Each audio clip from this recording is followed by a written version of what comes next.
Hello and good morning. Welcome to the Sim Shack, fellow Sim fans. I hope you're all well.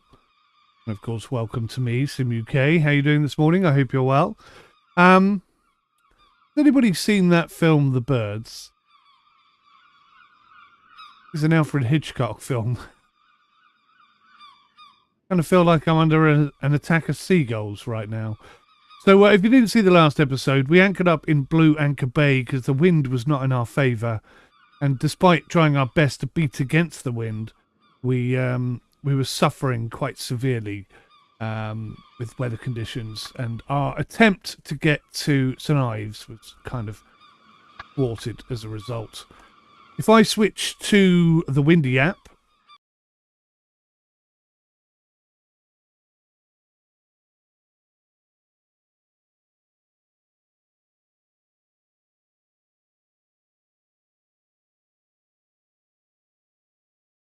down here, sort of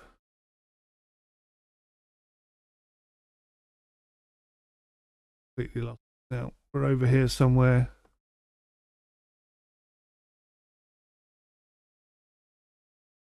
We left Cardiff and we tried to make our way.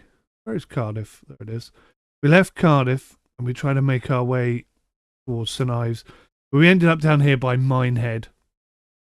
I switched to the Windy app again for a moment. You can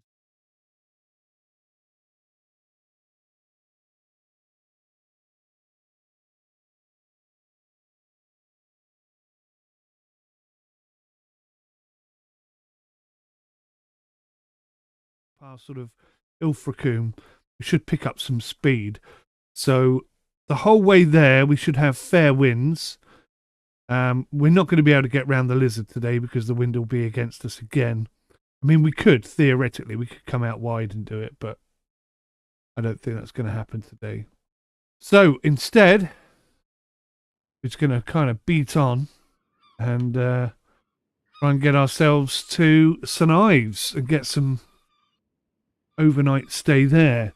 I've got news about the boat and the bid and the offer and everything that we had for that. Sadly, it's not the best news in the world, but news nonetheless. Let's get the boat underway first of all. We'll turn ourselves into the sea, into the correct direction rather. We go with the wind. Hopefully it's not too shallow here. 4.7 under keel, so we should be fine. It's pretty good. So let's get the main up.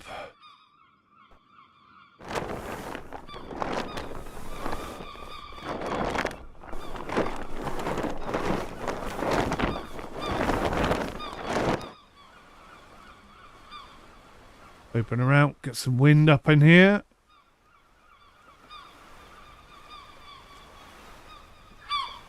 Okay, we have forward momentum. And you'll see that we're not going against the waves today. And the waves seem to be a lot less aggressive. We've got 5.4 knots of wind at the moment. Hopefully peaking up to around... Hey, how it drops. 12 knots later on. So perfect. Perfect sailing conditions. Let's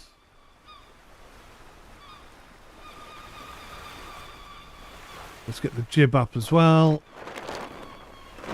And I'm hoping to maintain sort of 9 knots on average this morning. Plan.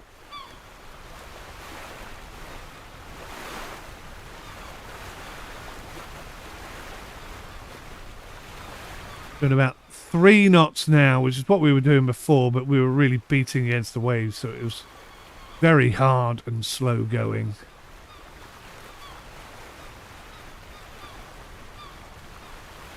Alright, so it looks like we're going to be stuck at around 3 knots to start with to get rolling. Like I say, once we get up past Ilfracombe, we should find quite a bit more wind, maybe 2 or 3 times the speed. We could, I suppose we can accept sort of 6 knots. Hopefully I can trim the sails out to get us up closer up to 9. which is a lot better, and it's in its direct route, as they say. What do they say? As the crow flies. So that will definitely help us gain more momentum quicker. And yeah, we should be making much better speed over ground than we were last week. So, news about... good morning, James. Off for another adventure on the high seas, continuing our journey to Poole, yes. Or Sinai's. We're going to stop at Sinai's today. I don't see how the wind is going to really be favourable enough to get us much further than that. But yeah, it'll be should, quote unquote, be more favourable than it was the other day. Trying to get some decent wind capture here. Open this sail up as much as I can. 0.4 knots. How are you this morning, James? I hope you're well. Hope life is treating you fairly. So news on the boat. News on the boat. We didn't win the bid. We were leading the bid right up until the last couple of hours. Then somebody outbid me. Then I spoke with the boss, aka the wife. And we agreed we could go a little bit higher on our budget. Only a smidge more. Which we did. And then we led the bidding again right up until the final, I think, hour or something. And then somebody outbid us. So, yeah. Disappointing. Really disappointing. Because it was a Cutlass 27. Perfect boat for us. Very stable. Very comfortable. Big enough that it has its own sort of room for a toilet, and enough beds for 4 people to sleep in, and comfortably as well, with a galley and whatnot. Ideal for us, that would have been. Ideal. But sadly, it wasn't to be. It wasn't to be. That being said, I am still on the lookout. I have 3 other boats sort of being eyed up at present. Hopefully going to go see one on Friday. Might be able to butterfly this, you know. There's some shallow waters there in the bay, that in the Blue Anchor Bay, that I need to avoid, but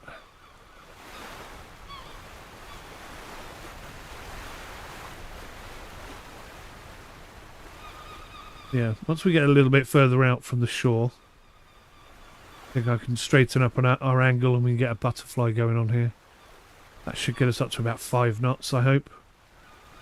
3 knots is pretty slow. Free wind speed is only 5.7 though, so perhaps not perfect weather conditions, but I think it's going to work out better than it was the other day. So yeah, the Cutlass has gone. And that was the one that I was going to have to sail from Cardiff back to Poole. So doing this route. But doing this route last week really taught me some incredibly important lessons. That rule about if you think it's time for a reef, it is time for a reef. That's so true. It's unbelievably true. And the fact that I didn't reef when I had that thought really struck home to me. Pilots call it get their itis. And I certainly had a bit of that, I think.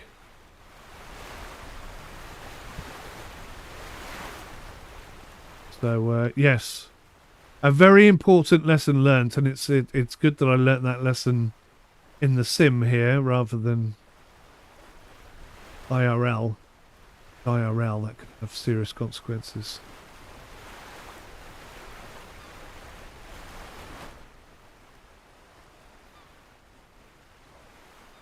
But yes, this is more cruising weather. You can see the boat is not heeled over like it was last week. We're doing 30-40 degree heeling. That was some pretty serious sailing if we were doing that IRL. But today it's far more leisurely. the boat is definitely more at ease. Bit of clipping going on there is, isn't there? Bit of clipping coming through the boat there occasionally. There it is. Dear me. Nasty. So yeah. These are the sailing conditions I would like. With the family on board, that is. I mean, solo, I have no qualms about getting the boat heeled over and giving it a good old thwacking.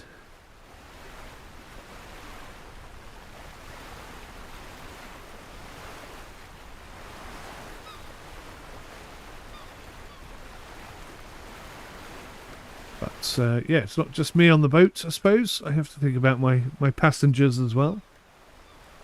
Keep them all happy and safe.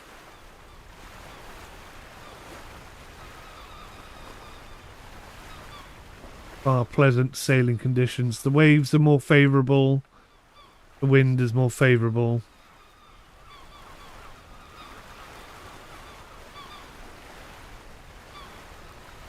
Three knots.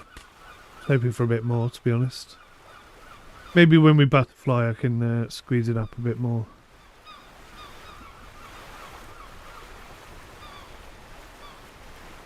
Of course I don't want to run aground. So let's have a little look-see here.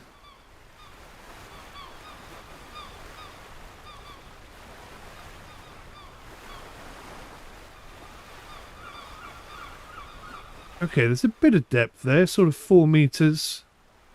That's enough for us. We can sail a bit more windwardly, downwind, so to speak. Hopefully, get a little bit more on the wind on the sails here.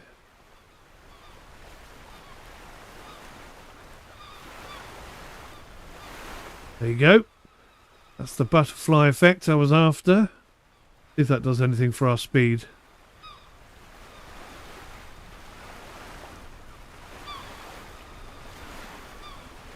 Doesn't seem to be. 2.3 knots.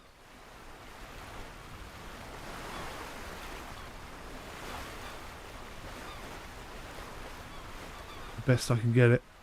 That's okay. At least we're moving.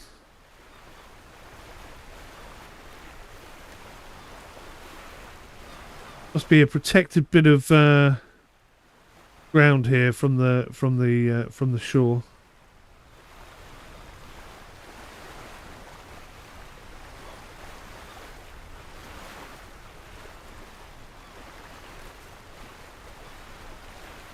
Again, I mean, good lessons. These are things I know in theory. Let's put them into practice, you know. I was in my head thinking we'll probably get about 6 knots here, but we're not going to. Just by having 6 knots of wind, we're not going to get 6 knots sailing.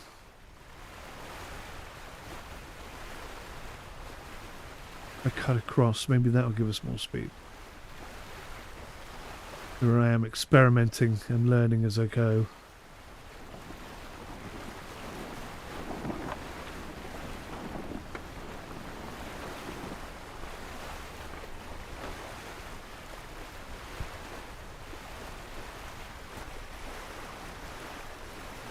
Yeah, that's definitely given us more speed. 3.6 knots at this angle. 2.7, maybe 4 knots. There's more wind. I can see there's stronger wind further away from shore. So maybe it makes more sense to sail away from the shore at a faster speed into stronger wind first and then head on our course. Speaking of which, I've got to make our course.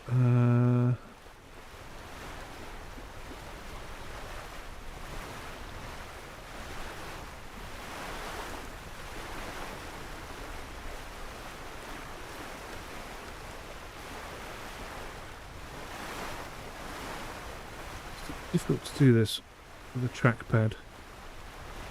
Right. Pop that there.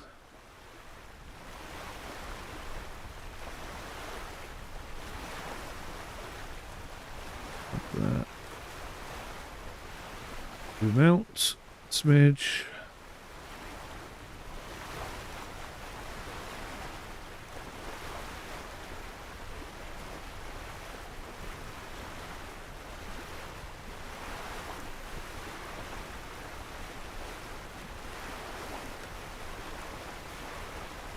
sort of there-ish.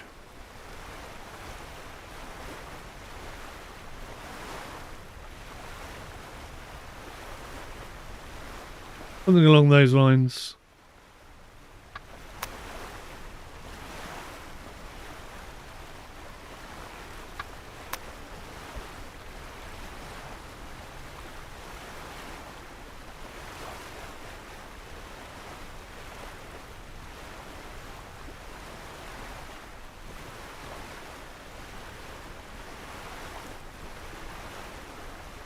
Something like that.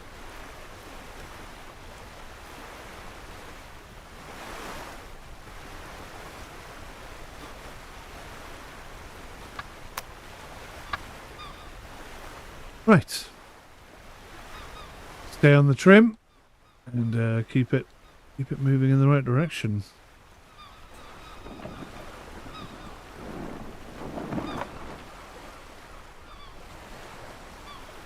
Interesting. Just a completely different key, and it adjusted the sail. Not really meant to. I say this game is not really designed to work with controllers, so I'm trying to navigate it into cohesion. Not quite so easy.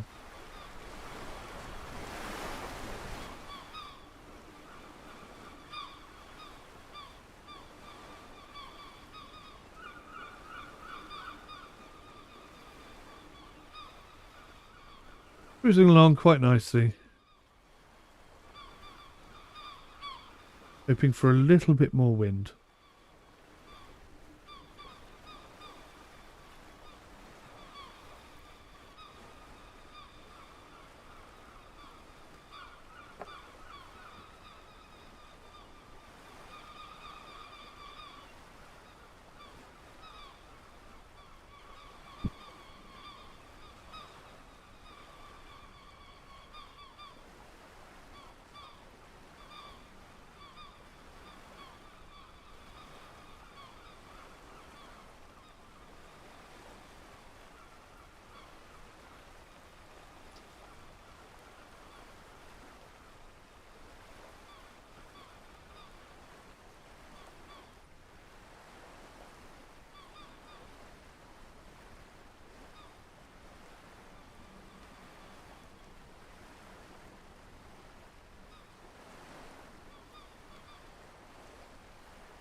Now I'm just going to adjust my course ever so slightly here. Try and get the best of both worlds, so to speak.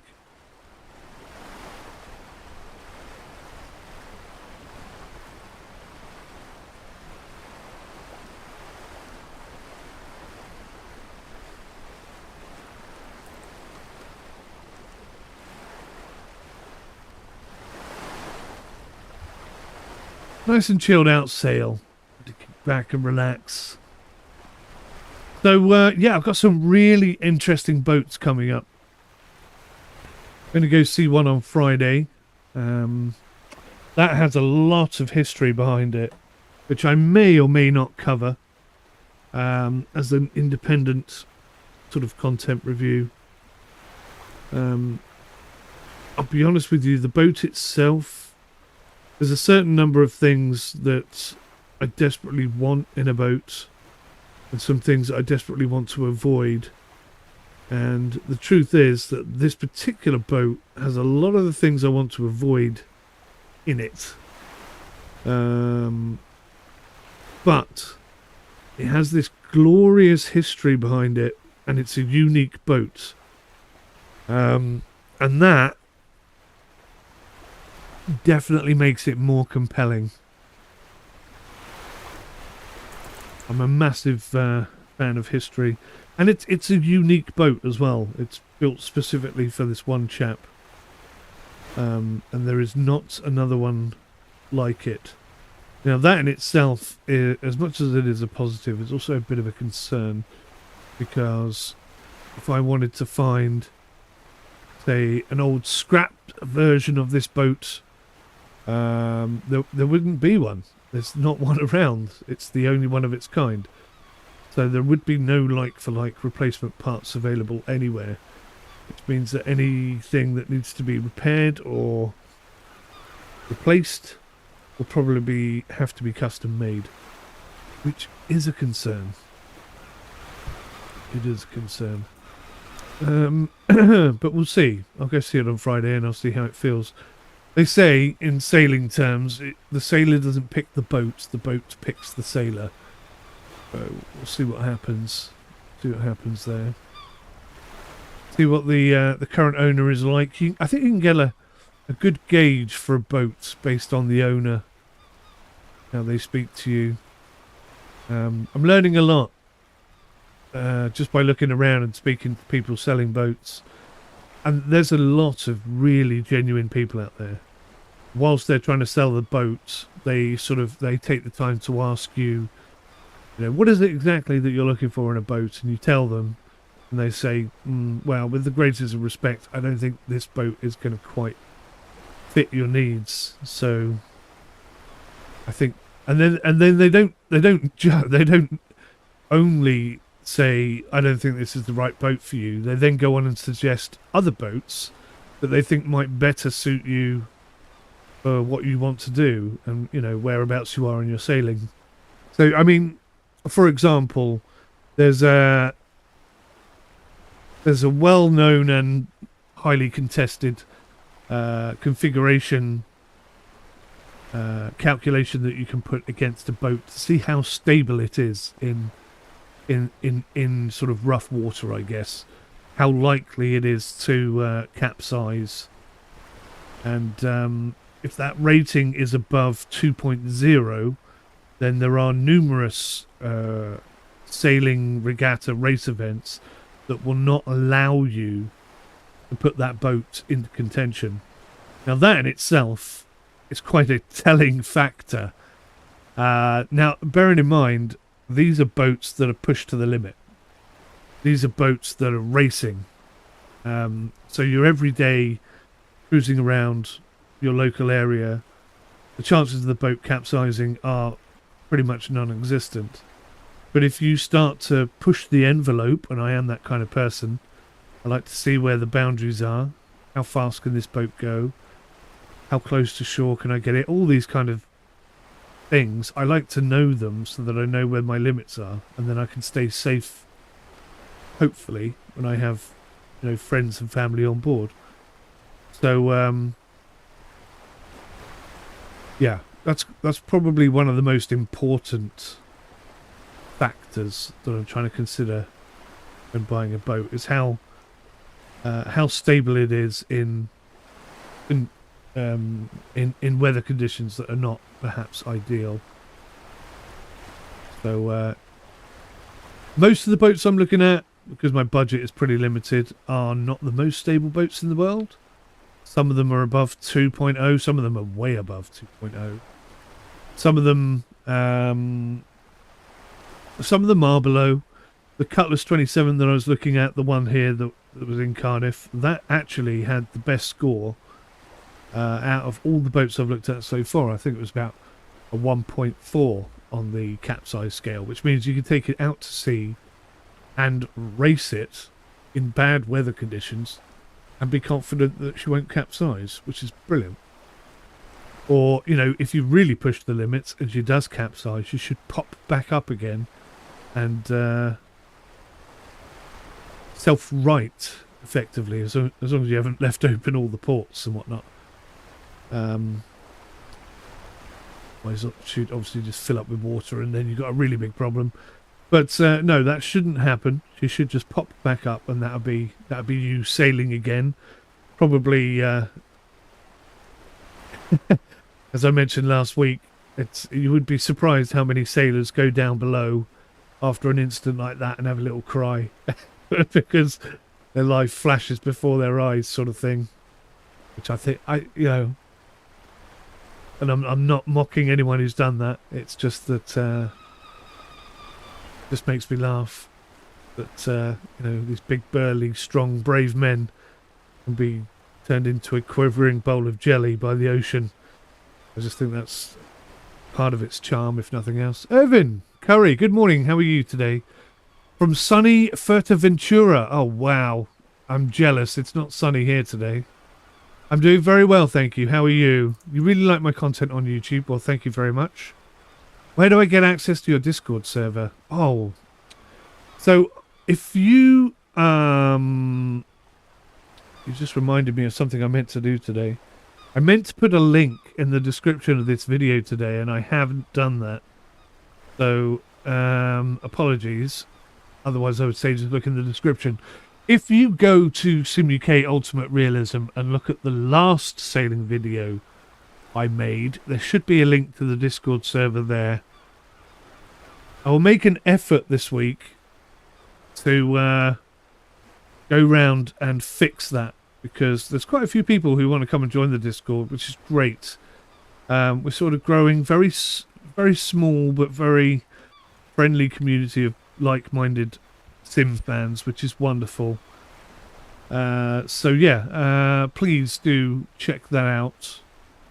There should be a link in the description of the previous video. If there isn't one there, then A, I've completely imagined putting it there, and B, I apologise, and I will sort it out for the next live stream, next video / thingy. But yeah, I meant to do that, so I'm sorry.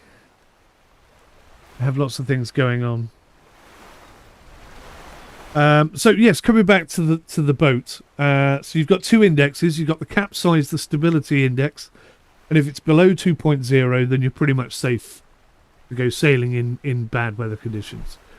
However, there's also a comfort rating. Now, my interpretation of the comfort rating is when you're beating against the waves like we were in the last episode, that's not a very comfortable experience at the best of times. But I suspect on some boats that is handled better than on other boats. And I kind of feel like that's what we're working with when we're talking about the comfort index, is that sort of configuration. How comfortable it is in rough, bouncy weather sort of thing. And again, the Cutlass was, I think, 35 or 37. Pretty high score. They pretty much say anything over 30 is, like sailing on a cruise ship kind of comfort. Thank you, Irvine. Hopefully I'll see you in there, buddy. Please do say hi. I mean, I'm constantly on the go, constantly swapping between different games, different things, different this, different that, while still building the Sim Shack and a whole host of other things. So I will do my utmost to say hi if I see you in there. I've got so many things on the go. I've got some collabs coming up. I've got some reviews I've still got to do. I've got some hardware reviews I've got to do. I've got some upgrades for my PCs. So many things on the go. Plus, I'm also going out and checking out these boats, and yeah, there's a lot going on. But I'm looking for a boat basically with a comfort rating above 30 and a stability capsize rating below 2. That's the general idea. Oh, look, my head is only just in the camera there. So I'm sat back, relaxed. See, this is what sailing does to me, guys. It's so chilled out. I cannot wait to get out there on the ocean. Even in bad weather, I think I'll have a good time. There's an awful lot of stuff you've got to buy, though. I'm about to buy my life jacket, preservery type thing. That'll be interesting. Interesting, because I'm quite a big chap. Very wide shoulders, huge belly. And I seem to have, I don't know if it's just me, I seem to have a longer body than I do legs. I think I have that configuration. So most t-shirts are not long enough for me. So yeah, we'll see how that translates to life preservers. Hopefully Hopefully it will do the job, should the worst happen. But if I get a boat with a capsize rating lower than 2.0, it should never happen. Unless I'm being an idiot. Or unless I get caught in some really horrific weather. And again, if I'm paying attention to weather conditions, that shouldn't really happen.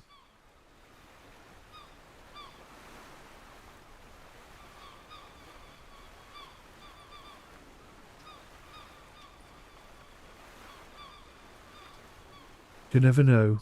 You never know. It's sailing after all.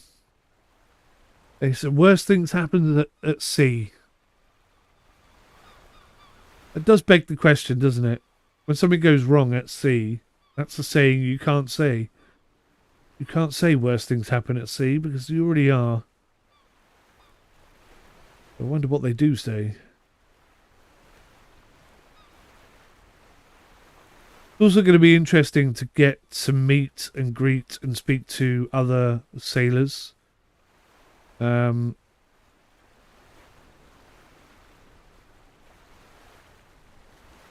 think I'll learn a lot.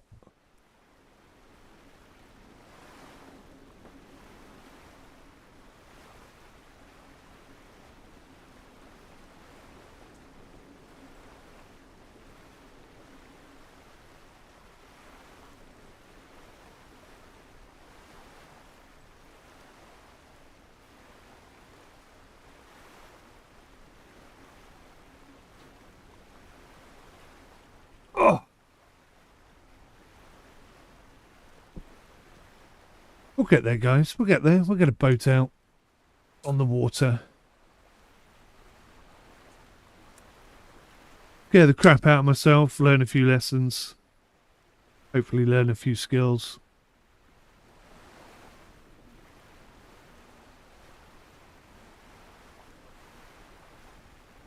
And then share them with you lot.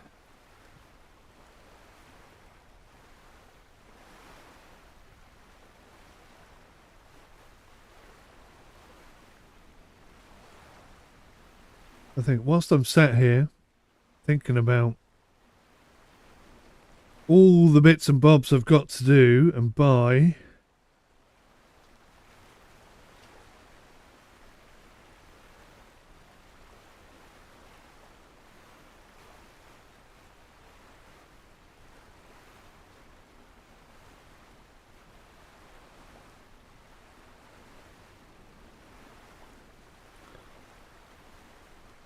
I might as well see if I've got any good offers coming in. One of the things you've got to think about is drying yourself out.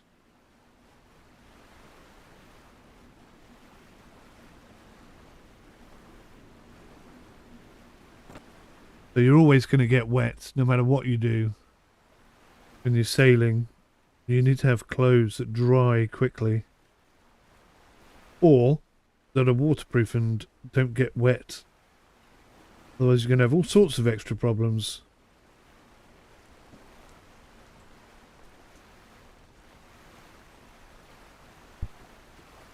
See here.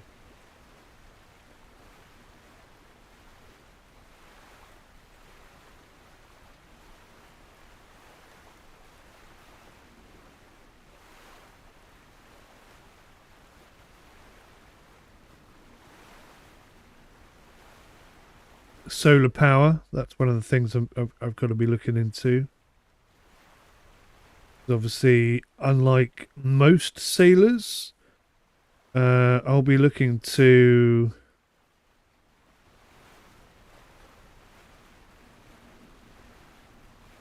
video and showcase some of this stuff, which means I'm going to need to be charging batteries and laptops and all sorts of bits and bobs like that. That obviously takes a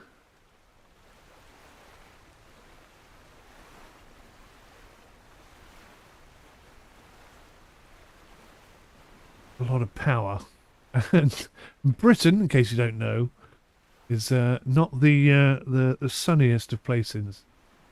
Irvin, I just had a look at my previous sailing video and clicked on the Discord link, but it said that the link had expired. Right, okay. See, that's a me mistake. got to figure out how to make a link that lasts longer than 24 hours or whatever. Irvine, apologies, but if you hang around... I wonder if I could do it now. Let me see if I can put one in chat. Let me try this. Going to be slightly difficult because we're going to lose the video feed, but let's have a go anyway.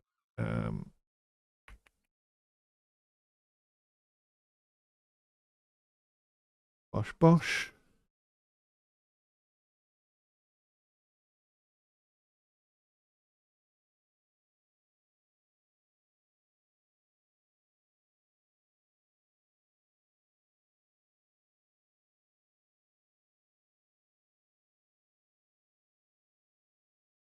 Right, Irvine, try this, buddy. Let me know if it works.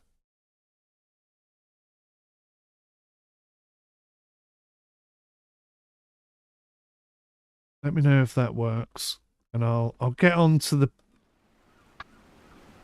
the people who actually know how Discord works properly and see if I can't get that sorted out properly.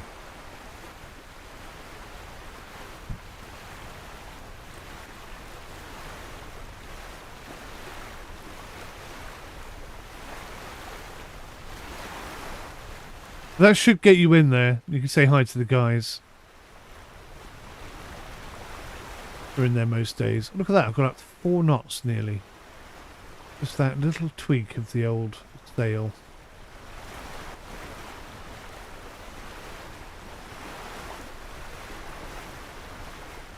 What are we getting? 7.6 knots of true wind speed. So what we're doing is we're heading further away from the shore. We're being less sheltered by the land, and therefore we're picking up a bit of extra wind speed, which is exactly what I was hoping for. We're doing 4 knots, 4.1 knots now, so we're slowly picking up a bit of speed.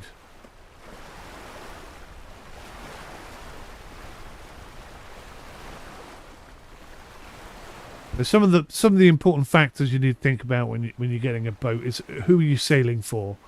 I mean, if it's just you sailing solo, then obviously you need a boat that can be sailed solo. You don't want something that's so big that you're constant or rigged in a way that you have to constantly keep climbing up to the front of the boat to do something with the jib or whatever. You want it to be self-furling, or have it all the sheets run back to the cockpit, so to speak. If you don't have that, then not only are you making your life more difficult, you're actually putting your life at risk. Because every time you have to climb up this end and do something here, you're risking that, incident where you fall off the boat and the boat just carries on and leaves you behind. I'm really nervous about that happening, more so than I ever realised before. Watch too many movies where all this stuff is easy peasy, so to speak.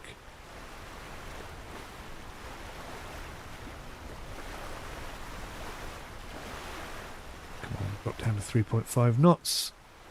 Got what we want. Want to be 4 knots minimum.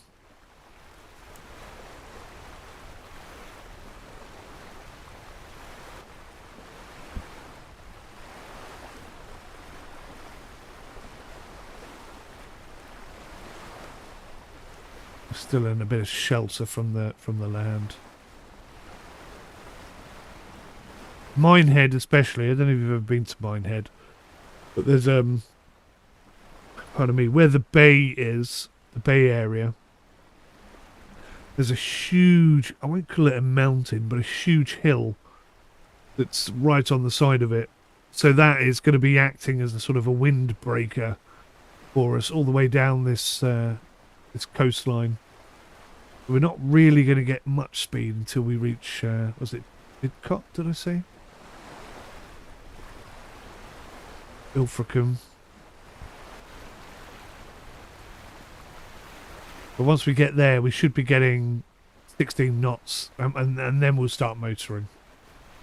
Good morning, Kev. How are you, sir? Hope you're well. How are the ribs, buddy? I know you said they're not feeling 100% yet, which is totally expected. I remember when I broke my ribs, it took about 3 months before they were back to being usable. In fact, I don't know if I broke them or just cracked them, or I don't know what happened really. But yeah, it took months to get back in. You just clicked on the link and it didn't work. Since it didn't work, I could send you a link with a link to the Discord server. Your username is Irvine Curry 20. You're getting there, you don't want to risk it. I tell you what, Irvine, Kev is the man to ask, and since Kev's in chat, Kev, maybe you could provide a link to the Discord, because every time I do it, it doesn't bloody work. I'm going to have to learn. I'm going to have to learn your Discord Jedi ways, because I can't figure it out. But yes, you're doing the right thing, my man. Don't risk it. Rib pain is awful. Awful. Golfing on Wednesday night with maybe some Armour 3. Right, okay. Thank you for linking it at Discord. Thank you. Spike, I'm going to have to get like a permanent link off you so I can put it in some videos and stuff. Because apparently the one I put in there last week doesn't work either. Useless Discording.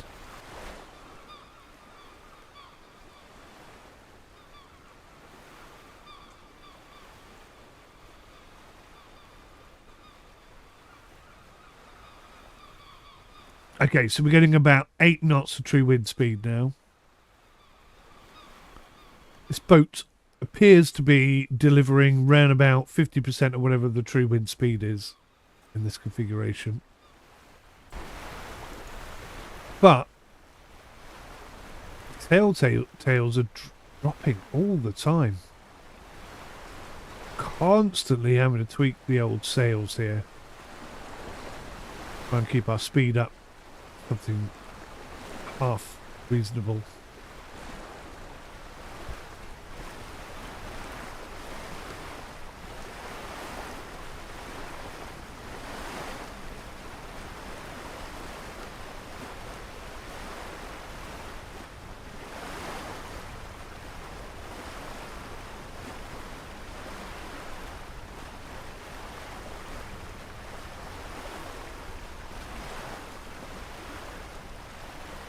Here is the link for the Sim Shack Discord.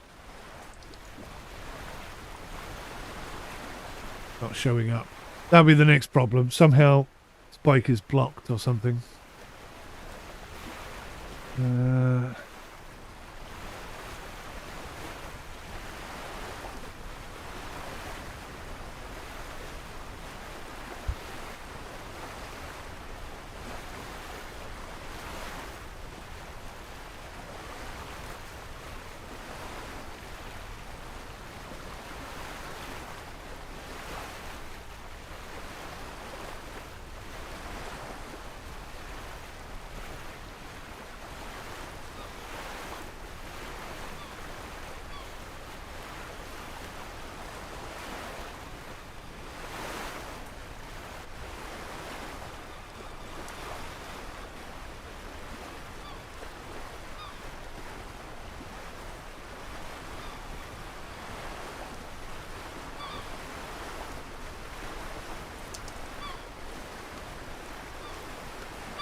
No link showed up. Oh, that's annoying. How do I let the link go through?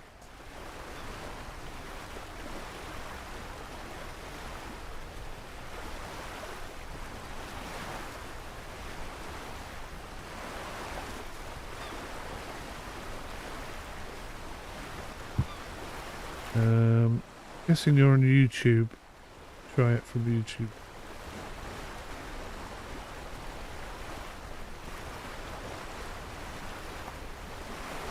I tell you what, Spike, if you could drop it to me on Discord, I'll copy it and post it into the chat. I think that's the best way to do it.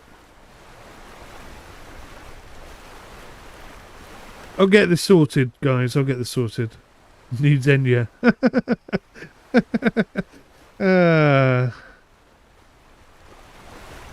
Nice one.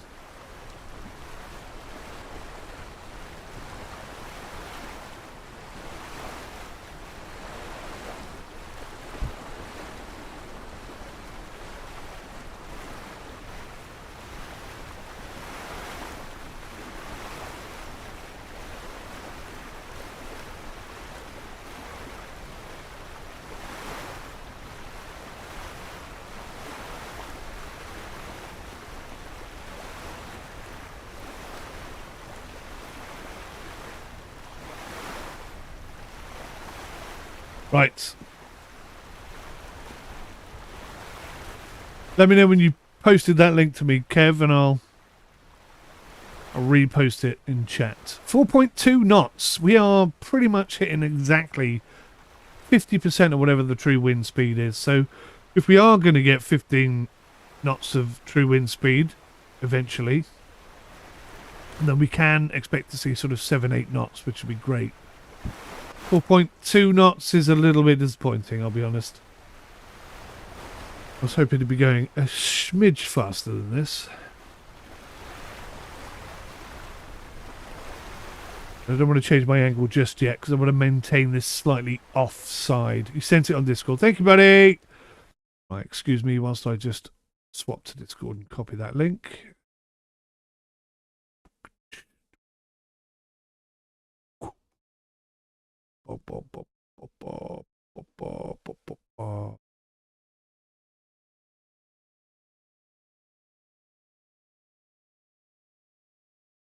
We're getting there, guys. We're getting there. We're getting there. Right, try this one. This should work. It came from Spike, therefore, should work. The Spike actually knows what he's doing when it comes to Discord.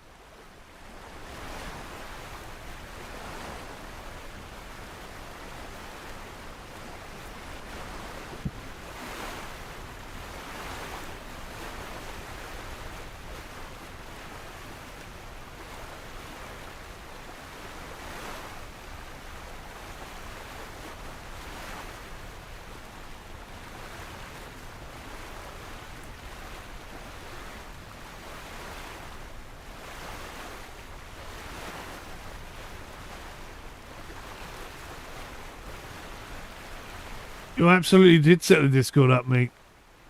You absolutely did.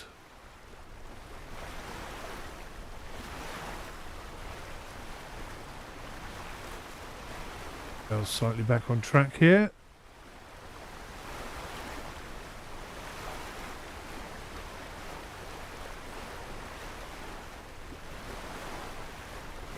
Right, we seem to be quite reasonably well trimmed at the moment. Heading in the right direction, which is always nice.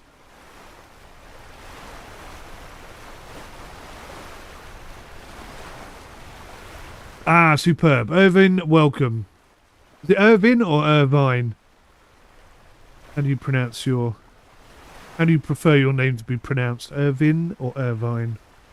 I'll probably find out in Discord. Spike will show you around. We got a whole host of new gameplay opportunities and options opening up, and different games and different disciplines and stuff that we're all enjoying and messing about with and collaborating on. It's pretty cool. Exciting stuff.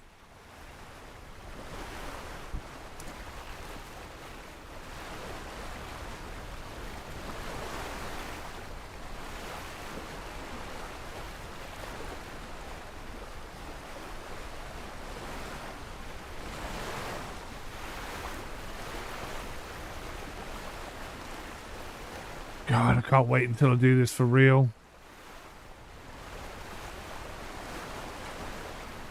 Almost like punishment, this is.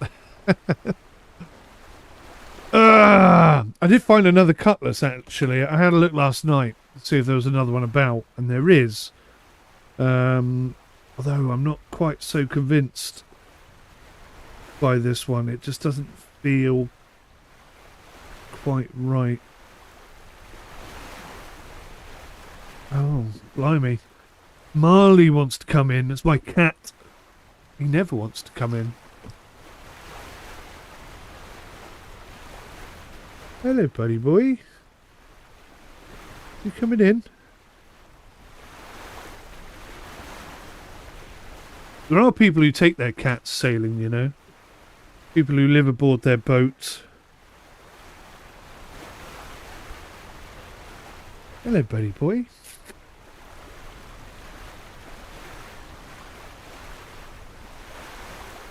The wife and I were away for the weekend. And it's Marley. Did you actually see him on camera? I'm not sure if you did. What are you doing, Marley? The only problem with Marley is he's so inquisitive. He'll be up on that shelf in a second, and that shelf is not designed for the size of Marley. If you hear all sorts of banging and clattering going on, you know what's happened.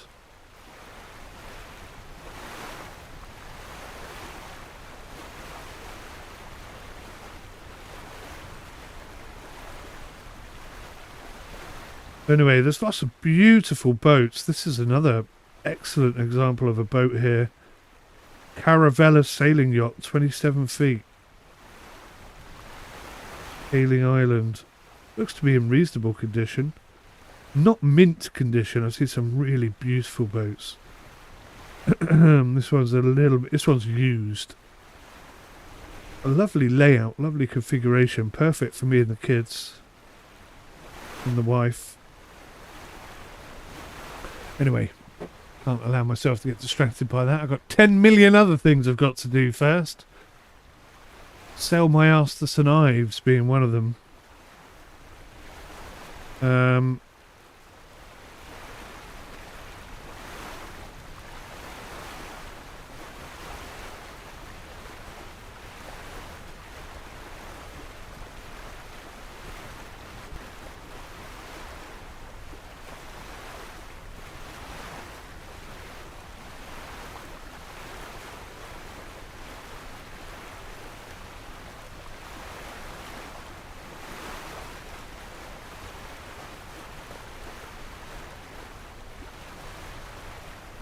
One thing I've realised is I'm going to have to get some paper charts. All well and good having... Spike, no, I got outbid, mate. I got outbid on the boat. We were leading the bidding up until the last couple of hours. Then I got outbid. So the wife and I had a chat and we decided we could go a little bit higher than our maximum budget. But unfortunately... in the last hour, somebody outbid us again, and that was it. I mean, that really was the most we could possibly push to. So no, we didn't get it. We didn't get it, sadly.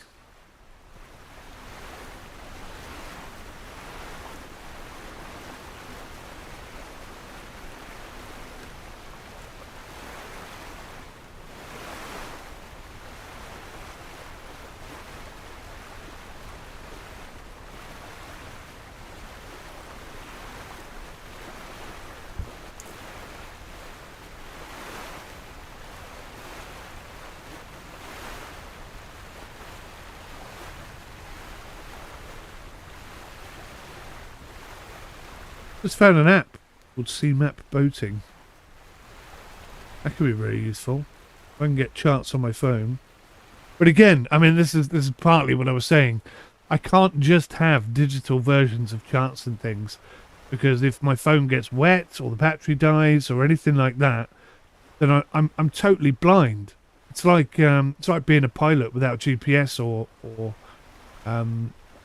you know, charts for landing a plane or whatever. If you don't know where the shallows are or where the dangers are, you really are dangerously close to having a serious incident. So that's what you've got to worry about. So having paper charts means no matter what happens, I can still look and see what's going on. What's going on, Marley? Marley? I think he's leaving. He's going. Dead enough. He's inspected the shed. He's gone. So he's out of here. Funny. He never comes in here, really. It was odd that he asked for. Shall we spin the wheel to see who's playing who for golf? 100%. I think that's a great way of doing it.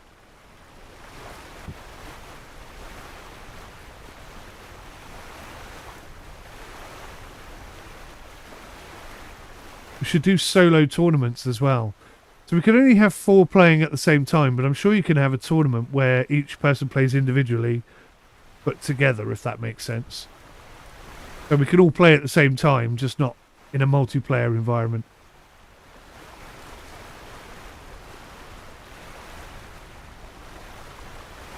Slightly more real-lifey feel to it. 4.1 knots. I think that's the fastest we've gone today. 4.2. Come on, edge it up to 4.3. Come on, baby. 4.1, 4.2. Perilously close to a 4.3.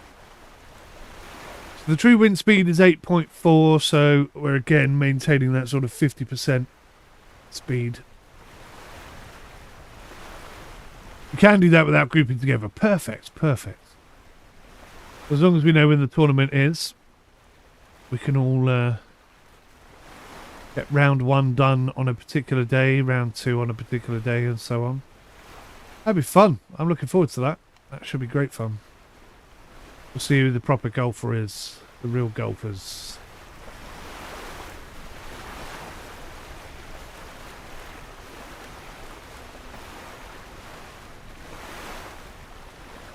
The Spike. A couple of things happening. We're going to go, meaning me, we're going to go look at a boat on Friday. It's got a great history behind it, which I'm not going to share with you now because I'll get all the facts wrong. I'll wait until I've spoken to the chap and I've okayed it with him, so to speak. What's going on here? Come on, wind.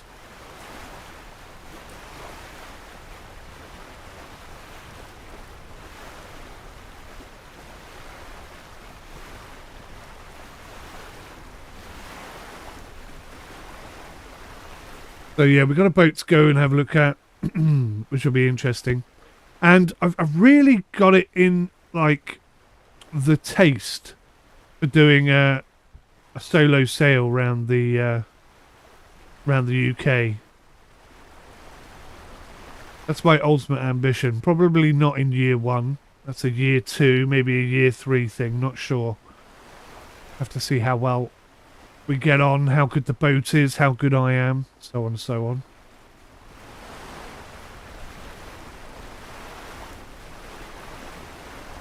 But yeah, as I'm coming around, I'll be pulling into different harbours and stuff, so you have to come see me.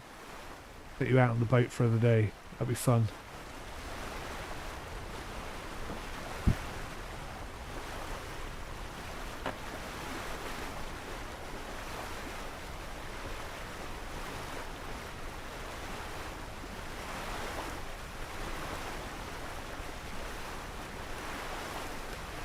.7 knots. Okay, we're getting to the point where I want to make a turn.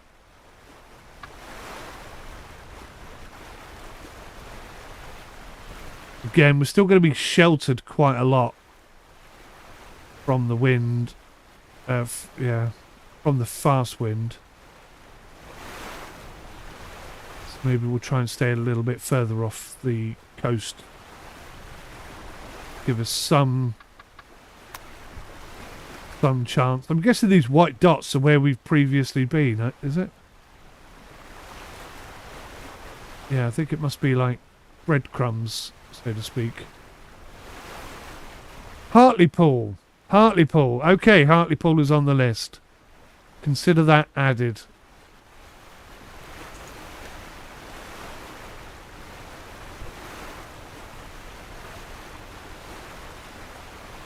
You could jump on the boat, Spike, and we'll go up and we'll see Keith. Go and take Keith out. Do some fishing. We'll sail over and see Ron as well. Let's do that. That'd be good fun. That'd be good fun.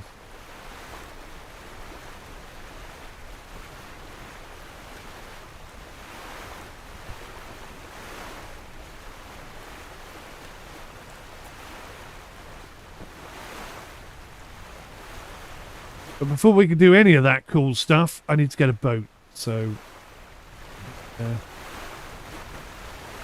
the search continues. I'm really desperate not to just jump on something for the sake of having something. You know what I mean? I want it to be a long-term, sensible investment.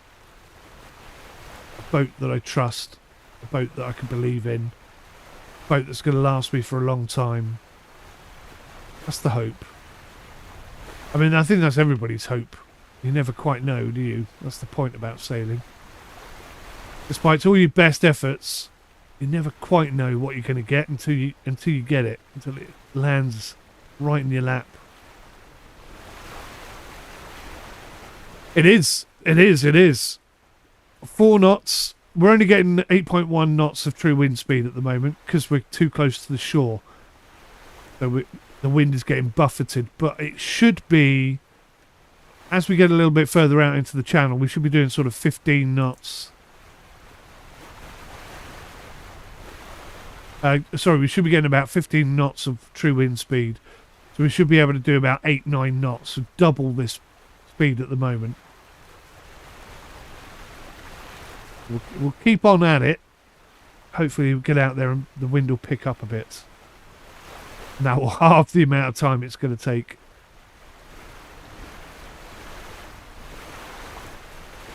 But yeah, I mean, this is part of sailing, but a lot of sailing is, what do you do in the downtime? What do you do when the wind isn't that active and you're not being fed over or whatever? You get some food and strap in for some sailing. Fantastic. Fantastic! Crewmates. You can actually have crew on these boats, by the way. I never really mentioned it before. In Sailaway, you can ask people to come and sail on your boat with you. I don't know how well that works, if I'm being honest. Never tried it. But the thing is, there's not really enough to do. It's not realistic enough. It's not simulated enough. But, I mean, it would be nice anyway, I suppose, having someone on board.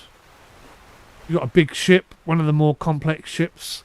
Maybe that makes sense, but I'm just this little boat here. Not much point, really. 4.1, 4.2, come on. Do this. I want 4.3 knots. We're going to have to turn in a second. Going to end up butterflying here. I could see it happening.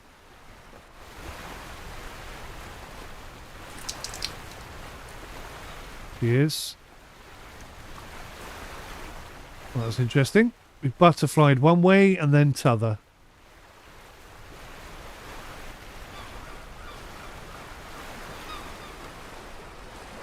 Huh. Cannot get the main to get a good bite.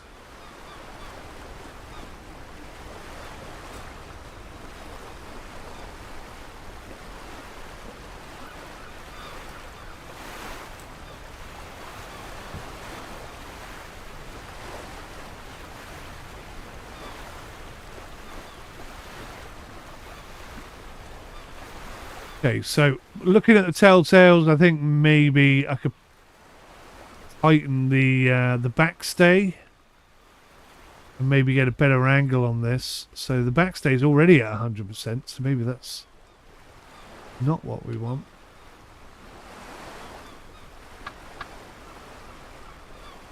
Maybe we want to loosen the backstay.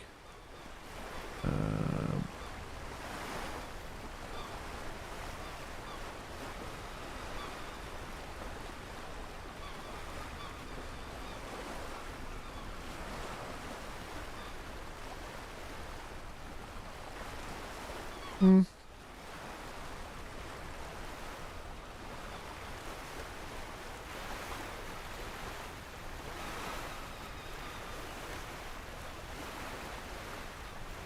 didn't really make a lot of difference, I have to say. Still doing 3.1 knots.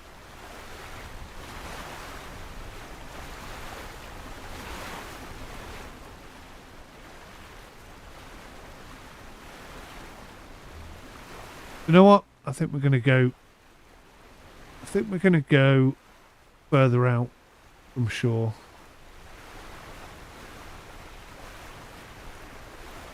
I think we're getting more speed going across the bay, and we know there's more wind out there, so long term short. Let's head out deeper. Just adjust our slightly.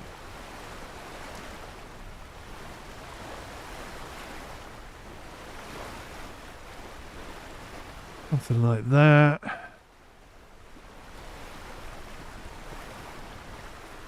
And then we'll try and stay down the middle of the channel, because the middle of the channel, we're starting to get some better wind over there.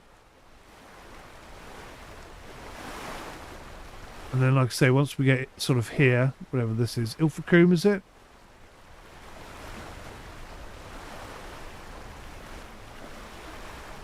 Bull Point. I think that says. Once we get past there, we should have decent wind all the way down. We've got to get there first, is the problem. We're in a lull. We're in a crappy bit of weather. Irvin, yeah, we can sail wherever we want to go. There are missions as well. There are like, they call them challenges. And if I show you here. So first of all, if I zoom out, as far as I can, you can see that the entire world is on this map. And all these other boats, these are other people sailing all over the world, which is kind of cool. You know, and the wind is seemingly very accurately modelled. The physics in that, not so much. But the wind is very accurately modelled. So the wind that I'm getting in the game right now at this point is identical to the wind that's on Windy in the bottom left hand corner. That's a real world app, Windy, and I think is actually what's feeding the wind information in the game. So yes, you can sail anywhere you like in the world. You can teleport to a particular location and then sail, or you could actually sail all the way around the world. Kind of cool. But yeah, what I was going to say was these little badges that I have here, if I can get close enough to zoom in on them. Each of these badges is a challenge in the game. Some very simple ones, some more complex ones. You can see I've done quite a few. But they're good for sort of practicing certain weather conditions, different water conditions. I mean, there's a lot that's good about this game, but there's a lot that could be better. Oh, I think it's fair. Welcome back, Kev. Welcome back. What are you munching on, me old China?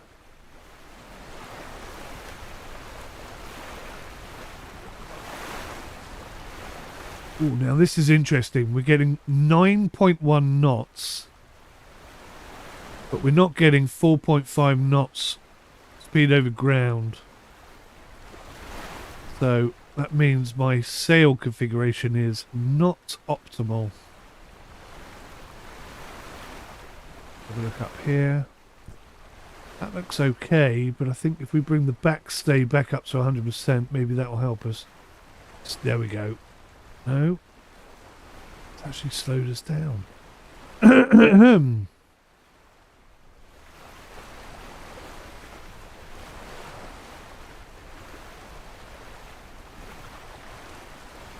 Quite getting the speed I want out of this boat today.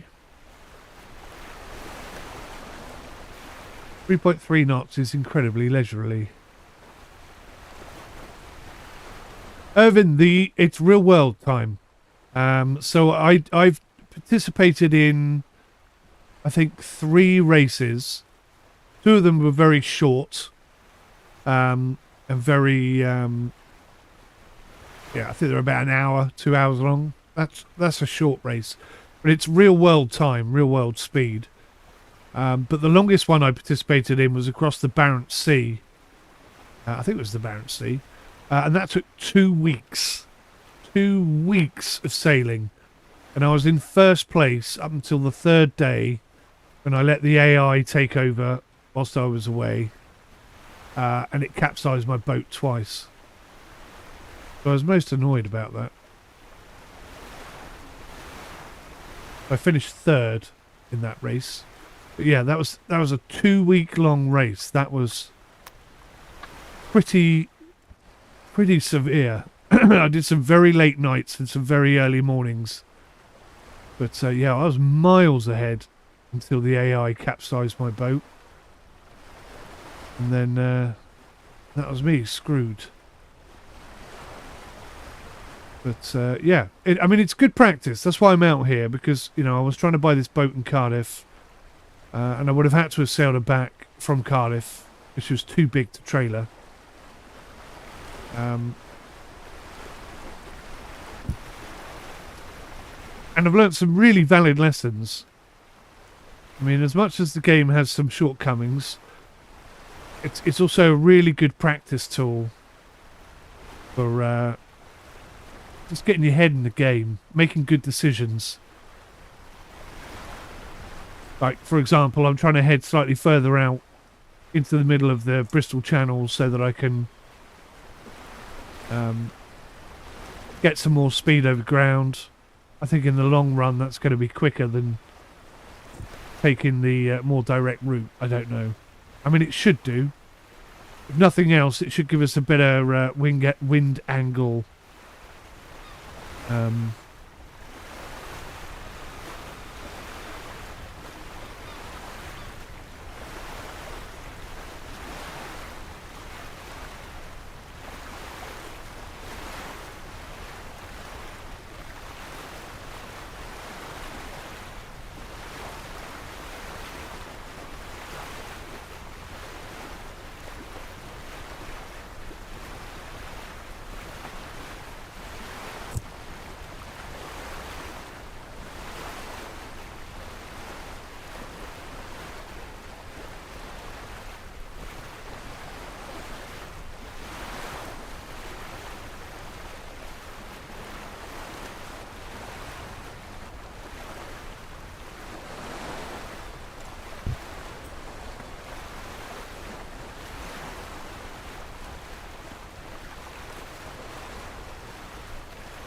going to look at this app.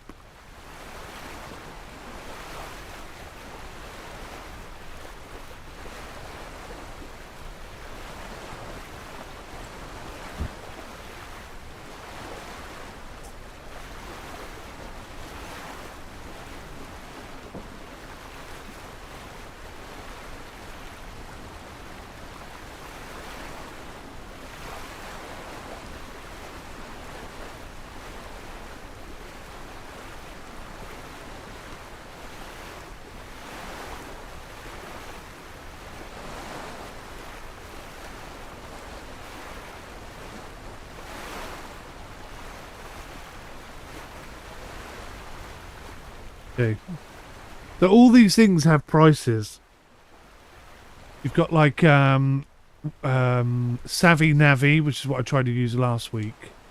I don't think that's as good as I thought it was, to be honest.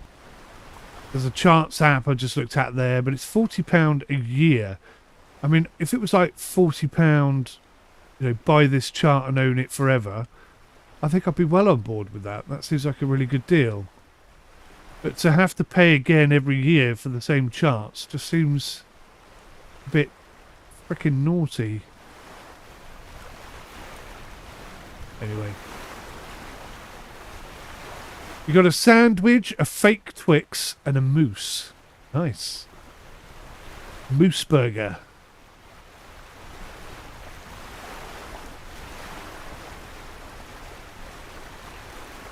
Something you've got to have on board all boats, apparently. All boats sailing needs to have hot chocolate. Because when everything goes wrong, when everything goes wrong and you're soaking wet and you've had enough and you just want to go home, hot chocolate is what brings you round. Gets your brain back in the game, chills you out, makes it all possible again.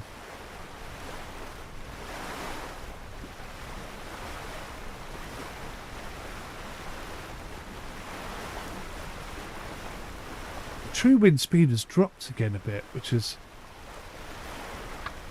it's a bit frustrating.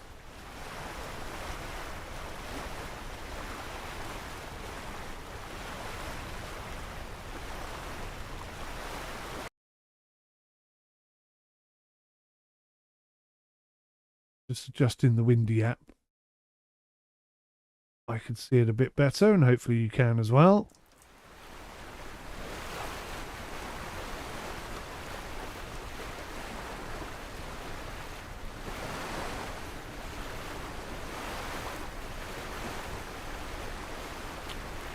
The wind angle has changed ever so slightly. So I think there's a chance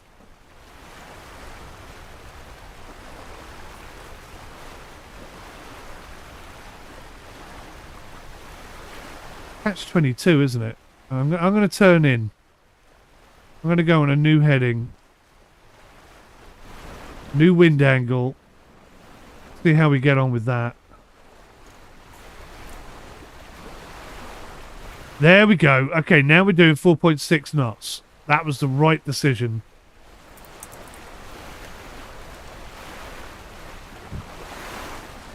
Now we're motoring. Anything sort of 5 knots or above on this boat is considered decent.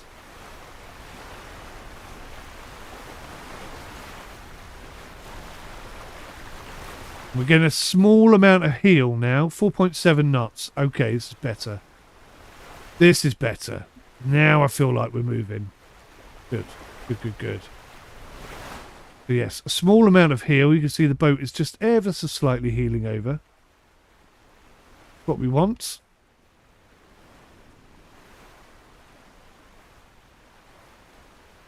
The angle right. Here you go. Slight amount of heel. Nothing too serious, nothing too strenuous. Still relaxing sailing, but we're actually moving now, which is brilliant. 4.5 knots doesn't seem like a lot more than 3.7, but my God. When you put it up against a timer, it makes a huge difference.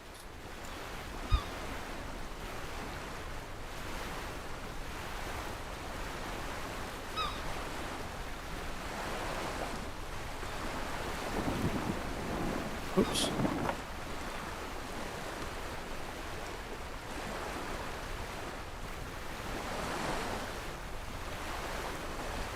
Just adjust my route plan.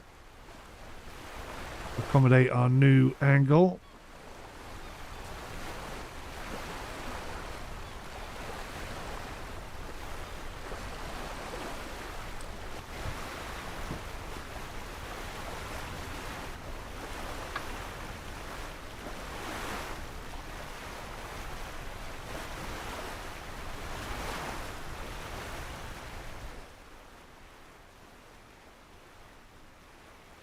We're back to some chilled out sailing.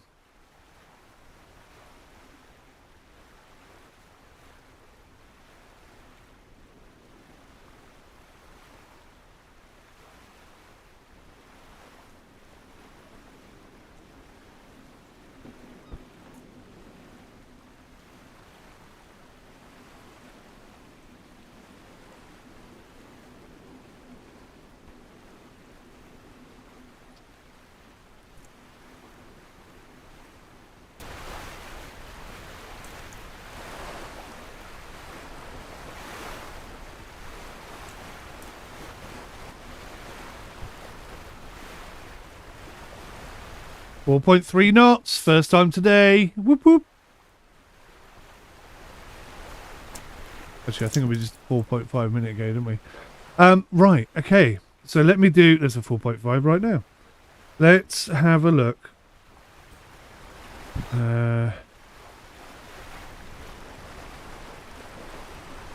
One of the things I know I'm not good at is the wind angle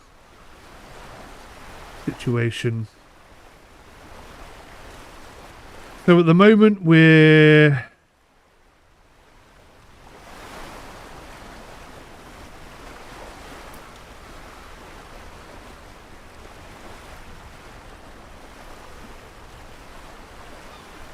At the moment we're on, I think, a training run. Maybe as much as a broad reach. We're almost a broad reach. What's fastest?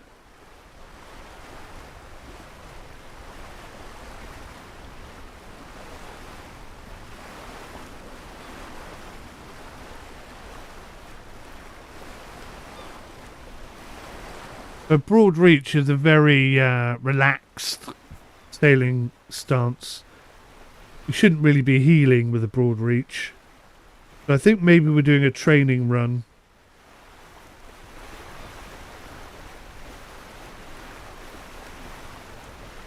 Somewhere between a training run and a broad reach, I think we're on.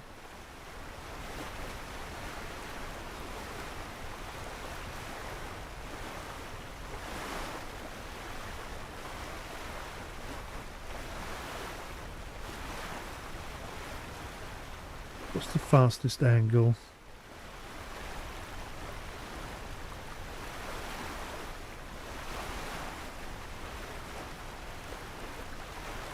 Oh, interesting. It says here, by sailing downwind at 135 degrees off the wind, a land sailing craft could sail much faster than the wind. And we are round about 142, 135. So I kind of feel like we should be going maybe a bit faster. Maybe this boat just isn't very fast.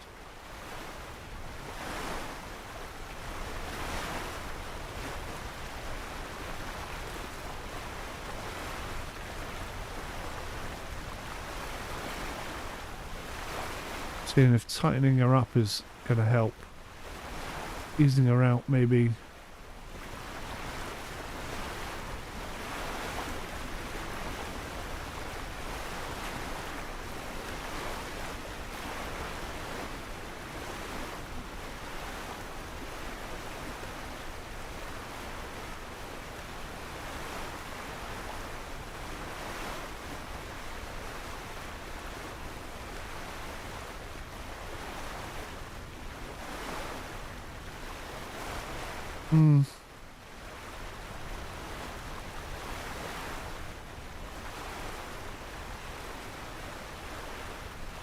Perhaps this just isn't a very fast boat.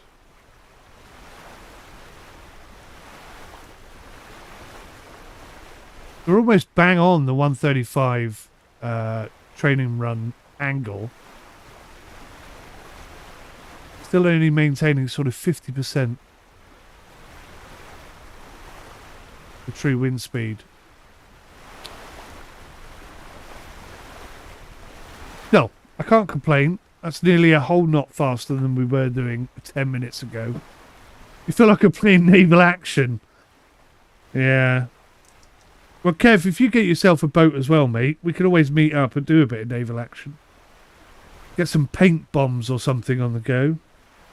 And paint cannons. That's a really good idea, isn't it? I'm going to do that sometime.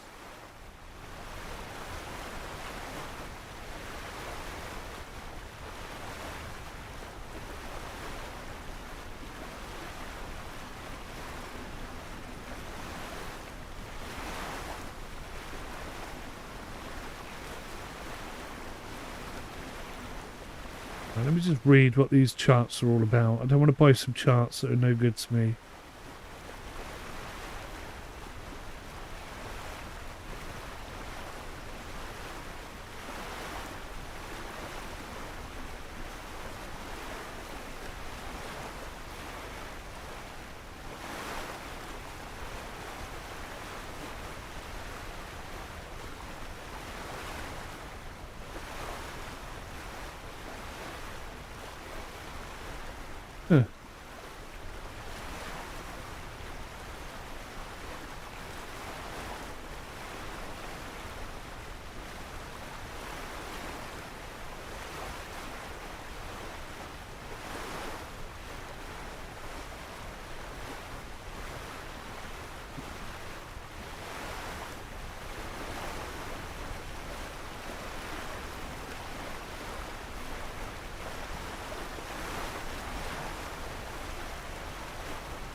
I'm trying to set it up so the main will catch most of the wind, but when the wind changes slightly, then it gets picked up by the jib.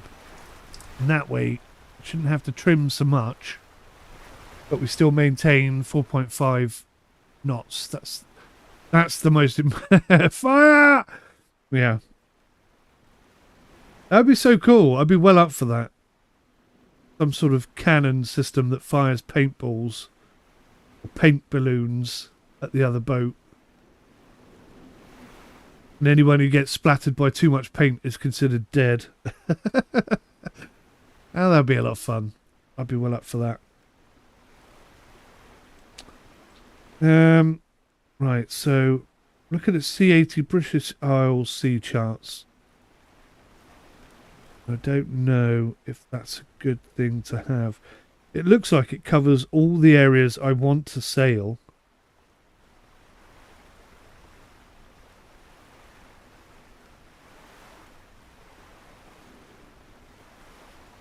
See, there's another one there that's different. By the same company, covers the same area, just has a different name. I'm trying to figure out which charts I would actually need.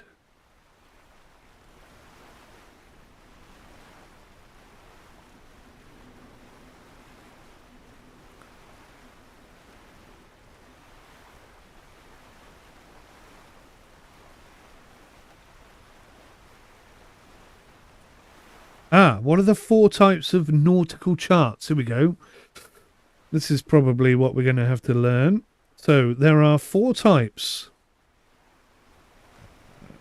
A nautical chart is a map specifically prepared for navigation that provides information such as the type of seabed, rock, sand or other, danger zones, depth of the sea or beacons, among others. They can also be found under the name of maritime charts. Navigational charts, or simply charts. There are different types of nautical charts that are divided into 2 main groups which are used for navigation. Right. So there's the Mercator projection. What? Okay, spin my head out much. Used for loxodromic navigation, whatever that is. The Mercator projection is named after Mercado, who developed it. This maritime navigation chart is based on a cylinder in which the meridians are shown as parallel and equidistant lines. The parallels also appear as straight lines, but in their case, the distance increases as they move away from the equator. Then we've got mnemonic projection. This is an azimuthal, I think that's how you pronounce it, projection, whose point of perspective is the Earth. It constitutes of great circles as straight lines, regardless of their orientation. This is a very useful projection for navigation, as the larger circles point to the shortest distance routes. Okay. So then you've got the classification of nautical charts according to their scale. According to their scale, there are also different types of navigational charts. General or oceanic charts, medium coastal charts, coastal charts, approaches charts, and port-to-land charts. Characteristics of each of these are described here. General charts cover a great area of coastline and sea and are mainly used in ocean navigation. Medium coastal charts are used for medium-sized routes in terms of scale. Coastal navigation charts, as their name suggests, are necessary for navigating by surveying the coastline. Approaches landfall navigation. These navigational charts are intended to help navigators to approach harbours and other geographical features to avoid accidents. It kind of sounds like the one I need. Coastal, they have a scale of less than 1 to 25,000 and are used to show in detail a small area of coastline and sea. And then you have river charts, but I'm not really planning on doing much river sailing. You need to have a license to sail rivers in the UK, apparently. inland waters, but you don't need a license to sail the sea.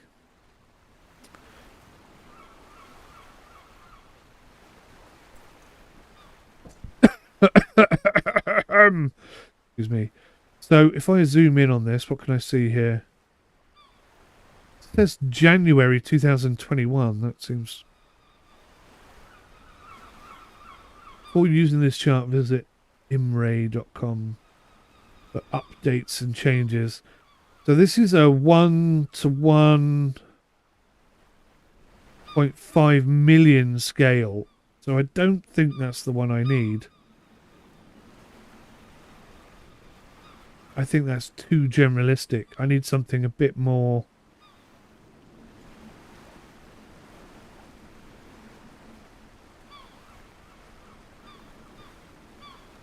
smaller scale.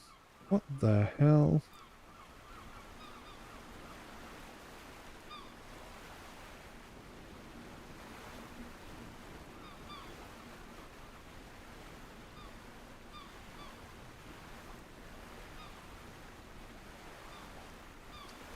Okay, so now I'm getting loads of read stuff. There's so many things you've got to learn, and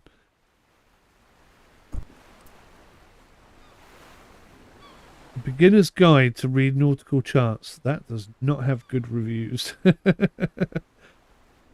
Nautical calculation companion. How's this?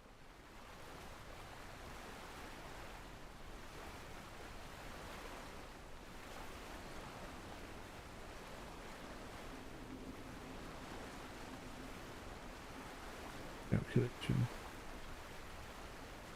Smallcraft Almanac.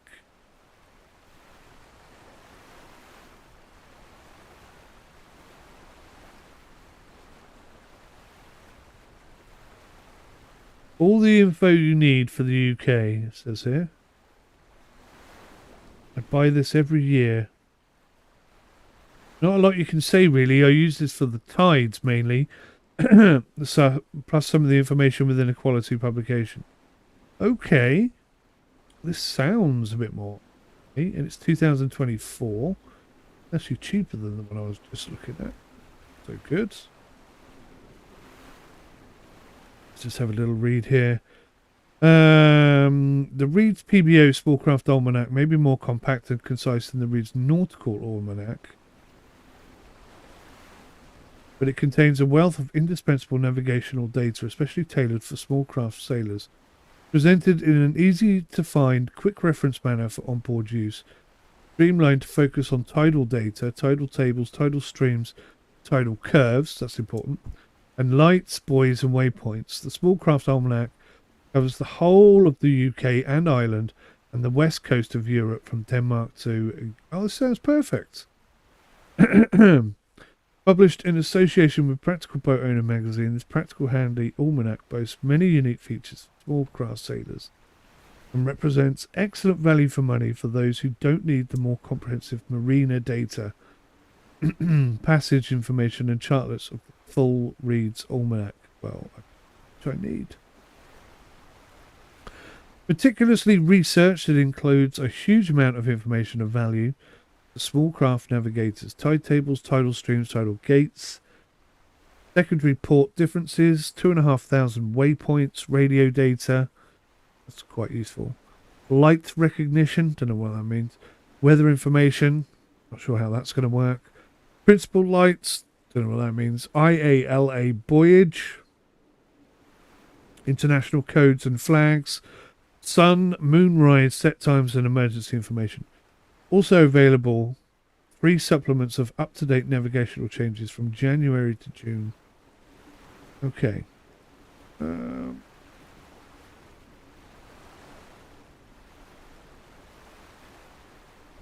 Oh.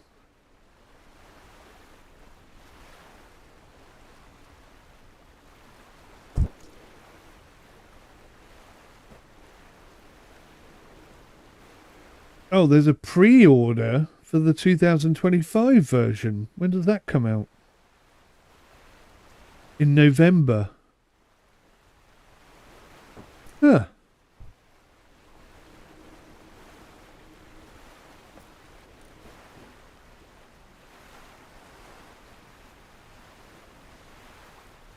Huh.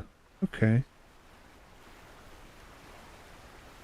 Well, I think that's the one I need. I think that's the one I'm after.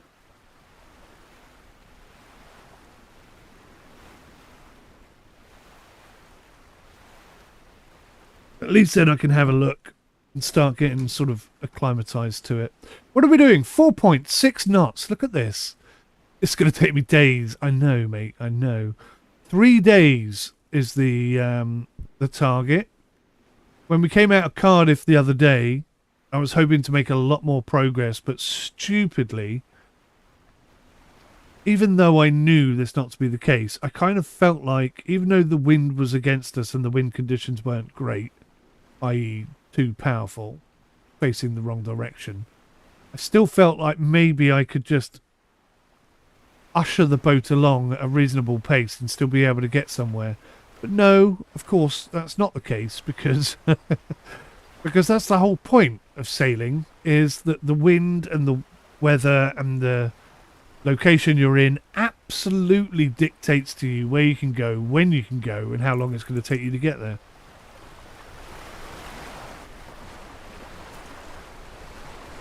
So, yeah. We didn't make anywhere near the sort of progress I was expecting. But we're moving a lot faster now. I know it doesn't seem like it.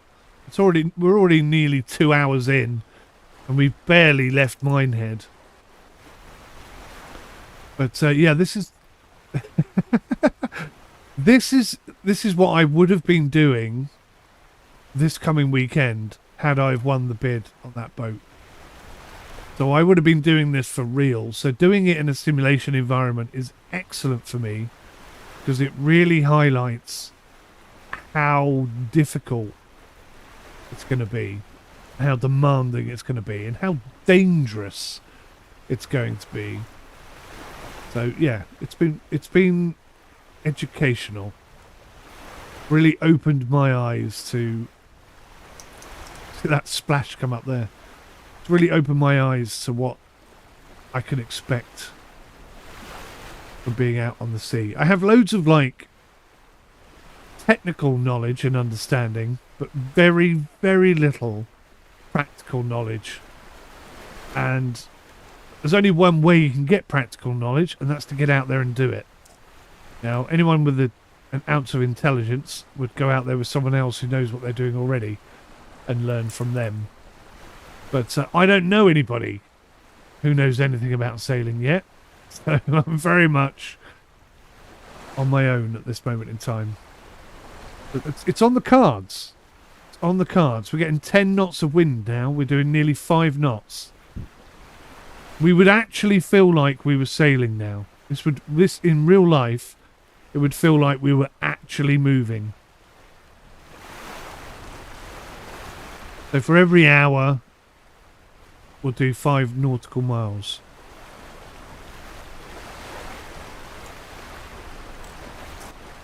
But I'm very much hoping to get our speed up to sort of 9 or 10 knots. That's the target.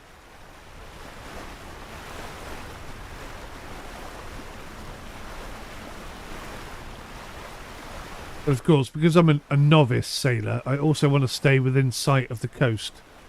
So A, I kind of know where I am. And B, if all else fails, I can maybe swim to shore. Depending on which way the current is going. In fact, let's have a look at that real quick. Info. Current 0 knots. I don't think currents work in this game. I don't think they've ever worked.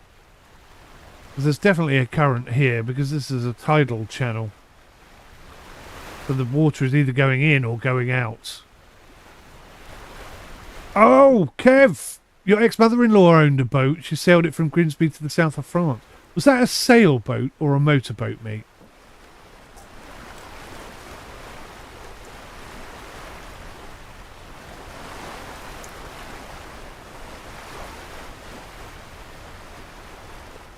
Since she's your ex-mother-in-law, you probably can't get her to come and give me some good tips anyway. Bit of a shame.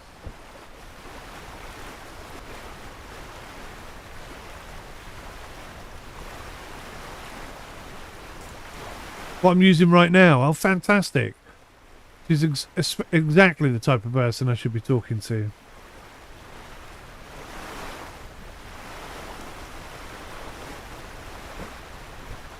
Obviously, there's pros and cons to everything you do and every way you live and who you know and so on and so forth. In this area of Britain, sailing is the most expensive that it is anywhere. Sort of the hub, the mecca of sailing. So the price of everything down here is 3 times what it is all over the rest of the UK. It's a bit of a pain in the arse. But I would definitely love to sail around the UK. I would love to do it. I think it would be brilliant.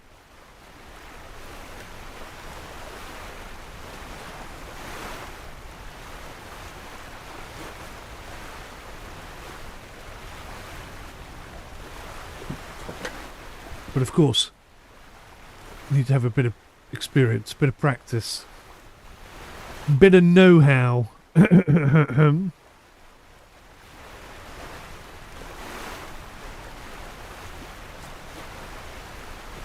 4.3 knots. Come on, baby.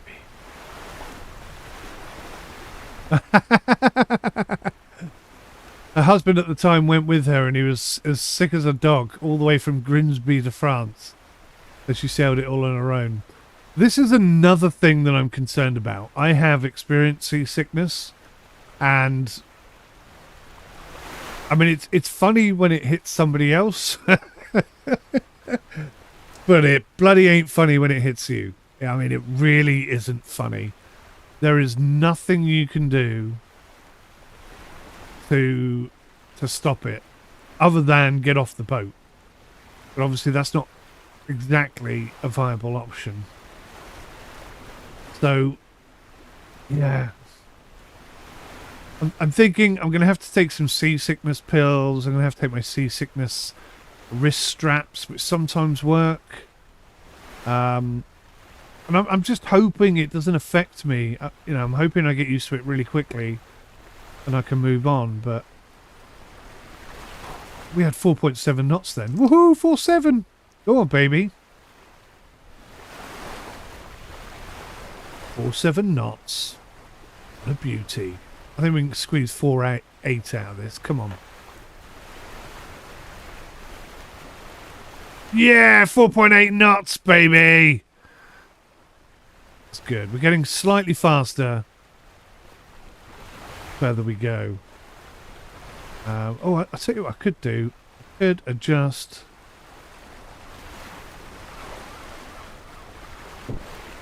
That's the reef.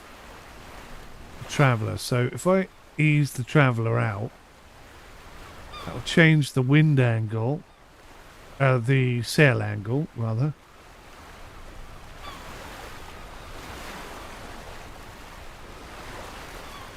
.9 knots. I think that's the fastest we've been today.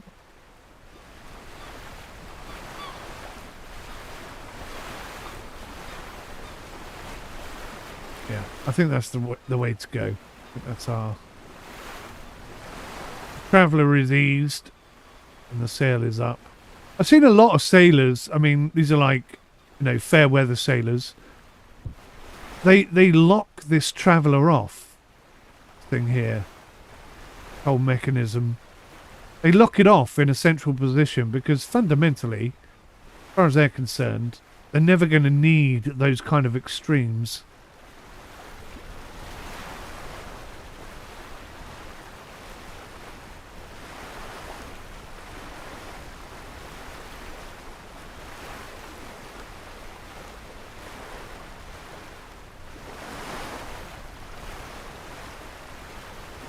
Which is fair enough, I suppose. These are all things I've got to learn.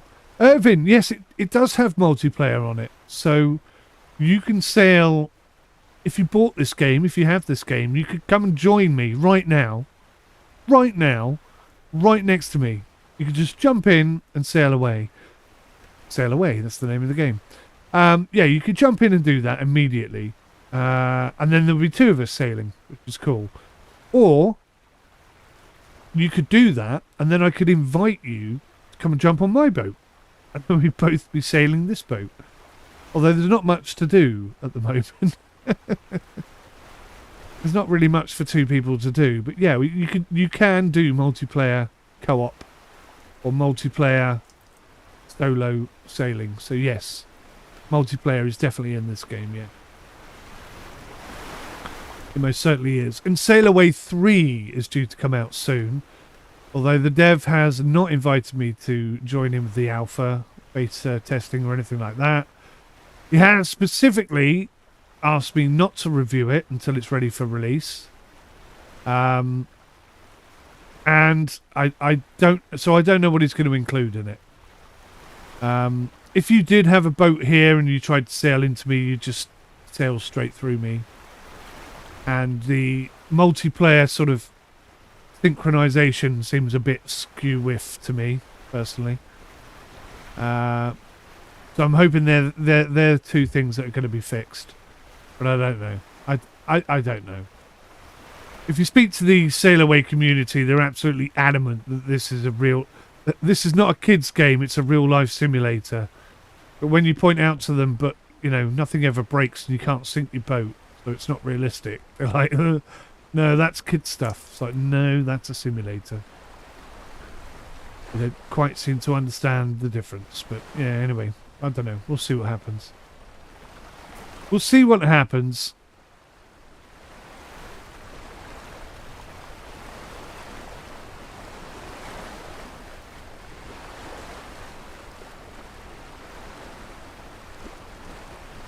Doing some reasonable speed now. You're on holiday, but this game looks good. Do people from Discord server play on it? I think I'm the only guy in Discord who plays it. So there would be me and you, Irvine. There would be me and you sailing around. But that's not to say that nobody else would get it and join in. I mean, more the merrier, right? And you can set up races. So we could actually, you know, do a race in some tight channels, some tight areas where, you know, you could run aground. I mean, it could become a thing. Definitely. It could become a thing.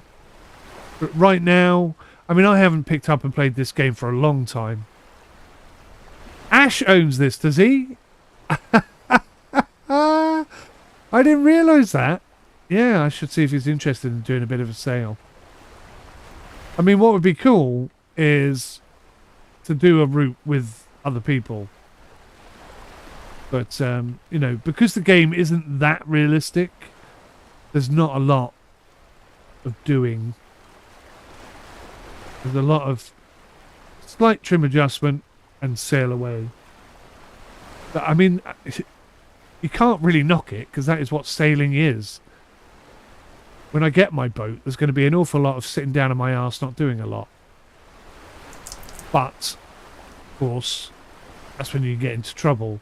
The amount of people I've seen making YouTube videos, and they're sailing along 5 knots quite happily, la la la la la, in an area where some big tankers sail around and stuff. I'm seeing a bit of sea swell here, look.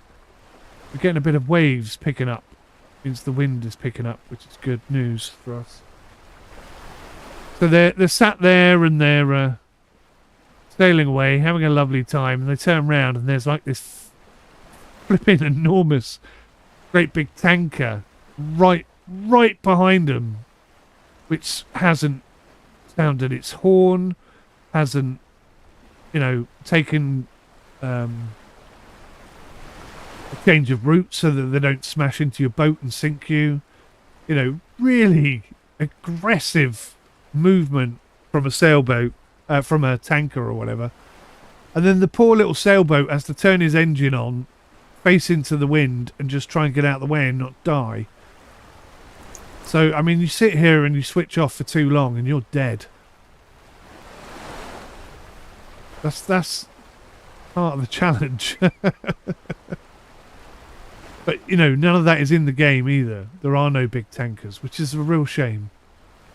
So much more could be done with Sailaway, I think. But as it is at the moment, it's the only game that comes close to a real-life sailing experience. There isn't really anything as immense as this. Oh, and it's fair to mention, Irvine, that there is a Sailaway community. The last time I checked, they were quite active.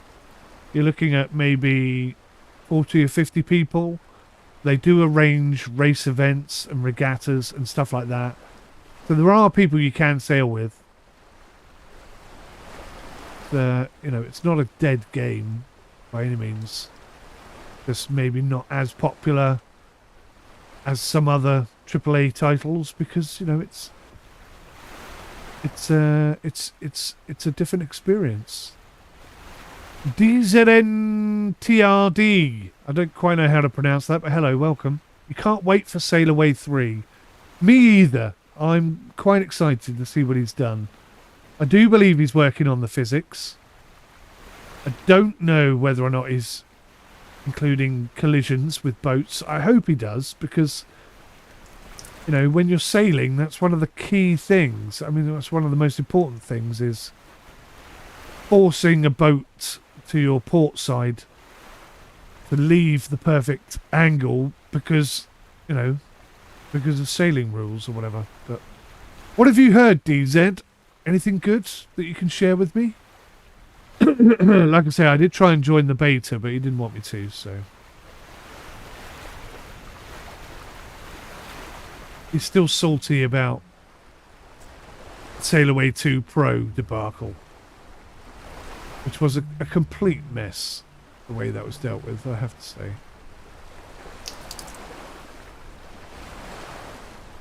And I still don't think he takes any responsibility for that whatsoever. I think he feels like he's the victim.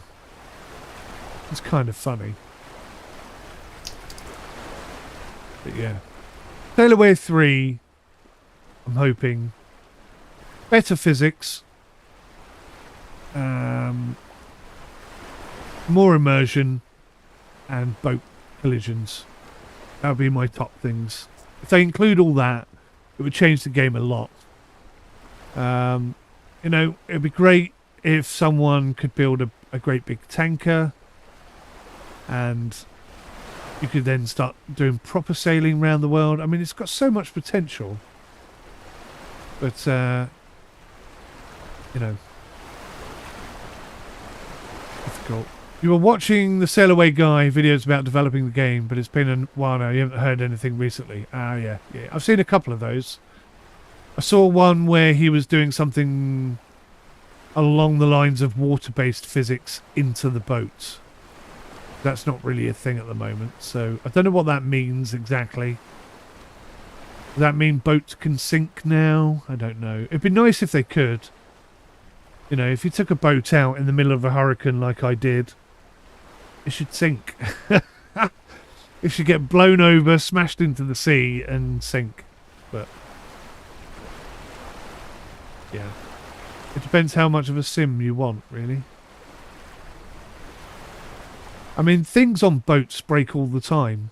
Like one of these sheets could break quite easily. If they're not maintained, if they're not looked after, if you don't anti-foul the boat, you know, on a regular basis, then you get all sorts of crustaceans and stuff growing on the underside of your boat. And then when you go out sailing in perfect windy conditions like this and you're only doing 4.8 knots, you think, well, why am I only going 4.8 knots? I should be doing at least 10. That's when you've got to get underneath the boat and start chiseling off all the crustaceans that have attached themselves. Can you imagine if they did an oil tanker simulator? It would take an entire stream just to turn it around to stop the ship. I think they could put oil tankers in this game. I really do. And I think it would work really well because it would make it feel more realistic. Especially if you could, like, plot a route and have the AI sail it whilst you're not around. I think that would be good. And then you would have real life experiences. You'd have a boat that's on a trajectory that doesn't know about your existence, and it's going to carry on that route no matter what. So you have to get out of that big tanker's way, or it's going to hit you, crush you, and sink you. I think that'd be fantastic. I mean, talk about simulation. That stuff happens all the time. Insane.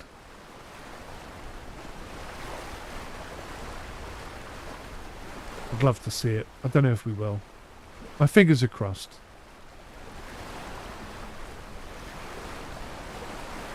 .7 knots with a 10.1 true wind speed. Actual wind speed is 6.9.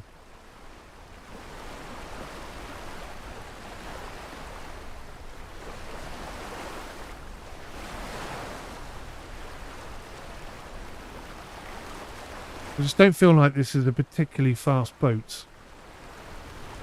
I don't think there's much I could do with the sails to really sort of... I suppose the jib lead car could be let out a bit.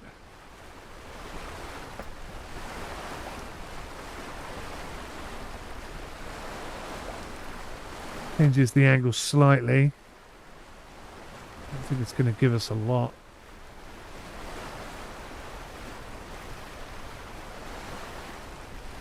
Certainly isn't a dramatic change, is it?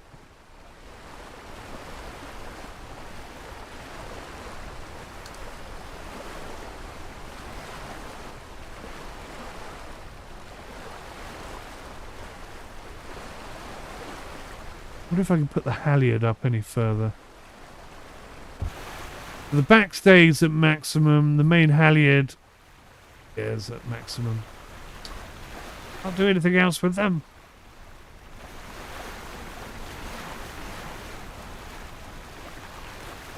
No, there's only a few sails on this boat. Can't squeeze any more speed out of her right now.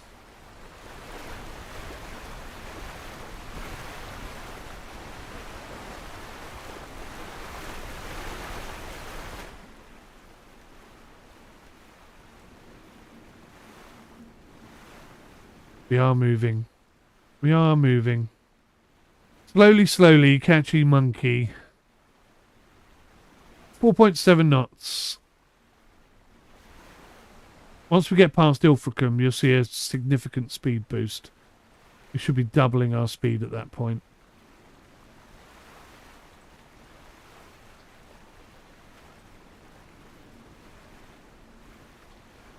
You can't rush it.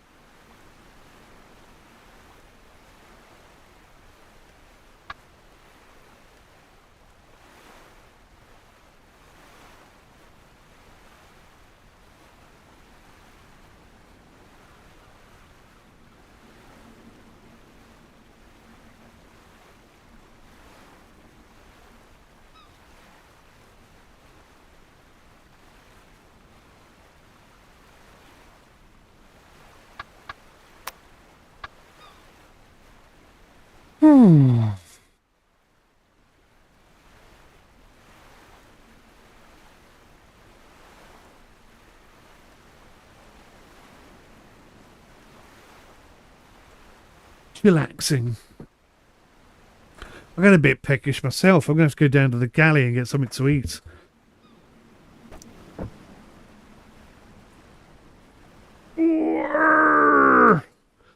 I've also got to phone this chap about the boat I'm going to go see on Friday.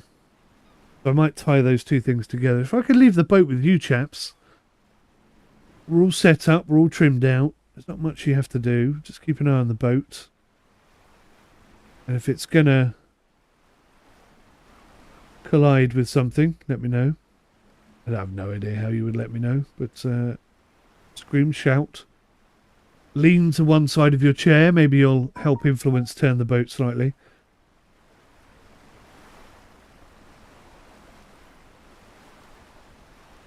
So yeah, 1 o'clock. I'm going to go grab some lunch. Bit of soup, maybe. Warm myself up in these weathery conditions. I shall leave my slippers here with you. And We'll be back very, very soon.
5.1 knots, guys.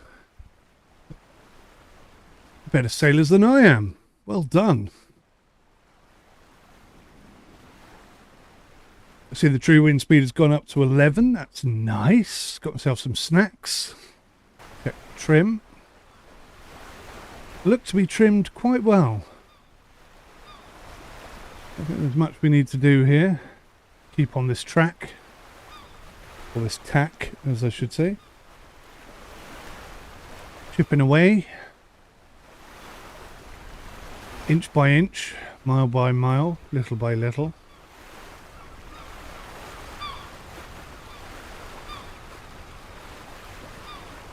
Hello, Mr. Seagull.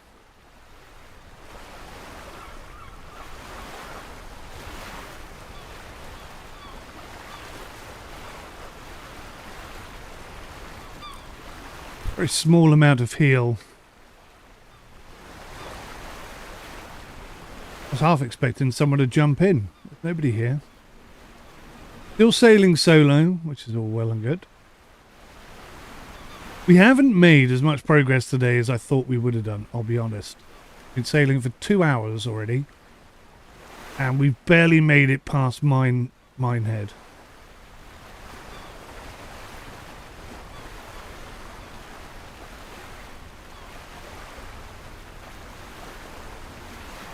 True wind speed hasn't really done us a great turn, has it?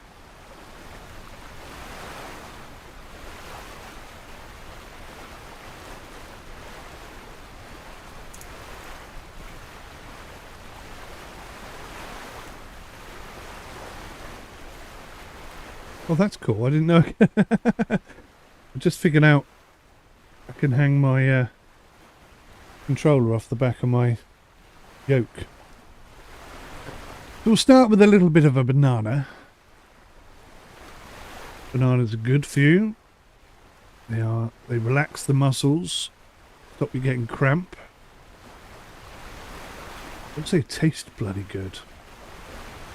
You know, when bananas go black, it's a sign of their potassium level. It's reached maximum, I think.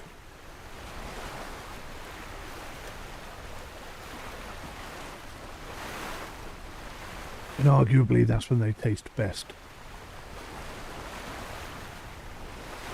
Delicious. Penny penny.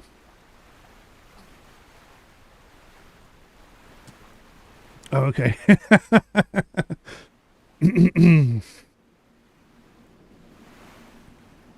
So it holds the controller temporarily. Should you dare touch it, it will immediately fall on the floor.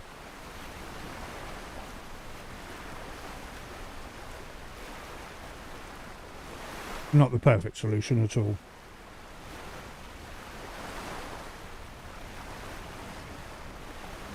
One of the other things about sailing, of course, is there's not a lot of space.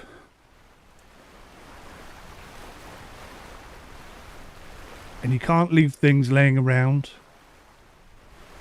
Ship shape and Bristol fashion. That's, you know, very much a nautical term. And it's essential because, I mean, I've been on a few cruises, I'm fortunate enough to say. And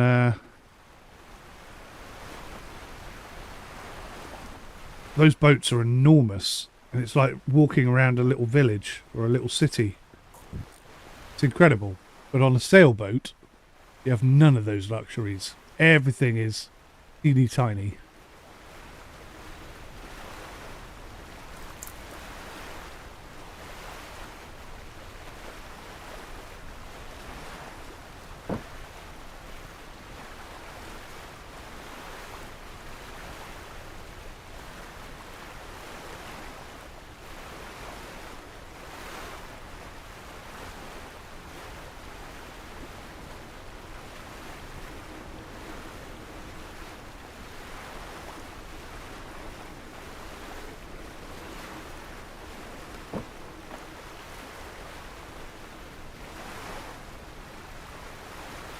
I do hate the pith. Lovely bit of nana. Lovely bit of nana. Look at that.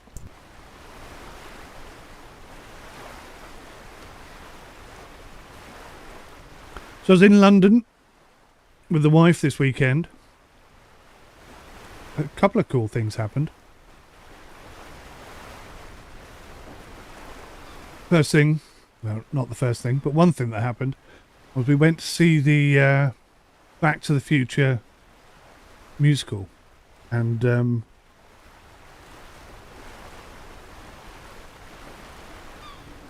I don't really like musicals that much.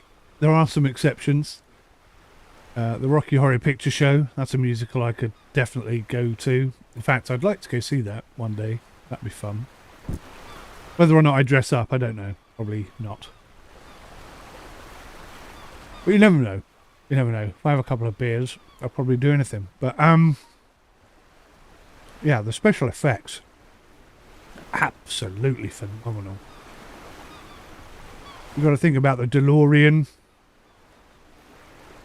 getting up to 85 miles an hour, and you think, how are they going to do that on a small stage?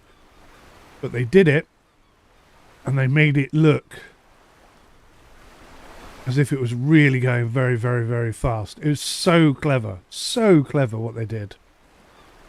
You got a few iconic moments in the movies that are in the film.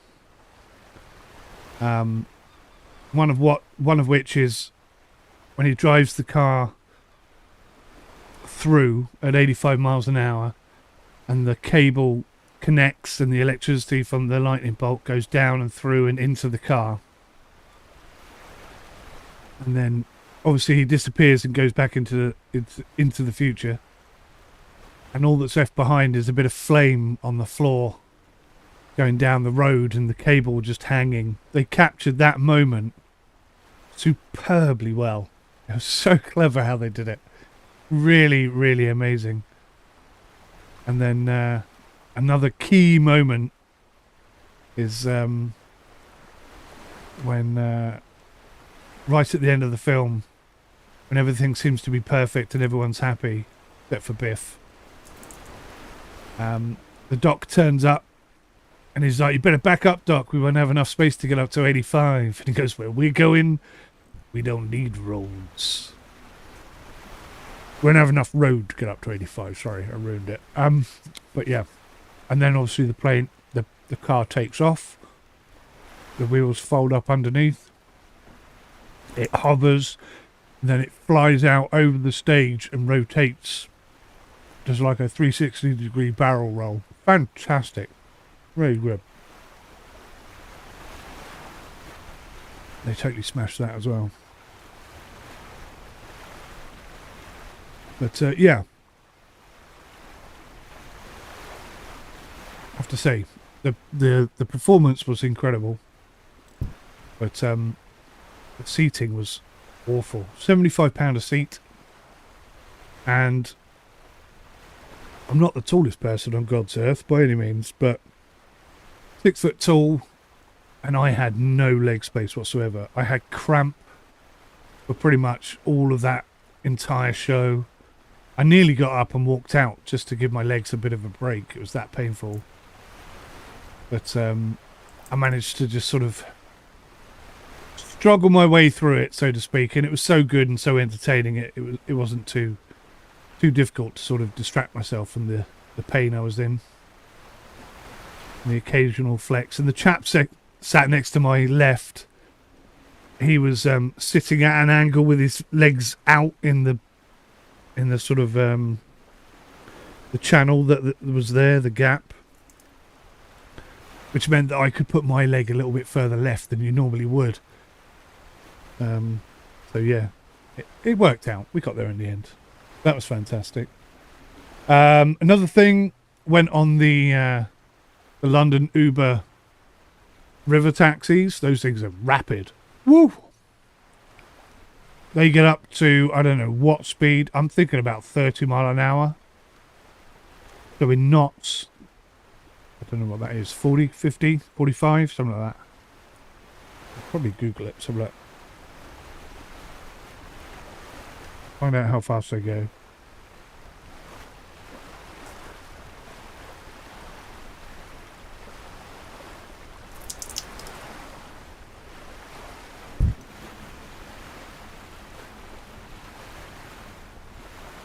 It's by Thames Clippers. Wow, it's been running for 20 years. I didn't know that. Good gosh. Started 24th of May 1999. Wow.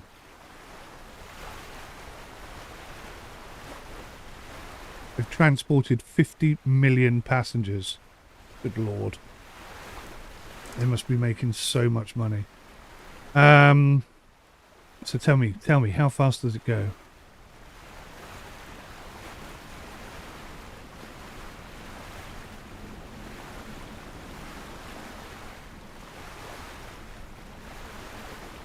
No, 22 knots is its top speed. Really? Feels faster.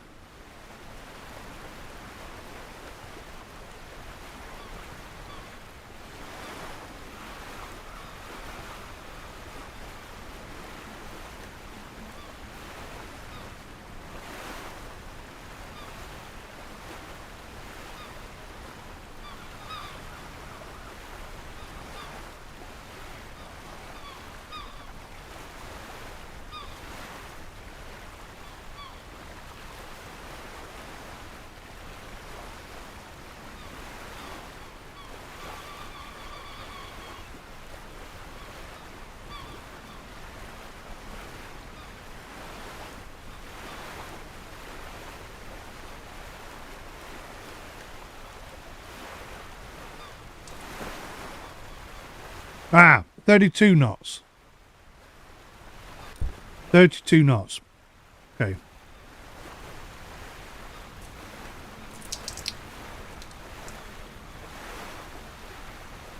$36 miles an hour, that is. That's what it felt like.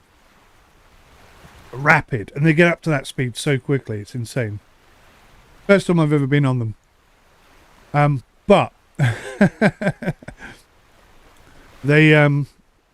they don't hang about. They're not. It's not like a casual service.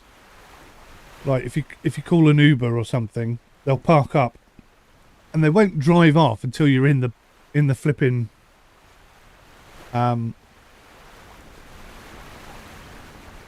you're in the actual taxi, or the Uber, I should say.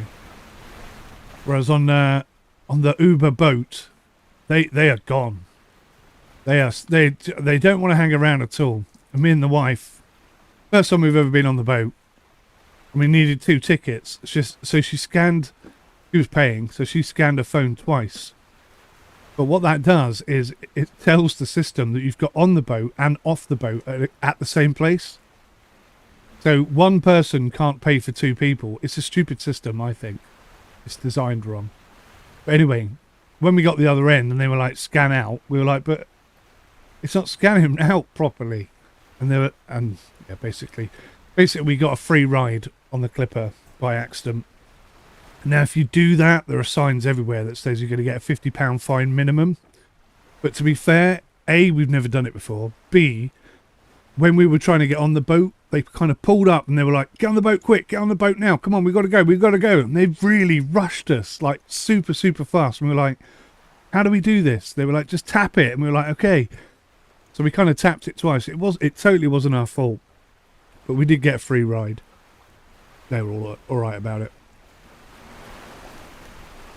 But yeah, it was kind of funny at the time. Made us chuckle. But we did go and see we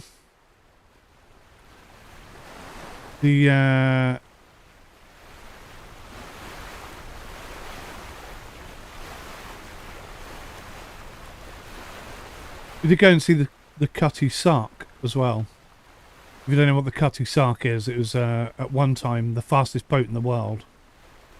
And it would transport goods from London to Australia in 72 days. I mean, that's going some, that is. They'd go round the Horn. They'd sail in any weather. And they only had like 32 men on board, maximum, averaging 28 men. Incredible. Yeah, I mean, an amazing boat. But inspiring at the same time.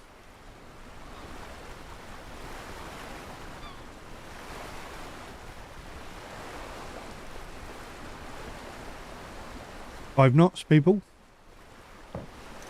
Slowly making progress.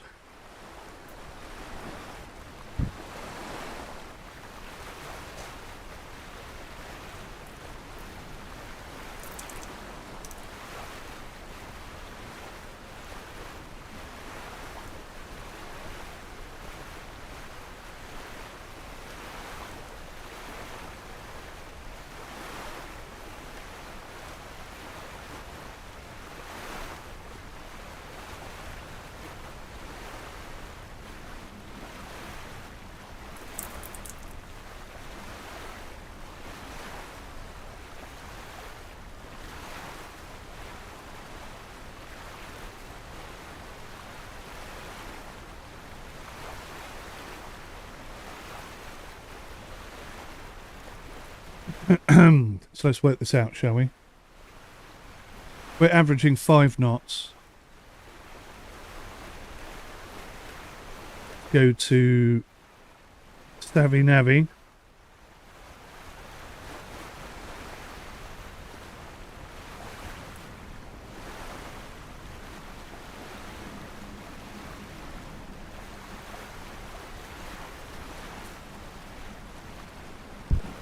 See if it's any good. Right, so we've got to...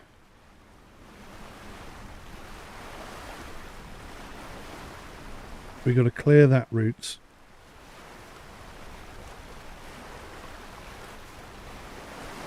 Where did we get to? We got to Watchet, Minehead, Blue Anchor Bay. We're going to start there. Navigate all the way around St Ives. How long does it think it's going to take us?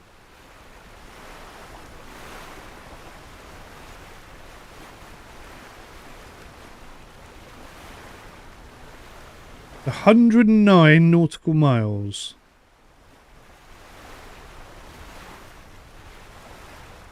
Okay. It's given me a pretty detailed... It'll take 11 hours and 36 minutes to get there, so it says. We're kind of on the right route. Are we just coming up to Partick now? Where are we heading?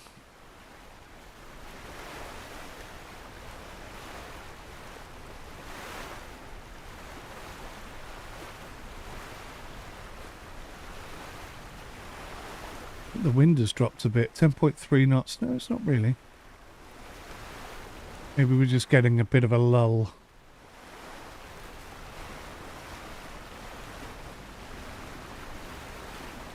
So, Savvy Navy. I don't know if you can see that on the cam.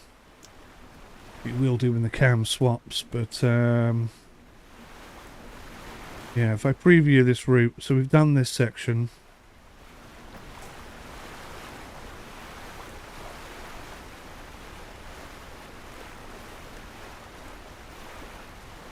So it reckons we should come a little bit more centralised, but there's an awful lot of shallows out there.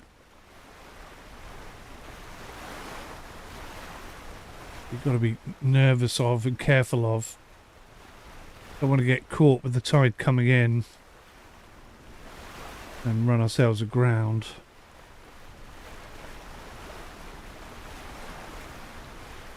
Let's gauge where that is. Oh, do you know what? No, that's pretty much the route that I've tracked.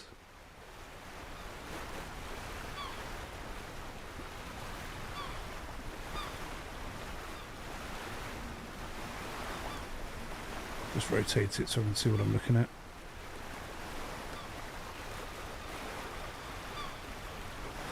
So we are past Minehead. We're heading to Poole Lock now.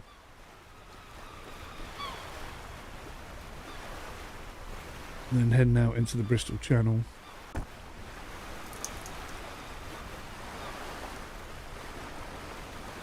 Reckons an angle of 281 to bear away on.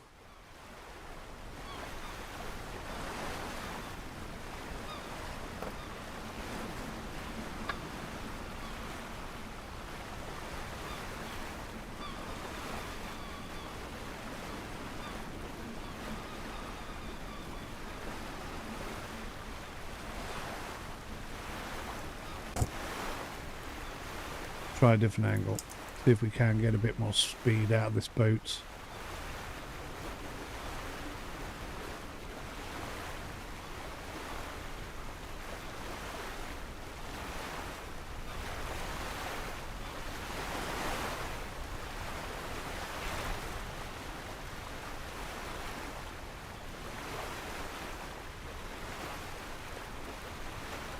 Yeah, we seem to be capped at about 5.1, 5.2. It's a more direct route, so arguably it's faster over the long term.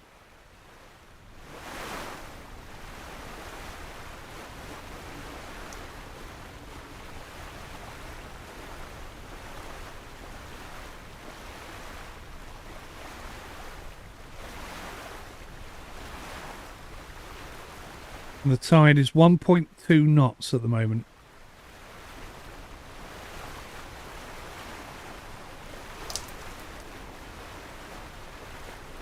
So really our speed over ground should be, I mean, obviously this game doesn't simulate tidal speeds, unfortunately, otherwise we would be doing sort of 7-8 knots, which is what I was predicting when I started this sail today, so it's a bit disappointing.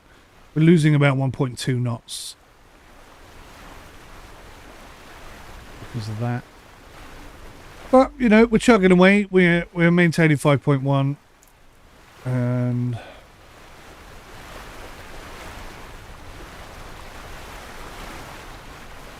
the wind speeds increase, which they should do. We might be able to get a bit faster.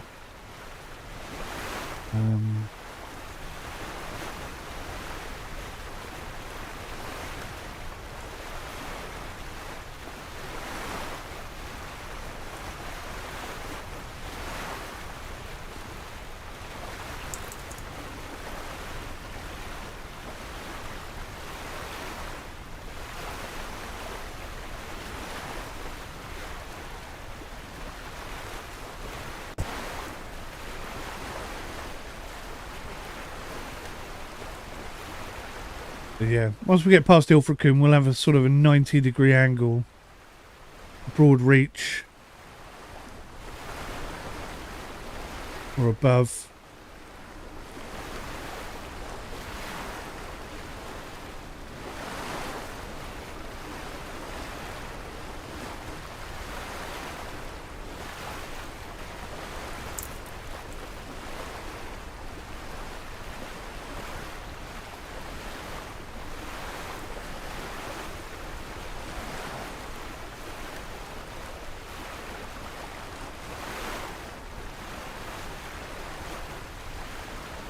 We just have to suffer the slow pace until we get there, basically.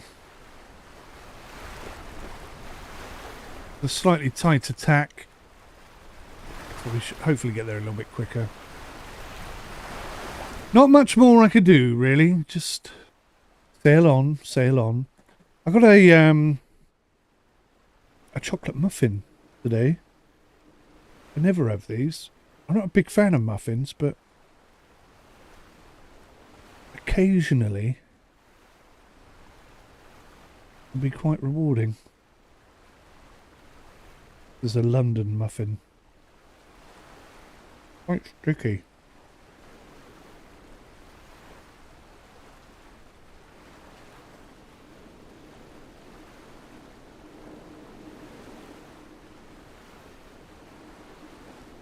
Oh, and crumbly. Blimey.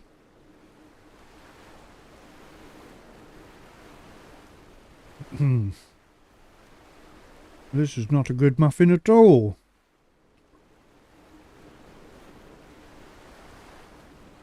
Almost impossible to eat it. Bloody hell. It's just falling apart. Going bloody everywhere.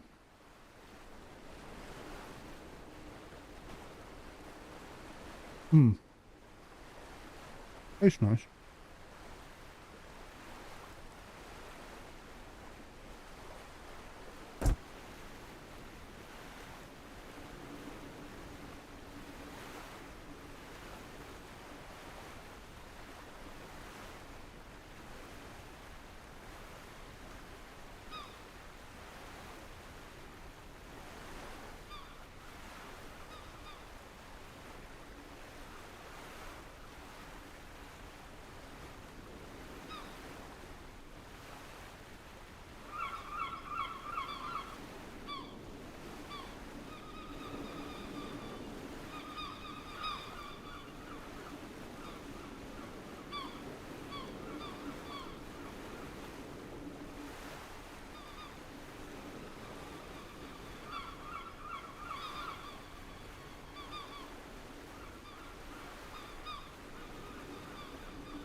It's horrible to eat. Now you can see that. Just rumbling. Like trying to pick up sand.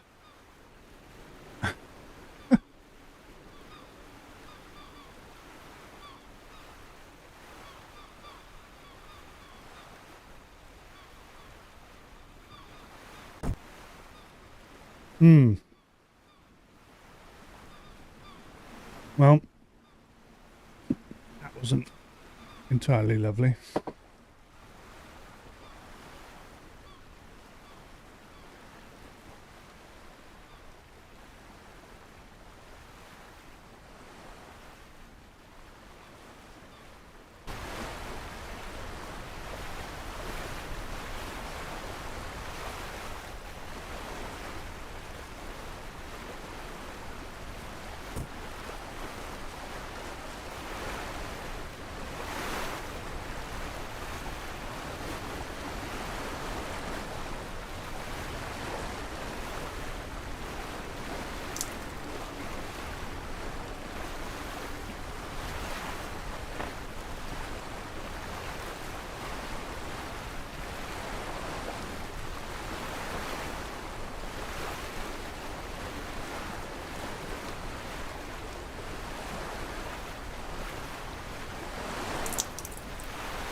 So it reckons 3 hours to get to Ilfracombe.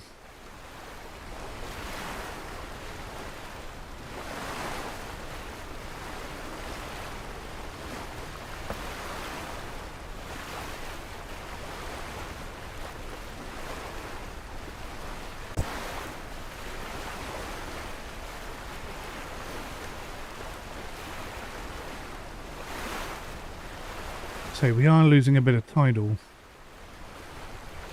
pace.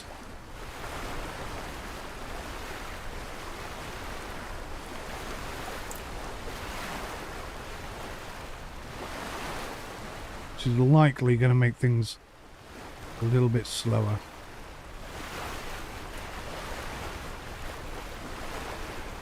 Ay, ay, ay, ay.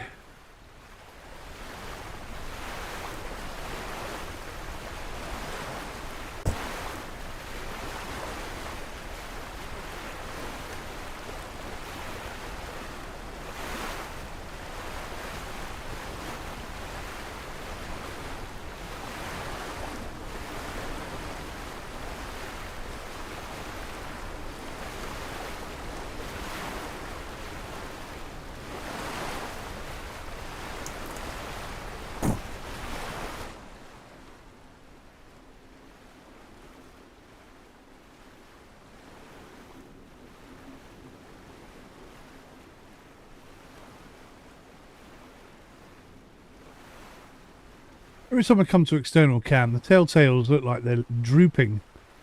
Oh, they bloody are drooping.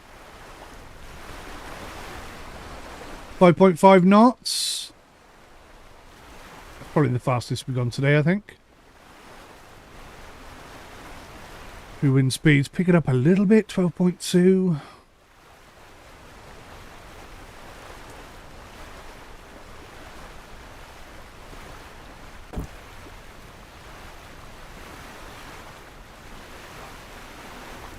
focus on it too much. Just got to chill.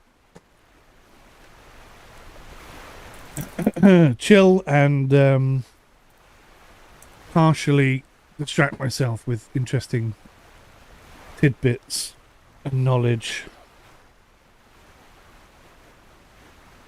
Learn a little bit more about sailing every day.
Hey, Irvine. You've just been to the restaurant for your lunch and it was very nice. I'm glad to hear that. What did you have?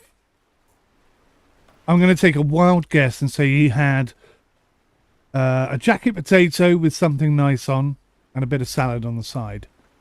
But what did you actually have? I had a banana and a very crumbly muffin.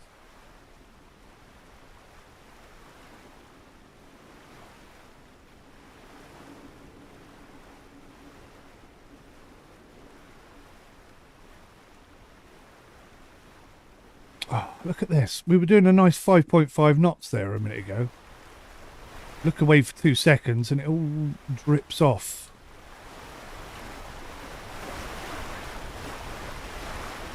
Down to 4.9 knots. That makes a huge difference over a period of an hour.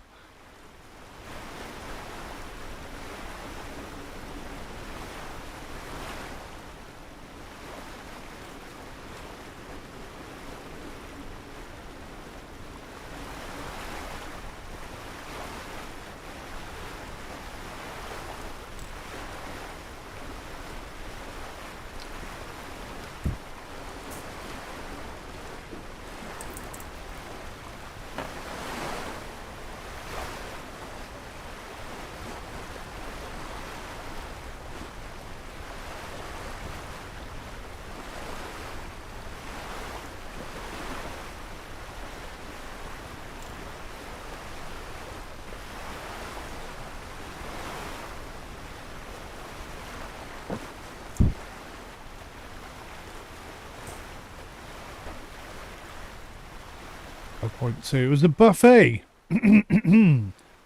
Pasta with meatballs, salad, chips, and for your pudding you had a cream cake. Delicious.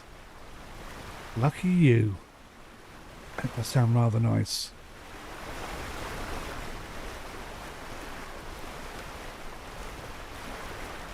All you need now, Irvine, is a little boat to take you out and get some fishing on the go.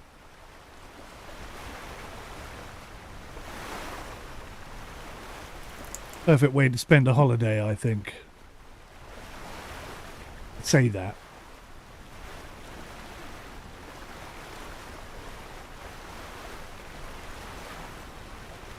I'm a bit squeamish about taking the hook out of fish's mouths. I mean, it's a lot easier these days when they're not barbed. Still.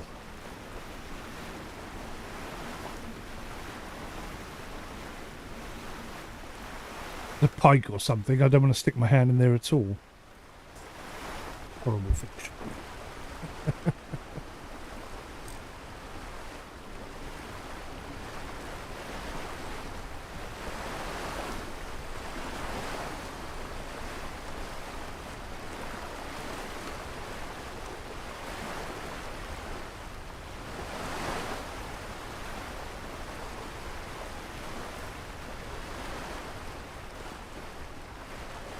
Oh, we had a bit of heelage there.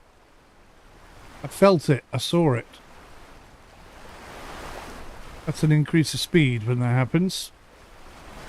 Doesn't seem like we maintained it though, sadly. Must have been a short gust. 5 knots. Plenty of boats going around, but the sea is quite choppy. Your mum gets really bad seasickness, so we don't want to risk going out on a boat. Yeah, that's true. If there's one way to ruin a holiday, it's seasickness. That's a fair point. Bless her. I am concerned about seasickness myself when I go sailing. I mean, that would be the worst thing in the world, wouldn't it? If you buy yourself a sailboat, and you get all geared up, you buy all the stuff, you do all the training, you're ready to go, and you discover that you can't sail more than about 10 minutes before you feel sick. That would be bloody soul destroying. 5.3 knots. We're getting some speed there finally.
For example, if I went from Scotland to Belfast, will it take 2 hours like it does in real life in the game? Yep, that's how long it would take. Although, Irvine, as I have alluded to a couple of times today, the tidal simulation doesn't appear to be working in this game. So at the moment we're in the Bristol Channel, and basically the sea comes in, which means you've got a current heading inland of about 1 to 2 knots, and then whenever the sea goes back out again, then you have a tidal range going back the opposite way, taking you back out to sea, the direction we're going in this morning. And that should again be 1 to 2, maybe as much as 3 knots. But and that should add. I mean, if you're going in that direction, the current should make you travel 1.2 knots, even if you haven't got any sails up.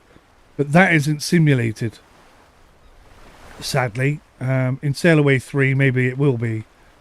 But we're definitely losing some speed because of that. We should have been travelling 1.2 to 1.5 knots faster.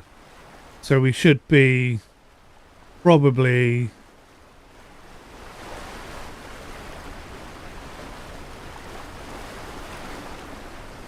I'd say, yeah, probably about halfway across by now, if this was more realistic. But yes, fundamentally, if it takes 2 hours to sail there, it'll take you 2 hours to sail there. Excuse me, but you have to factor in the fact that the tidal simulation is not working.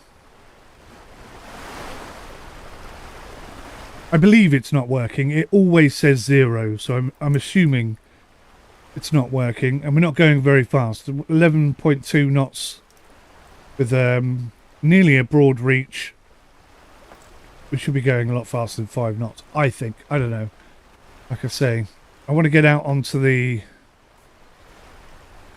I want to get out on a boat, on my own boat, and do, you know, practice this stuff for real and see what really happens.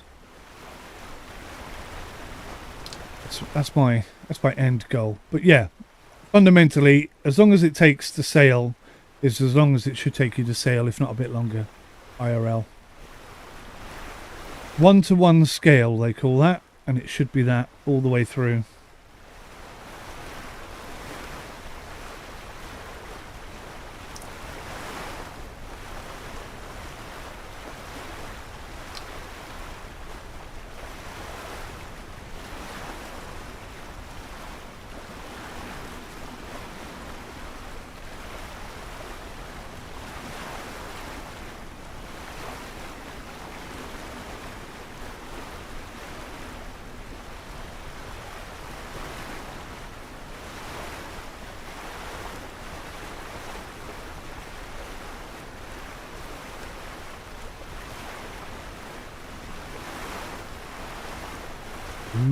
Put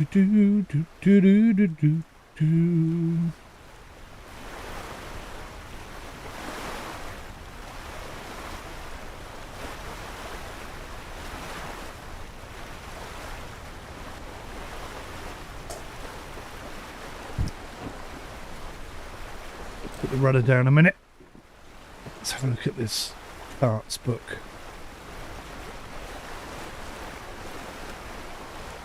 Irvin, yeah, you absolutely get storms in the game. You don't get seasons, but you get storms. So what it does is it accurately depicts the wind all over the world. And I think as well the sea temperature, which is irrelevant to you because you're not falling into the water ever. But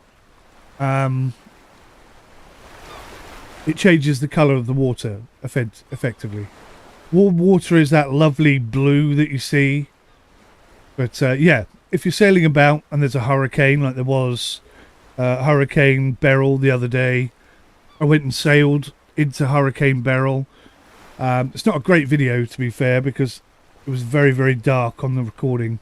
It wasn't that dark on my screen, but on the recording, you could barely see anything. But yeah, it's real world weather.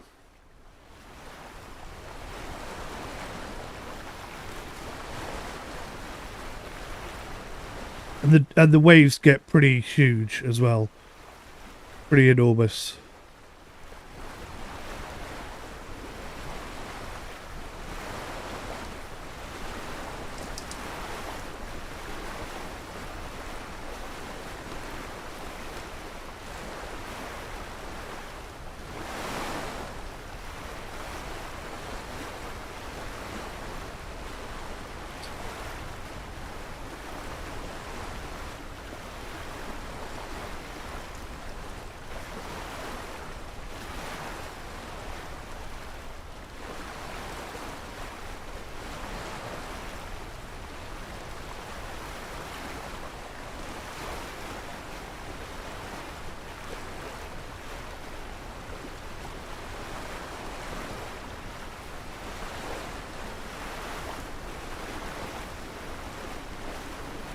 So reads. A small craft almanac. Practical boat owner. Nice.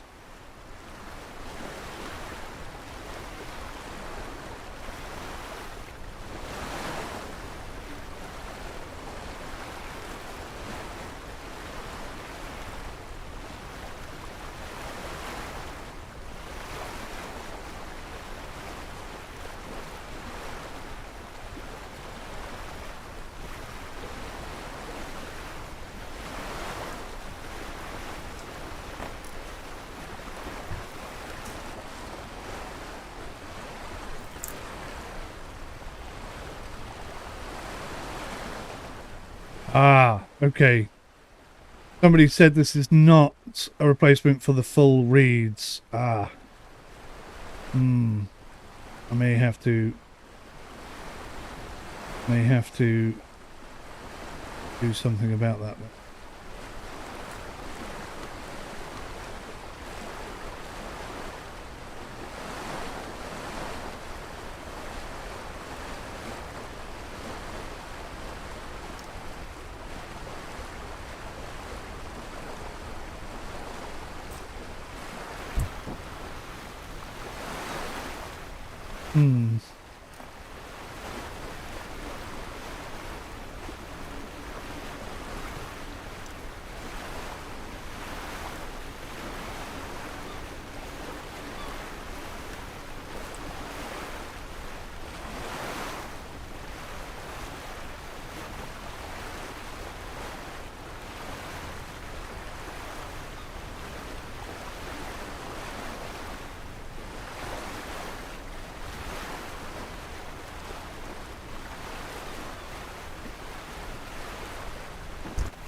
I think like maybe I need this one. Very difficult to know.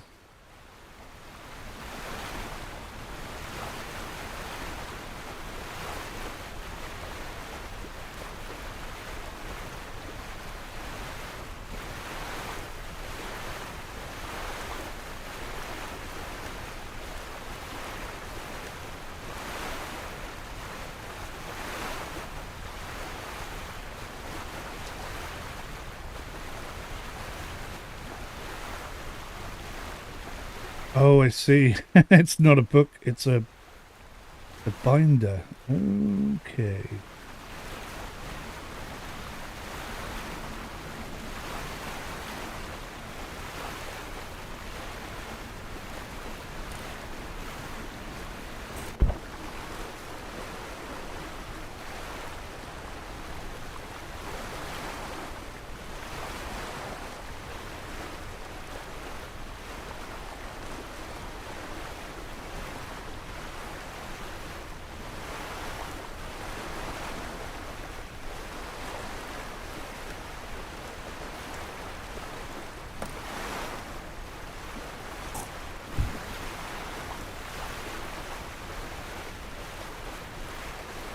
More research required on that one. It's confusing me at best. How are we doing here? 5 knots. We could do better than that. Come on, boat. We've been at 5.5 today. Let's get back to it.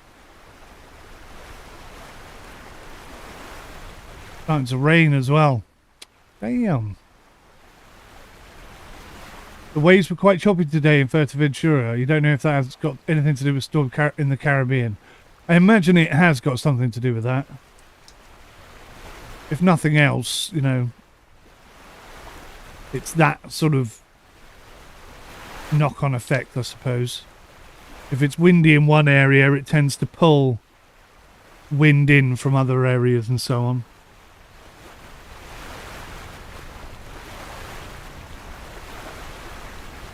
What are we just coming up to now? We're not even quite at Linton, are we? No progress today.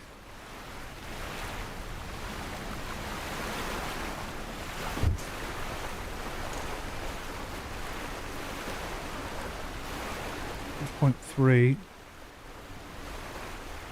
Come on, boat. 5.4. Get a squeeze of 5.6 out of this. Come on.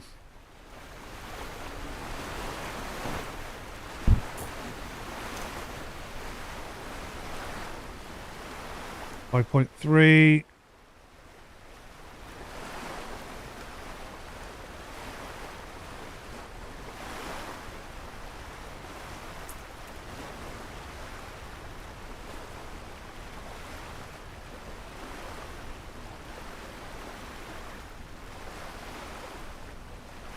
Nothing else I could do with the top of the sail.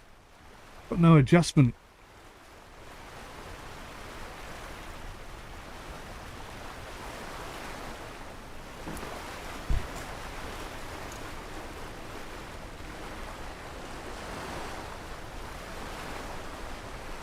Yeah, I think I'm going to adjust that jib.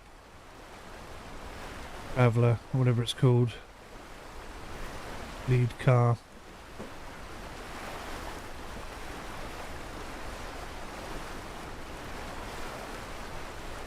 That's a bit better.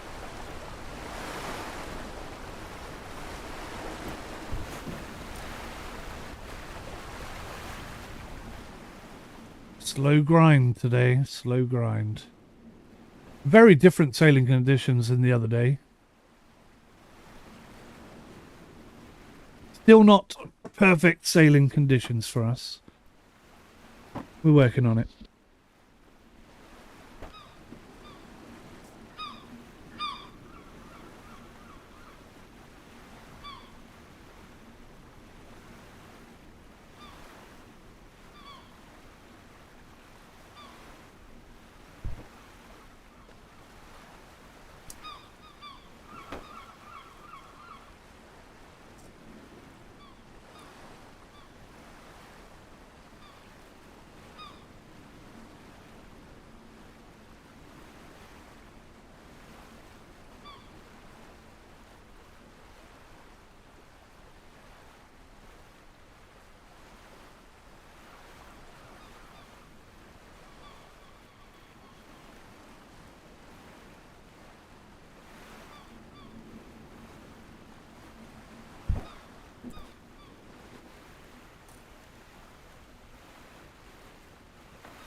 Hey, Irvine. Oh, let me trim my boat there. I was just reading about... Well, watching this video, some guys were sailing their boat and they had a whale come up literally 3 feet from them. Less than that, possibly. Incredible to see. Totally distracted me. How many people from the Discord server play multiplayer with each other? Well, the number of people in my Discord, or the SimShack Discord, who play this game is just me that I know of.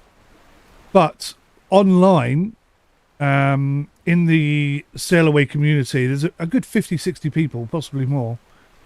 I think if I look over here, I might be able to show you a bit more realistically.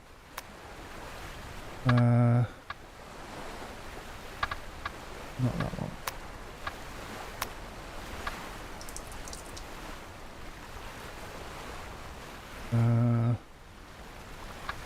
Here we go. Here's how many people are sailing at the moment.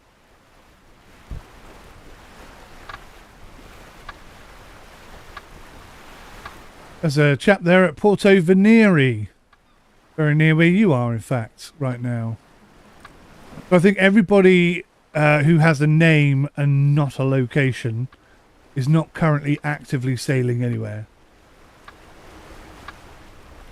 But everybody else is sailing. There's a chap at Blackpool, Guadalupe, Lisa's in France, Mitra is in Italy, Monkey's in Halifax, Ockweller's in England.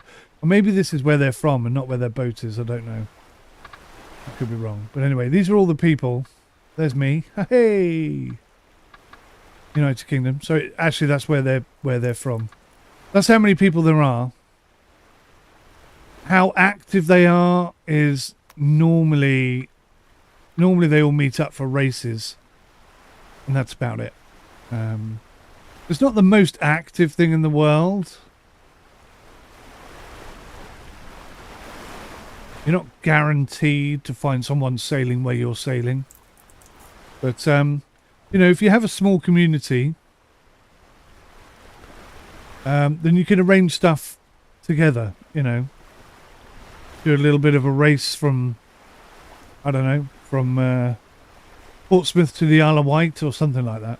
These kind of things can be set up quite easily, and then you know, you kind of create your own community almost, so to speak. 5.2 knots. I'm going to take my cap off. Excuse me a second. Oh. It was so windy in London over the weekend. I had to tighten my cap so that my cap didn't blow off. And it's so tight, it's actually making my head ache.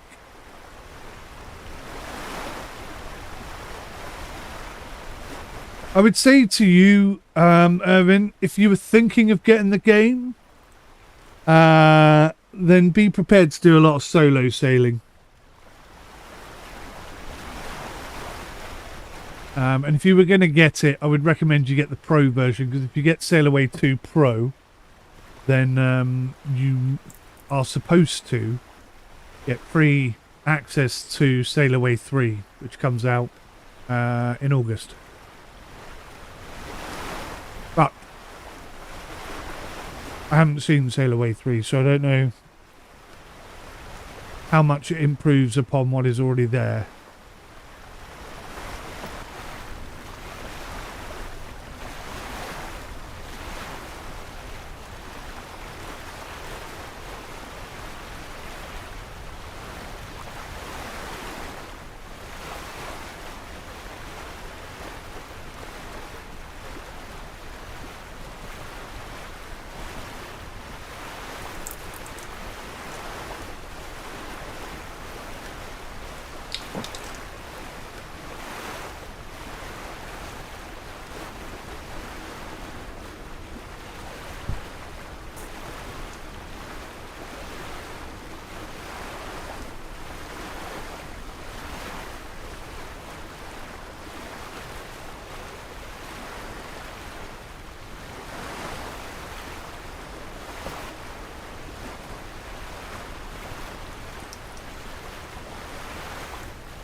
Well, once again, I've taught myself an important lesson. There's me thinking, as long as I stay in visual sight of the coast, then I can swim to it. But as I have just proven, that really isn't the case, is it? I don't know how many miles offshore I am, but there's no way I could swim that. That's a lot further away than it looks.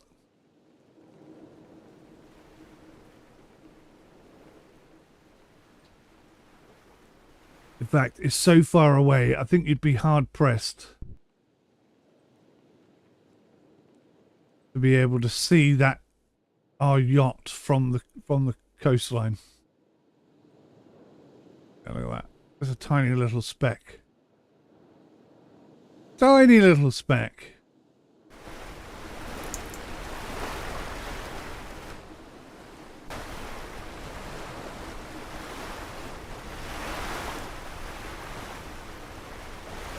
So I can get that idea out of my head straight away. I think having a little emergency dinghy is a good idea.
We're just coming up to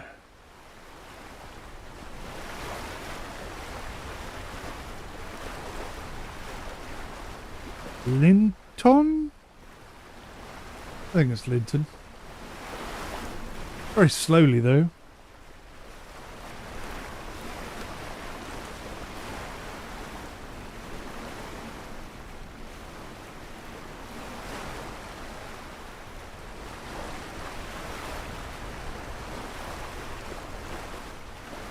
With a little more pace, boat. A little bit more pace.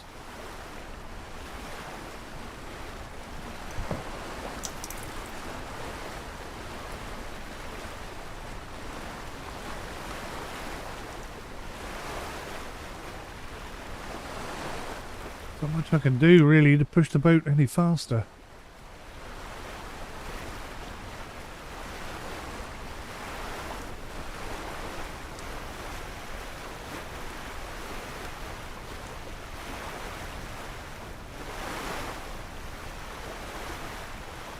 Oh, I forgot to phone David. Right, let me go do this. Important phone call about the boat I'm going to go see on Friday. Be right back.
Hello, hello, hello, hello. The temperature is 24 degrees Celsius and the hottest it's going to get while we're here is 28. Ooh, mate. Make sure you put that sun protection on. Another thing I'm going to have to think about when I'm out on the ocean. There's absolutely nothing stopping the sun from burning you to death. Sunburn could be a horrific experience. So, yeah. Back to 30 is the ideal number, apparently, according to those that tell me what I should be looking at. So, yes, good news. We're going to go check out the boat on Friday. I'll maybe take a camera down with me and record it. Don't know. I think I probably should. Hello, Mick86. Yes, this is real-time weather like Flight Sim. The weather in this game, I think, comes directly from... if you look at the bottom left-hand corner of the screen, you can see the Windy app. If I switch to the Windy app...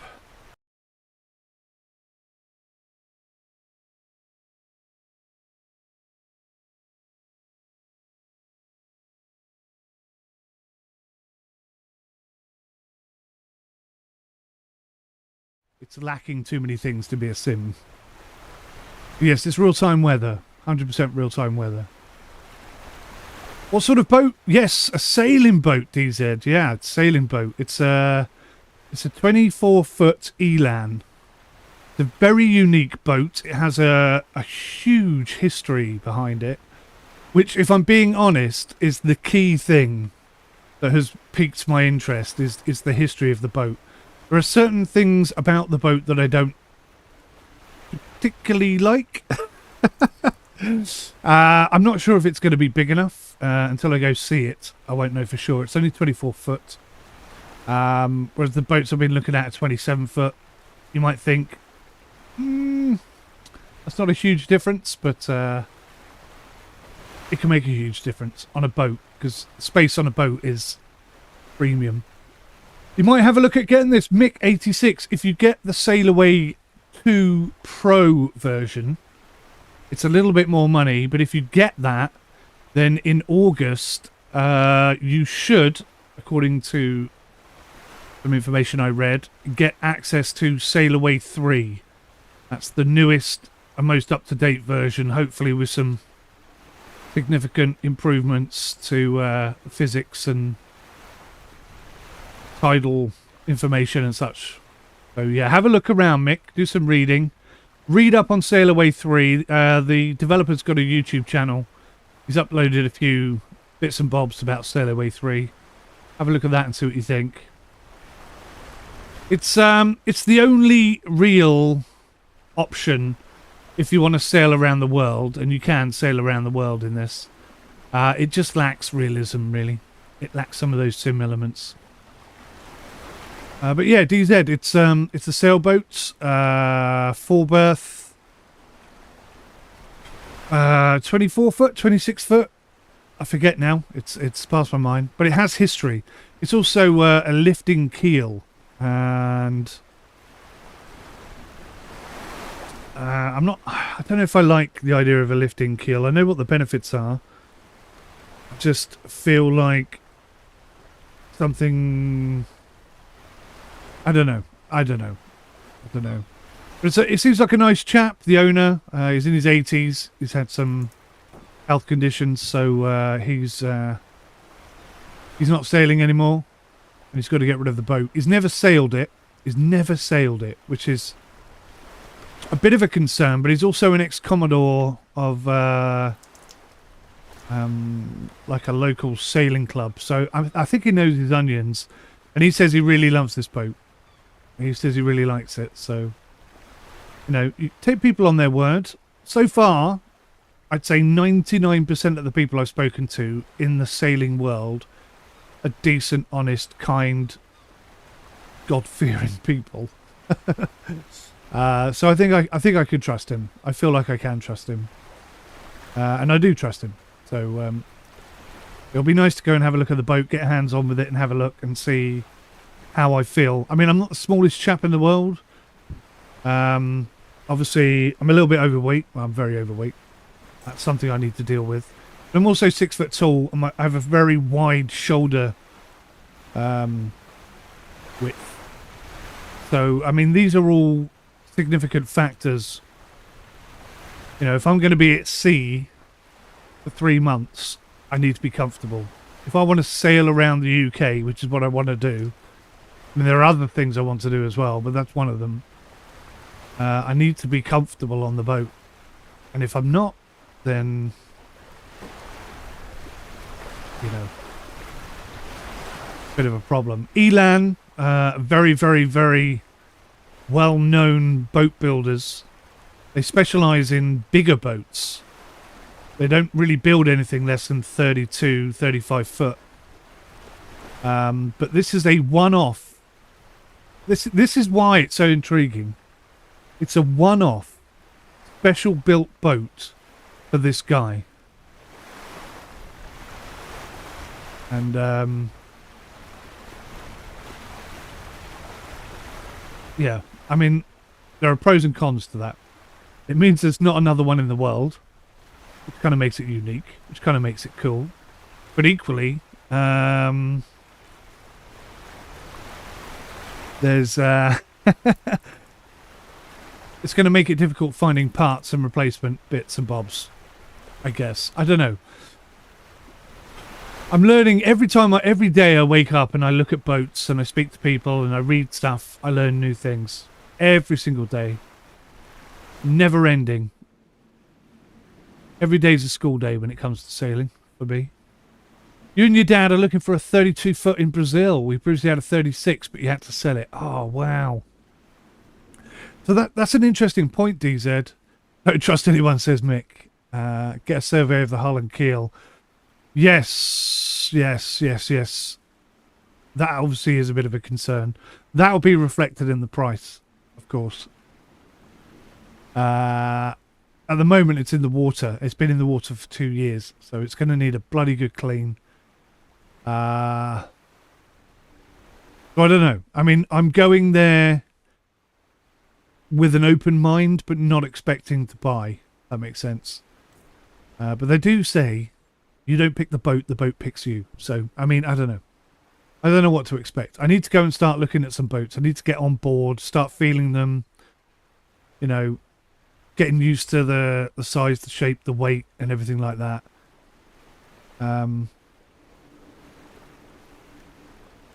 Yeah. So watch this space is all I can say. An interesting question though, DZ. Why have you downscaled from a 36 to a 32? And do you think that's going to affect you? The previous boat I looked at was a 27, and I've also looked at a 31 footer.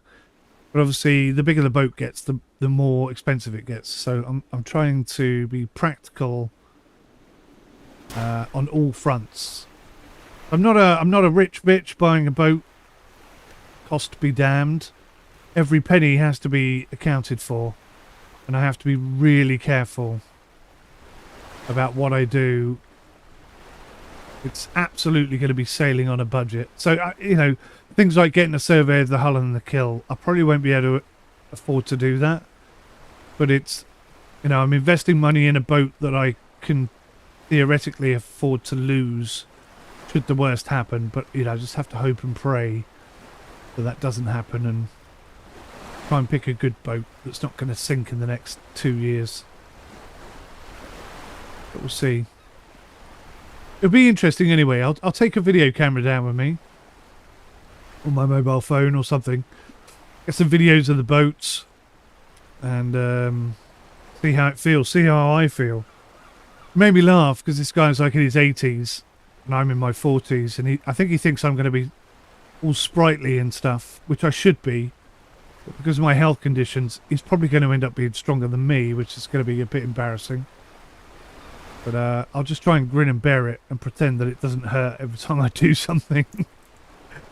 Try and keep the grunts and the owls to an absolute minimum. You got the same thinking about size and costs. You're doing coastal sailing. 32 should work for you. I've read, you know, I've done a lot of reading, and 30-ish or thereabouts seems to be, perfectly adequate for a family, is what I've read, not what I've experienced, because I have no experience. But we get a bit of a sea swell coming up here, only a small bit. Still chugging away very slowly at 5 knots. I'm looking forward to... Actually, I wonder if I can change our angle just a little bit.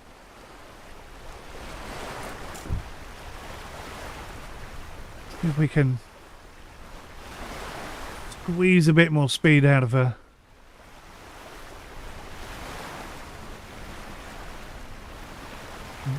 Not very much I could do with these sails. We're limited in terms of sheets. Going a little bit faster, 5.2. I can't stay on that tack though. That's going to bring us too close to the shore. We're going to start hitting the shallows. Maybe something like that I can get away with.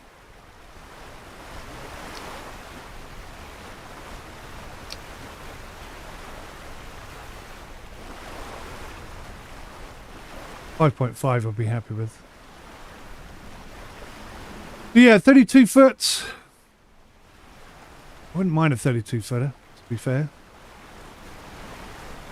In an ideal world, all things going well, which they very rarely do. One thing I like about this boat I'm going to go see on Friday as well is it's configured for solo sailing. So all the sheets run back to the cockpit. You don't have to be climbing over anything to get to anything. So there are benefits to that.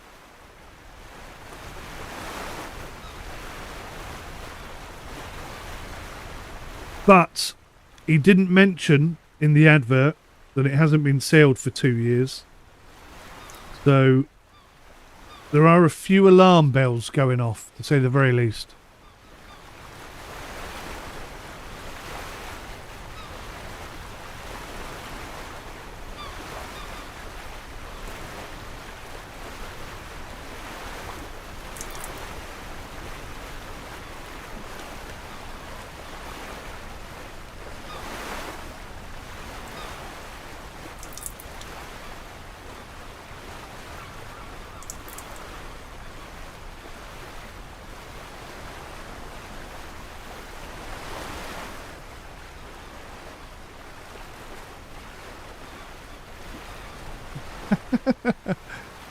You wanted to live on a wide beam, but the wife got her way and you have a house instead. Yeah. Well, I'm in the position where I've been looking at, talking about and thinking about and dreaming about sailing for years now. Absolutely years. Since I was 15, really. On and off. Some years it's all I can think about. Some years I hardly think about it at all, but I always come back to it. Yeah, I've had some pretty crappy health conditions over the last 3 years, and it's made me realise that, if I don't do it now, I might never get to do it at all. Which is a bit of a sobering, crappy situation to be in. But yeah, I mean, I may only get 1 or 2 years worth of sailing before my health deteriorates and I can't do anything at all. But I don't know. We'll see. I'm hoping 5-10 years worth of sailing. I mean, that for me would be glorious. Something to look back on and be really happy about. If you have the chance, take it. Exactly. That's kind of how I feel. Yeah. And I'm not delusional. I'm not like, hell be damned, I'm going to do it. If it doesn't feel right, if it doesn't smell right, if it doesn't look right, I'm not going to go for it. And I'm still unsure if I want, a boat of that size. Because obviously the smaller it is, the cheaper it is, So should I, maybe just pick up a little 20-footer? Because, I have to be honest. I've got these delusional ideas that the wife and the kids are going to get all excited about sailing with me, and they're going to come out and we're going to have some fantastic family holidays and stuff. The true reality is, if I'm sailing around Britain, it's probably going to be wet, it's probably going to be cold. They're probably not going to want to come. It's going to end up just being me anyway. So, I mean, if I can find a smaller boat for less money in a better condition, maybe that's the way to go. I don't have enough experience to be 100% sure. I'm on the journey, so to speak. I have to say, I've learnt so much in the last 2 years about real world sailing than I've ever learnt. You know, the actual pros and cons of certain things, and different keel configurations, different rig configurations, stuff that just never really entered my head before now feels really prominent and really important. Oh, I've got a bit of a heel going on here. What are we doing? A nearly 25-degree heel? Oh, nice. Actually getting some...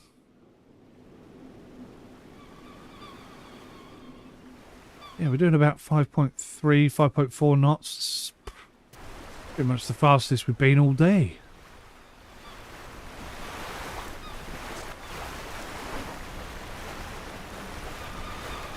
But yeah, anyway, I mean, it's a learning experience. Everything I do, everything I see, everything I hear tests what I know, and quite often changes my opinion on things I thought I knew that I hadn't really thought about enough, and so on and so forth.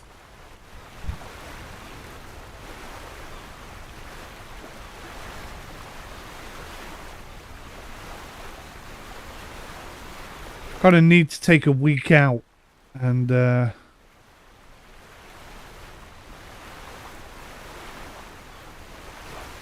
arrange to go and see some boats, get some hands-on experience, bit of a taster.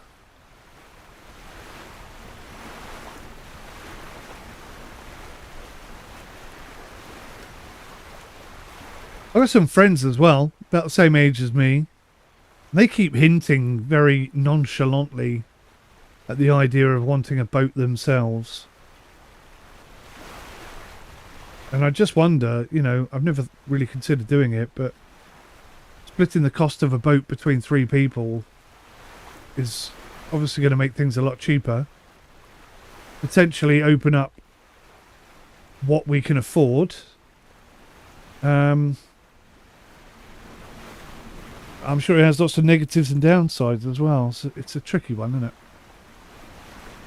Nothing's easy in the world of sailing, I've discovered. I think that's the first thing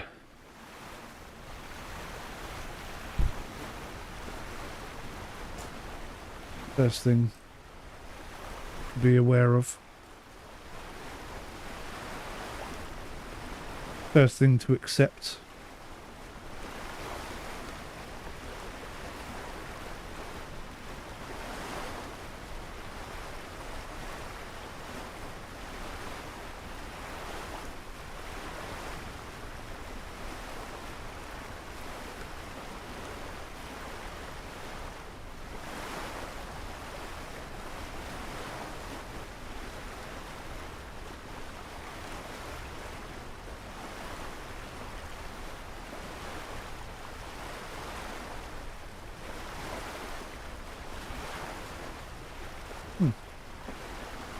Right, blah blah blah blah blah blah blah blah. Don't forget to sail the boat, Mr. Sim. Otherwise we'll be chugging along. We were doing 5.4 knots there for a second. We'll be chugging along really slowly and going nowhere.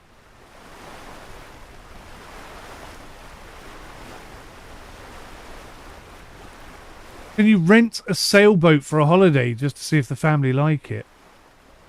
You know, you can rent riverboats, but not sure about sailboats. I think you can. I'm sure I've seen it. But the cost of renting a sailboat for a week is going to be about the same price as buying and owning your own boat. which is just crazy, right? I mean, it's phenomenal. Sailboats are an interesting thing. I was watching this couple from the Midlands somewhere, and they were looking for a boat for years, and then COVID hit. And personally, I'd have thought that's the perfect time to have a boat, right? In the middle of COVID, because you're on furlough, so you're still getting paid from your job. And you go sailing for 3 months. Paid. Full pay.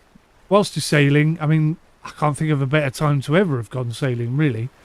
Anyway, they didn't. What they did was they buckled down and they saved hard. And they had an opportunity to buy a boat for, I think, 9, 10 or 11, 12,000, something ridiculous like that. Paid 12 grand. £12,000 they wanted for this boat, and they offered them 4. And they accepted the offer. Now, rightly or wrongly, they didn't take that boat. They didn't actually want it. They offered 4 just to see what would happen as an experiment. And they never expected for the offer to be accepted. So, I mean, very, very expensive sailboats can go for very, very little indeed. If you're in the right place at the right time and make the right offer in the right way. You never know what you can pick up. I mean, I could get an absolute bargain, or I can get absolutely fleeced.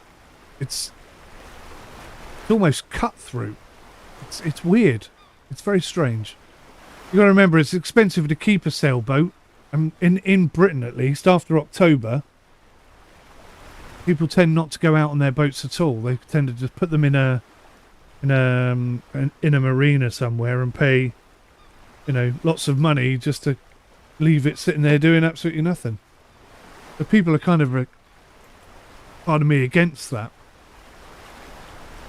And here I am at the beginning of the season trying to buy a boat, and if nothing else, that puts the price up. So, all the research I've done and all the recommendations and advice that I've read from people suggests that the best time to buy a boat is in October, in Britain at least. That's kind of the end of the sailing season.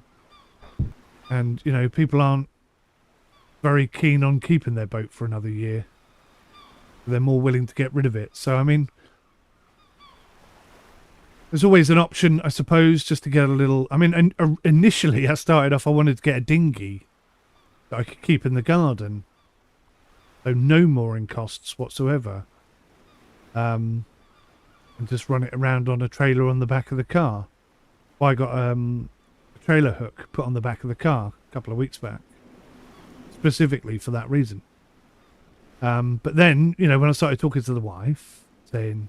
oh, we could go here, we could sail there, and spend the week on the boats exploring different areas of the wherever it is that we'd gone to, and the whole thing would be like a big adventure. And she was like, yeah, great, except we needed to have a proper toilet. It's like, well, okay, yeah, fair enough. That's, if you're going to have multiple people on the boat, that is quite an essential thing if you're doing overnight sailing and stuff.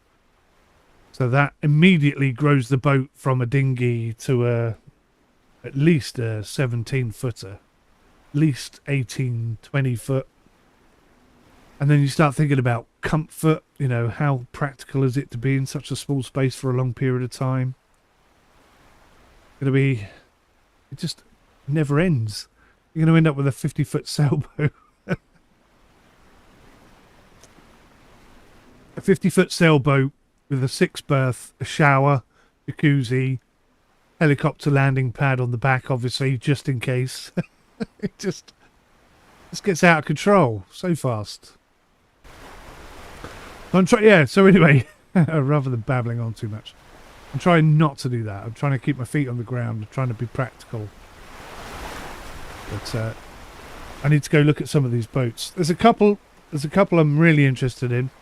Tonight, I'm going to formulate a little Excel spreadsheet.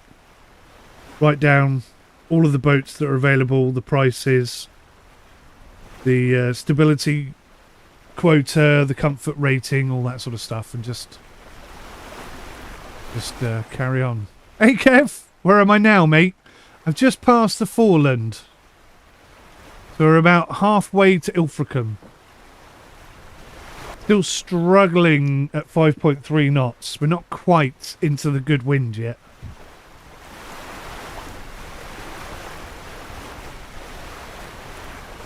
We are going a little bit faster and a little bit more direct. So Ilfracombe is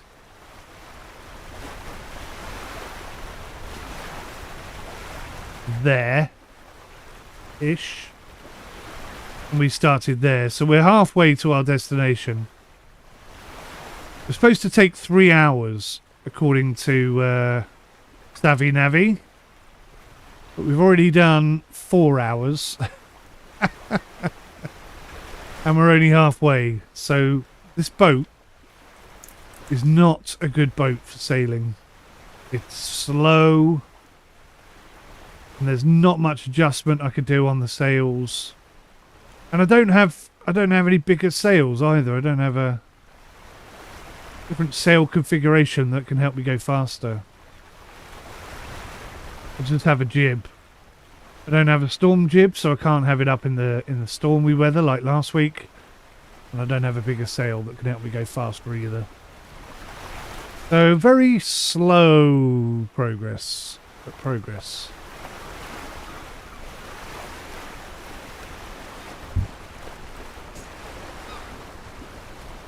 I'm going to have to really pick my weather window well.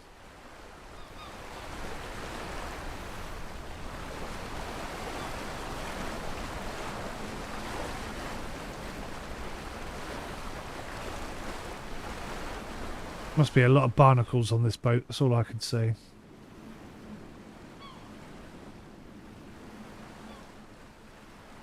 He sails like a brick.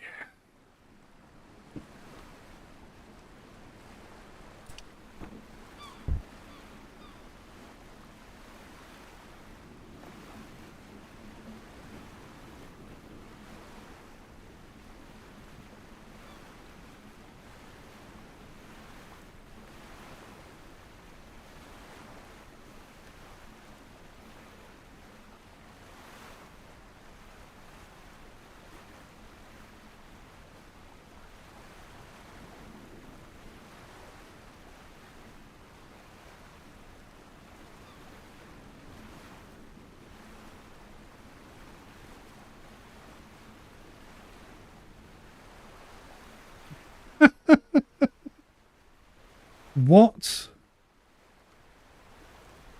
Oh my god, censorship coming in from Amazon now.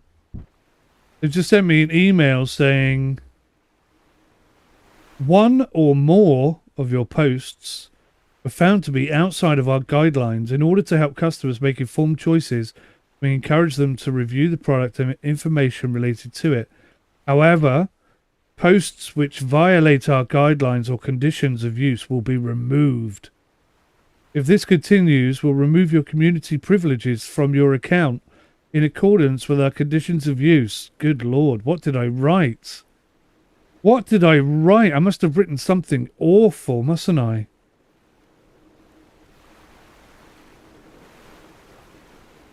See if I can find what I wrote. Good Lord, that's a very serious email. No link to the offending thing, though.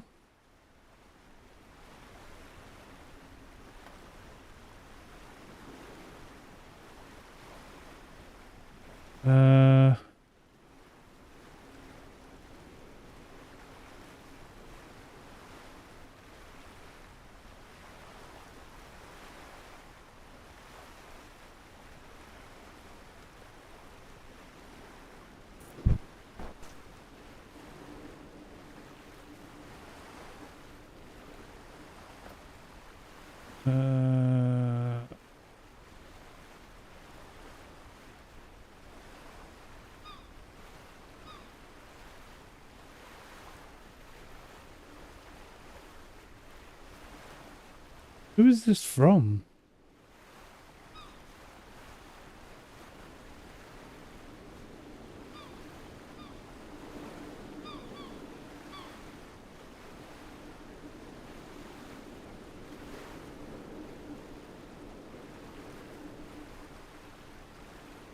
Says it's verified by Yahoo. I don't trust Yahoo as far as I can throw them.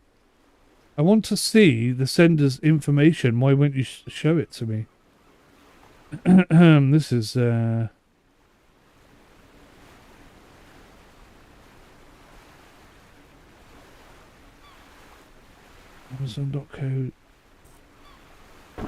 I'll click on it. I have no idea what I said. I don't even know what product it's for. All of my products reviews are honest, though.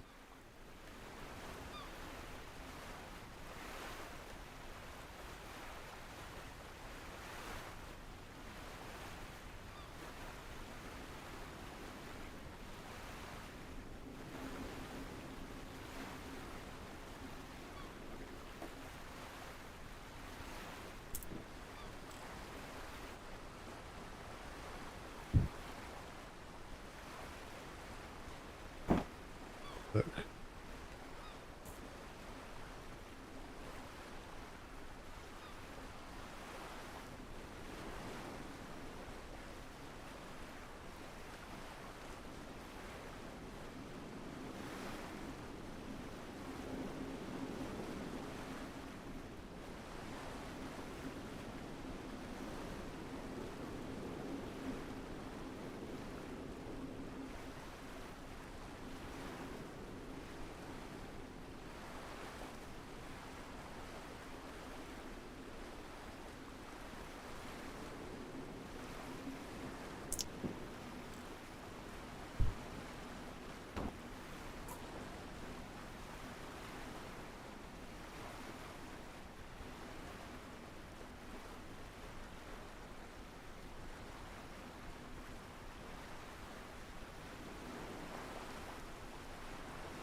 Have a chat with them, see what they're saying. How are we getting on? 4.9 knots. That's not really fast enough, is it?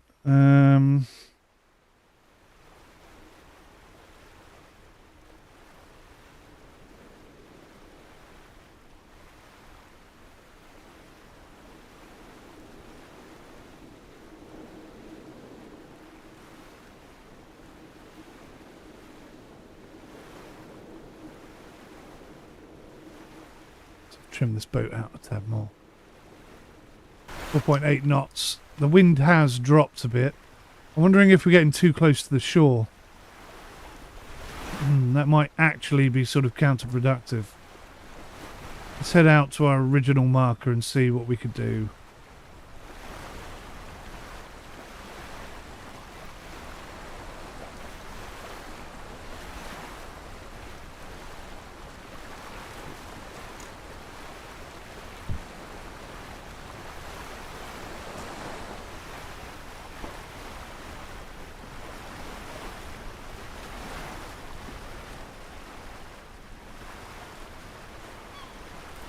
Okay, that's not too bad. We're maintaining some speed.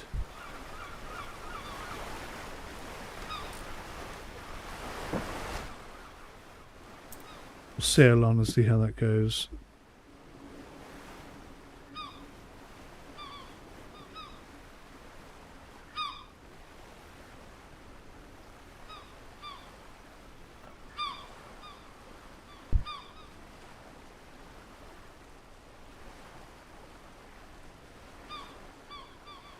Wow, this is crap.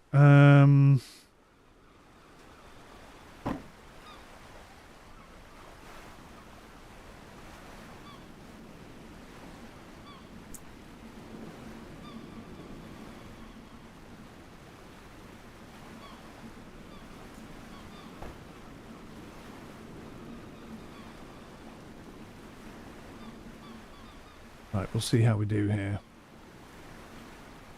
We should, once we get to our next marker point, we should be able to turn on a beam reach. And hopefully that'll get us up 6 knots, maybe 6.5, 7 knots. Hopefully.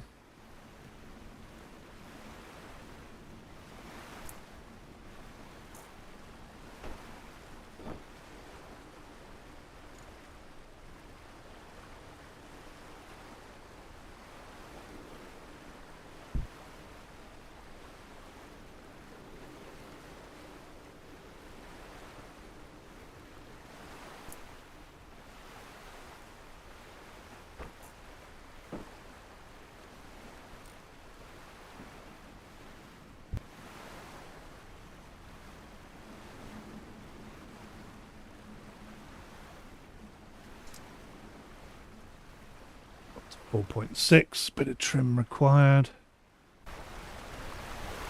The wind has actually picked up a bit as well.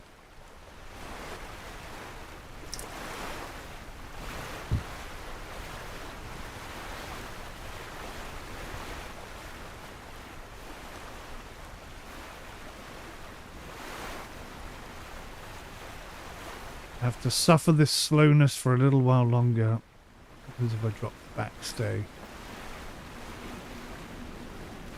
it doesn't really do anything to the shape of the sail.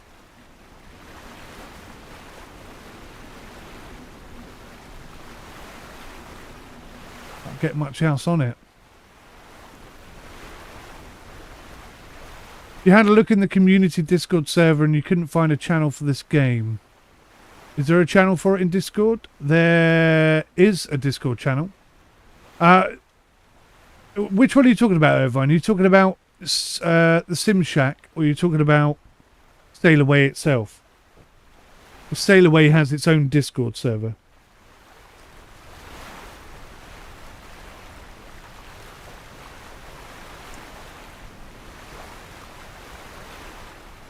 Oh, okay. I just contacted Amazon support to see what review they hated so much. It was so bad they had to take it down.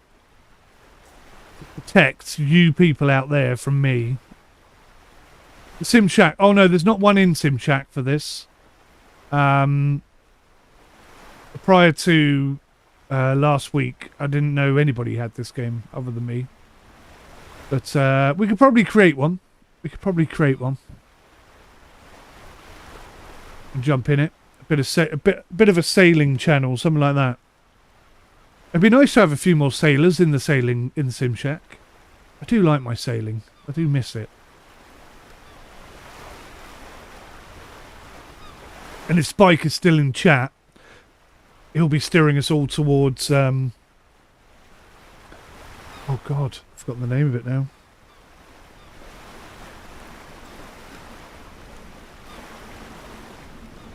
'18th century ship of the line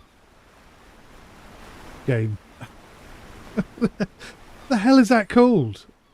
I always know the name of that game until I bloody need it, and then I can't remember it.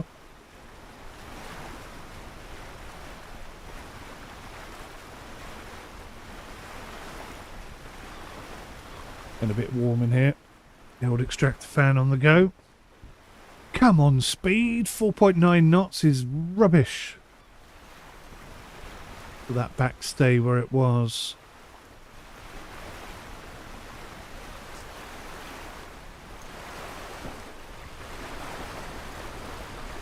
Really making no difference whatsoever.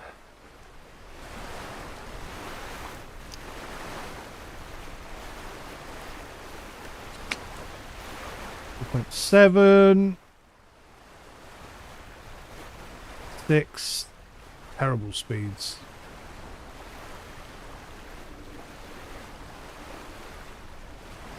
Get into it a little bit. Let's go back to 135 degree. No, I can't. See, that's too shallow. It has to be that.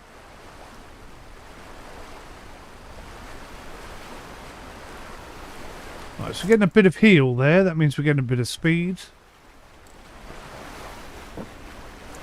Back up to 5 knots. think that's an improvement. That'll get us chugging along quite nicely.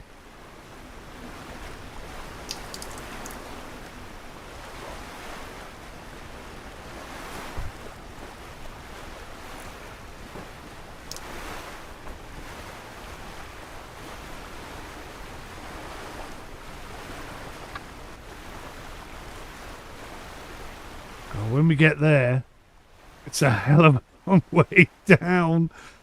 It's a hell of a long way down. You know what I think I did? When I looked at this and I was working out how long it would take to sail, and it said 3 days. Well, I calculated 3 days. This is before I had Savvy Navy. But I think it means sailing through the night, doesn't it? It means sailing 24 hours a day. Whereas in my head I was like, yeah, sail for 8 hours, rest for 12 hours, go again the next day. 12 hours? That's not right. 16 hours.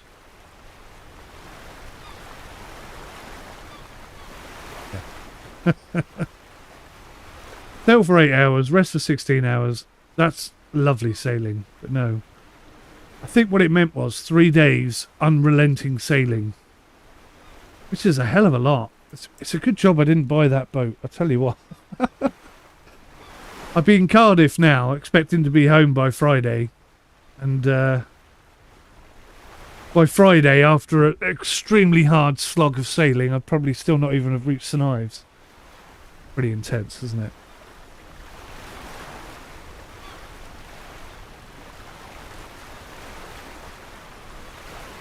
So I need to factor in a fast boat as well.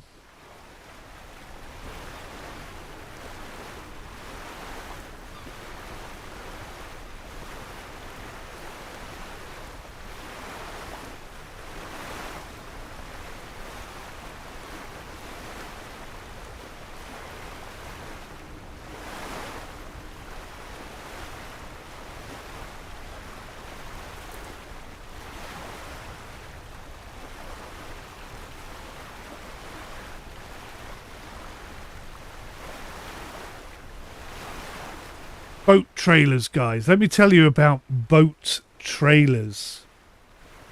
As far as I can understand it, there are two types. There are rollers and there are ones that don't have rollers on. I can't remember what they're called. And each one is designed for different boat types.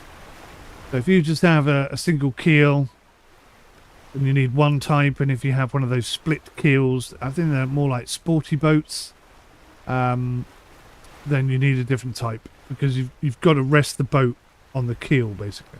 So there's that. And obviously a trailer is only designed to take a boat up to X amount of feet. So if you're looking at little dinghies, you can pick up a dinghy trailer for about, brand new, for about £1,000. Second hand, there are people out there trying to sell them for 1,200. Second hand, this is more than a new one. There's also people out there selling good ones for about 500 quid. And there's a couple of people out there who have got an old rusty bucket. They're trying to get rid of it for 200 quid. So whilst I was looking at dinghies and having a trailer and stuff, these were the sort of prices I was working with. As soon as you start heading towards 20 plus, the prices just go crazy out of control. So for I think for a 23 foot, is it 23 foot? Let me just check this. I want to be accurate.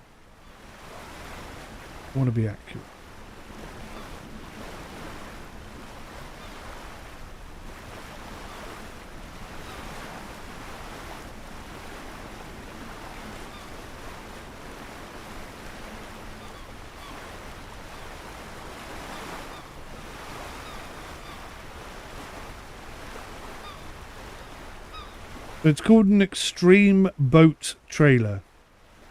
I think possibly this is one of those rare trailers that can take either type of boat, and it has rollers on it. So, oh, it is brand new. I take it back. I thought it was second hand actually. Okay. It's brand new. It's got brakes on it. And it could take a 6 to 7 meter boat, which is about 24 foot.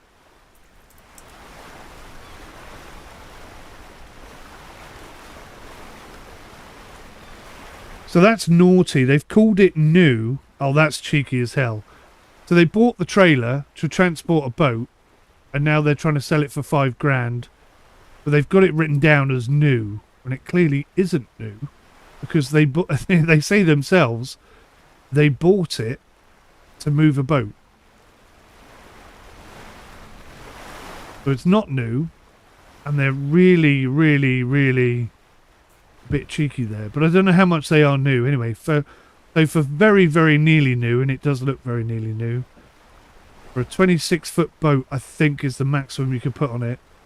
7 meters. Quick look.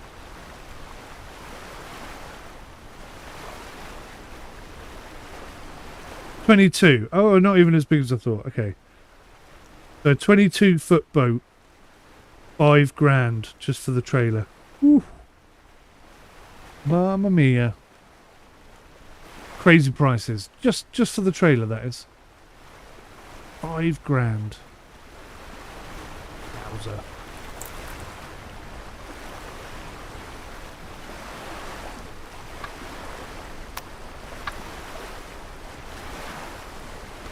That really is the problem with going for bigger boats. The bigger the boat, the more expensive everything is.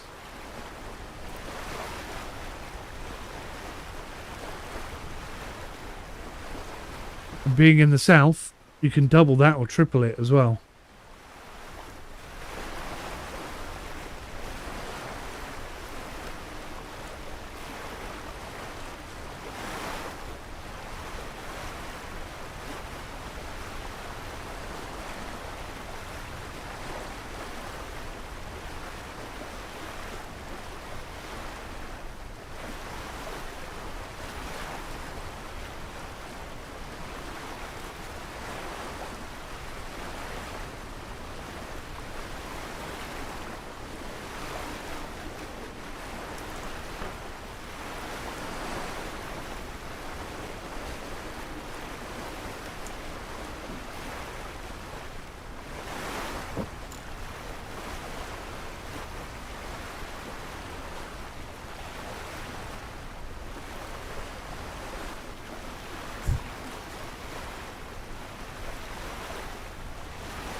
Irvin, nope, there's no career mode in this game. All there is challenges and like online rankings, I suppose you could say. Look at that sail, it's clipping through my mast. I'm not sure what you call this, but the backstay of the side. That. It's clipping right through there. That shouldn't be happening. That's pretty pointing.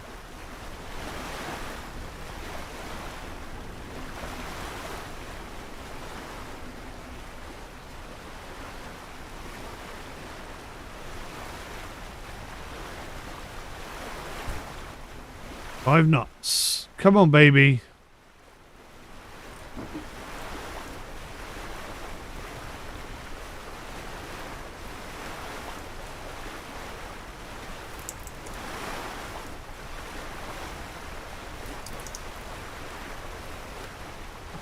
So yeah, there's online ranking, and there are the challenges, which are solo challenges, and each time you complete a challenge, you get one of these badges. You don't have to put them on your boat, but I do. And that's it, really. The biggest thing about this game is the regattas and online races and stuff. There used to be quite a lot more, now there's only a handful, but I think what you'll find is, because we're at the beginning of the sailing season, most people are out actually sailing their boats. So that's probably why there's less people than usual. In the winter, I think it'll pick up, because obviously, unless you're in a nice hot country where sailing weather is all year round, then chances are you're not going to be sailing. If you're in Britain, for example, you're going to put your boat away for the winter and that's it. You're not going to be sailing much. At which point, you probably jump on here for a bit of fellow sailor interaction, if nothing else. And also, you know, in August, Sailaway 3 will launch. That should probably bring in a few more people, although I don't know how well advertised it's going to be.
Tempted to turn in a bit, try and get some of that extra pace.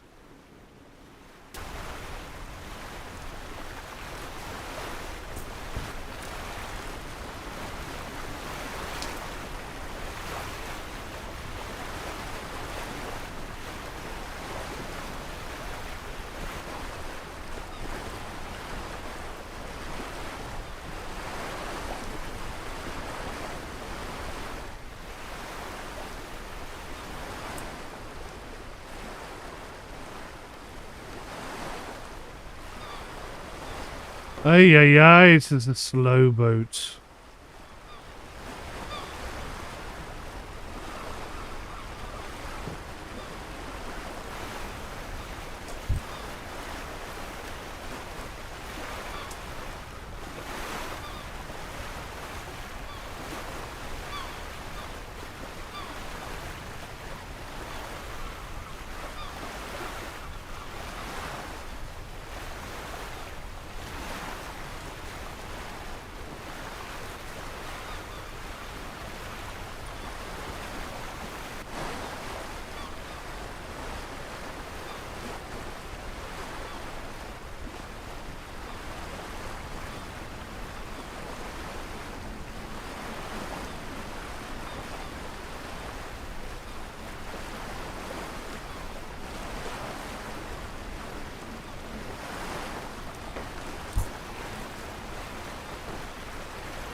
Trim it up, baby. 5.5 knots, and that was 5.7. Ooh, look at us. We're actually moving. This is the fastest we've been all day. 5.7 knots, like light speed.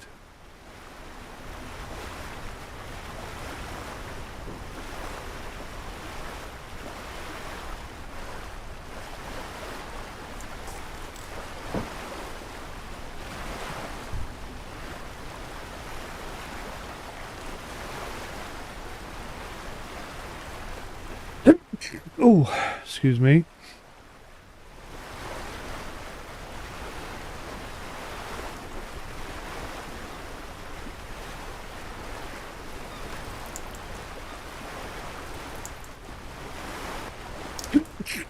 Oh gosh.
I'm looking at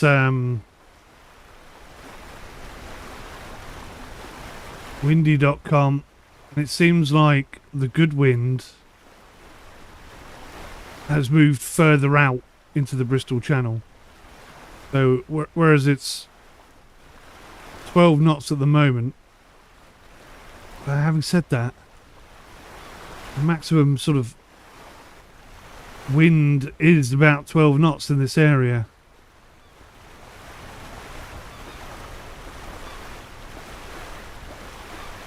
Yeah. I think we're doing as good as we can do in this particular boat. I do feel like we should be going faster. It feels weird. But we're only getting 5.4 knots off of a 13 knot wind. Nearly at beam reach, but you know, whatever.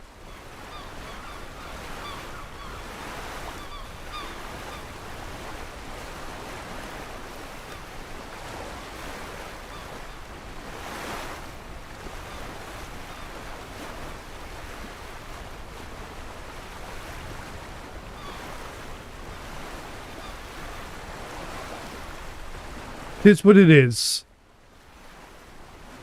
Keep chugging away. We'll get there eventually.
How are we getting on? How are we getting on? We're still travelling 5.3. Is the best we can expect, I think, today in these conditions. Not really travelling all that fast. I was just watching a video there of a rookie bunch of sailors that went out, perfectly reasonable, normal weather conditions. Beautiful, actually. Perfect sailing conditions. If anything, a little bit lacking on the wind front. Next thing they know, storm rolls in. And they were... all sails were down. And they were trying to get back into land. I think. Trying to get back to the marina. And with the engine and idle, they were travelling 5 knots. That's just the current and the wind pushing them at 5 knots towards the shore. And they had a keel depth of 3.5 feet, I think, or meters, 3.5 feet, like that, whatever it was. And the depth below keel got down to like just a couple of inches. And if they'd have ran aground at that speed, the whole boat would have gone over, I think. They'd have been in serious, serious trouble. And these are the things that, you don't think about unless you've been there and done it. You're sailing along the coast quite nicely. All of a sudden the wind changes and you're being pushed into shore at 5 knots. What are you going to do? How do you get out of that situation? I mean, obviously there are things you can do. Whether or not I know what they are, it's totally different. Get the fish. Kind of scary. It's very scary. The sea is scary. An angry sea scares me very much.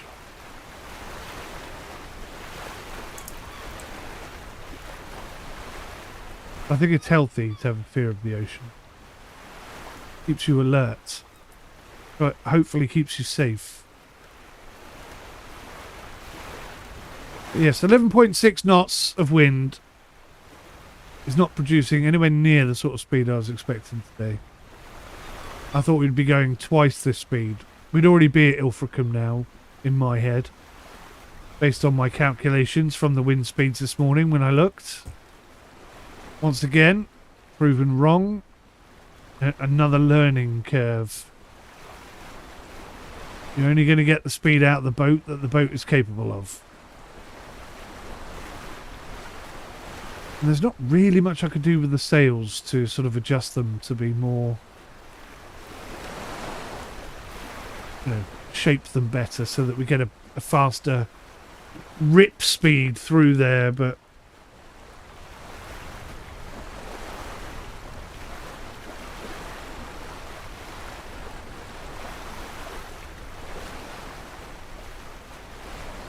such is life.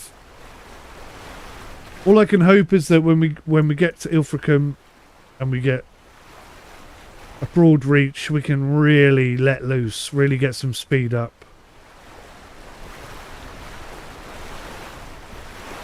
I did. What? Wow. Yes, James, I think I know exactly who you're talking about. 14 years old. I think she was Australian. An experienced sailor, no doubt about that. She definitely knew her onions. And I forget what size boat she took. It wasn't exactly a massive boat. And the thing that struck me most about that documentary, I didn't know that about Guinness refusing to recognise her achievement because they didn't want to encourage others. I mean, you look at the parents and I mean, if you're a parent yourself, your immediate response is, I've got to protect the child. But let's not forget that she did do it. So she must be an accomplished sailor. I mean, a very skilled, brave and accomplished sailor. So perhaps they knew that But still, at 14, I mean, there's an argument there that will never, ever, ever end, I suppose. But, yeah, the thing that got me about that documentary is when she said the boat that she was sailing rolled over 360 degrees, and that happened 3 times. And she said that the last time it happened, the boat went so deep underwater, she didn't think it was ever going to come back up again. And I refer back to my comments that I've made numerous times now about how sailors of all ages, size, experience, braveness, I don't know, all the factors that you can put together for an individual, they have all at some point been broken, and they're down in the hold drinking a cup of tea, crying because of the life-death experience they've just had. And that poor 14-year-old girl in that moment, God almighty.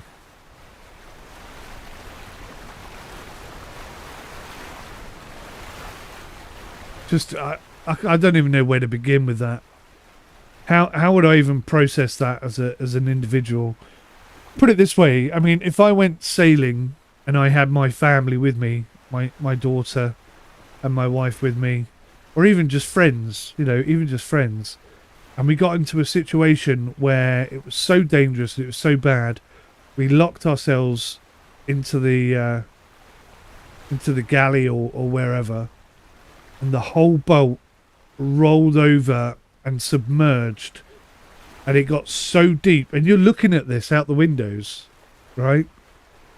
It submerged so deep that it just goes completely black, and you never think you're going to come up again. But you're all still alive. You're all still talking. I mean, how do you feel in that moment as the captain, as the person in charge for keeping everyone alive? What do you say to them at that moment when you think that's it and the boat is sunk and you're never coming up again? What do you say? What do you do in that instance? I just can't even fathom it. It's shocking. Absolutely shocking.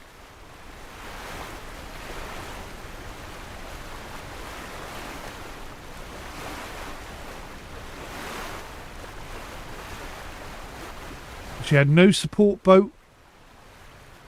Nothing. Her on her own. The VHF radio. Crazy. Crazy. But I mean, so much respect for her. What an amazing sailor she must be.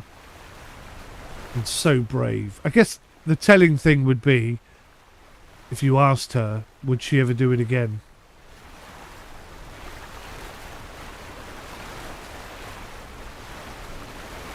That would be the thing.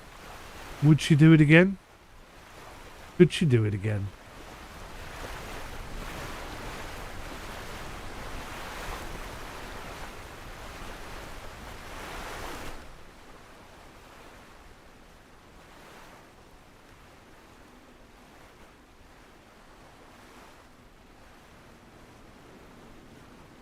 Scary.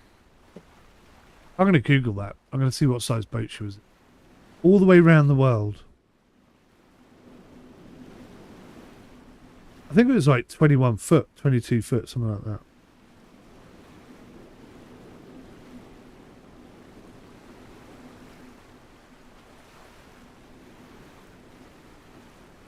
Laura Decker.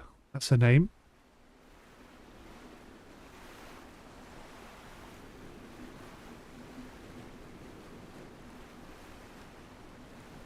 Incredible. How old is she now?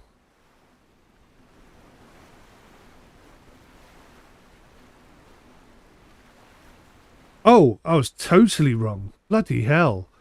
She was sailing a 40-foot two-masted ketch named Guppy. 40 foot. Okay, so a big-ass boat. Wow. Oh, and she's not Australian. She's from Whangarei in New Zealand. I was totally wrong. This is actually Dutch, German, and New Zealand. Interesting.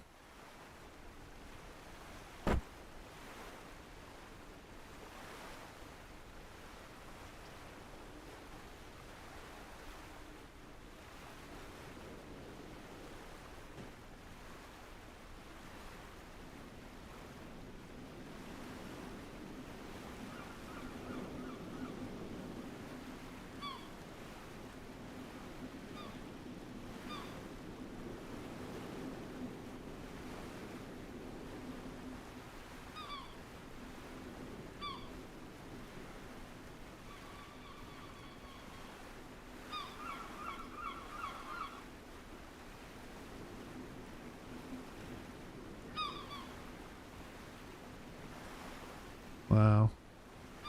She's got a hell of a life. So my question was, would she do it again? She's now 28 years old. And she has a website where basically you can pay to join her on a boat. And she'll sail you. She will sail you around the world. But like, you know, in shorter trips. So from I just read one. Scotland to Norway, I think was one. Which is, you know, that's across the North Sea. You know, you'd have to trust her, but I tell you what, you get a bit of bad weather out there, you bloody know about it. Yeah, sorry, James.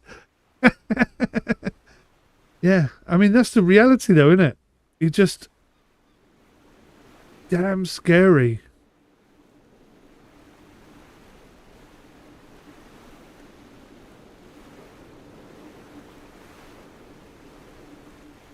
And she's in a relationship with the boat builder. Of course she is. Of course she is. What happened to Guppy the boat? Let's have a look. She donated her boat to LifeSail, an LA non-profit organisation that uses sailing as a vehicle to teach life lessons to children. Brilliant. That's brilliant. You know, there's a part of me, I'd really like to do something like that, like a charity-based sailing thing.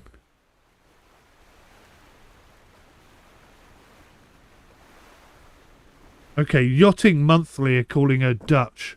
So she's not a Kiwi at all. She must live in New Zealand, but she's actually Dutch.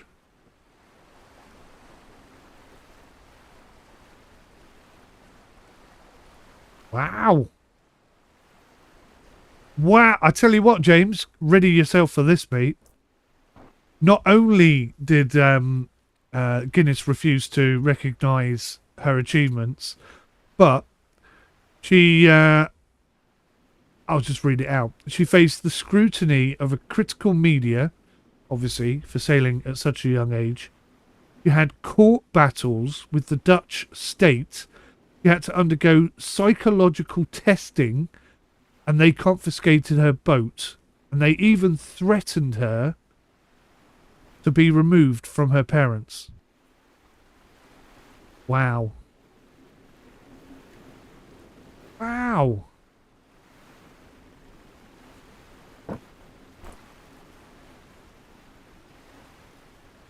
So she was born in New Zealand, but she's Dutch.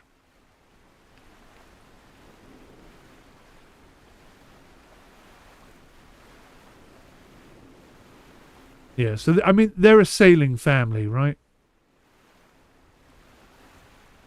She did her first long-distance solo trip at the age of 10. So for her, I mean, the crazy thing is... Yeah, this is true, James. I'll tell you what, she's a very, very interesting young lady.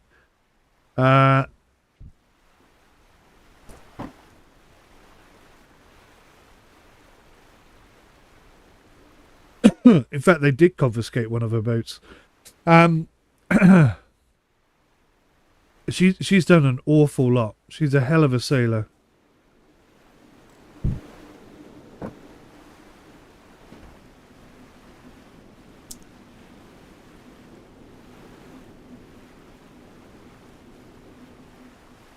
Good Lord.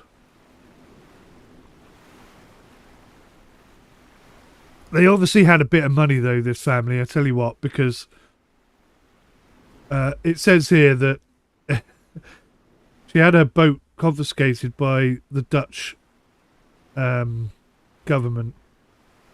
Basically, they put a warrant out for her arrest, arrested her and took her boat away. And then her dad found another boat in the paper and they just went and bought it. So, I mean, they're not short of cash, obviously. For them, buying a boat is just a, you know, let's go get it kind of thing. So, you know, fair play to them. I wish I had such a situation. But, yeah, she has done incredible things in her life. And still now doing incredible things around sailing. But she does say, you know, I'd like to read her book, actually. I might see if I can get a hold of her book. But, listen to it on Audible, maybe. You know, her whole life is sailing. That's all she has ever done is sail, sail, sail. And she did her first long-distance sail at 10. But then you think back to, you know, England 150 years ago. On the Cutty Sark, I think the youngest sailor was 14. And that's from Australia to London. That's pretty much around the world. 14 years old, admittedly, not on his own. But back in the times where you didn't have radio, you didn't have GPS, you didn't have modern day boat structures, you know.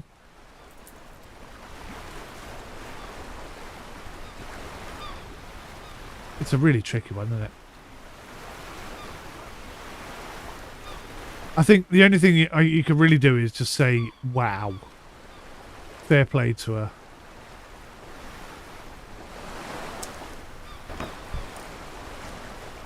I think Robin Knox was the first man to sail solo around the world. Or first person to sail solo around the world. And you've got to give him a lot of credit as well. Very brave individual.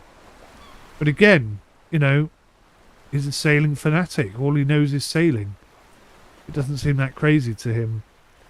I would love to do a round the world sail, but no. There's no way. There's no way. Well, you see, this is the interesting thing about sailing, James. You don't need a license to sail a boat. You need a license to take other people on a boat.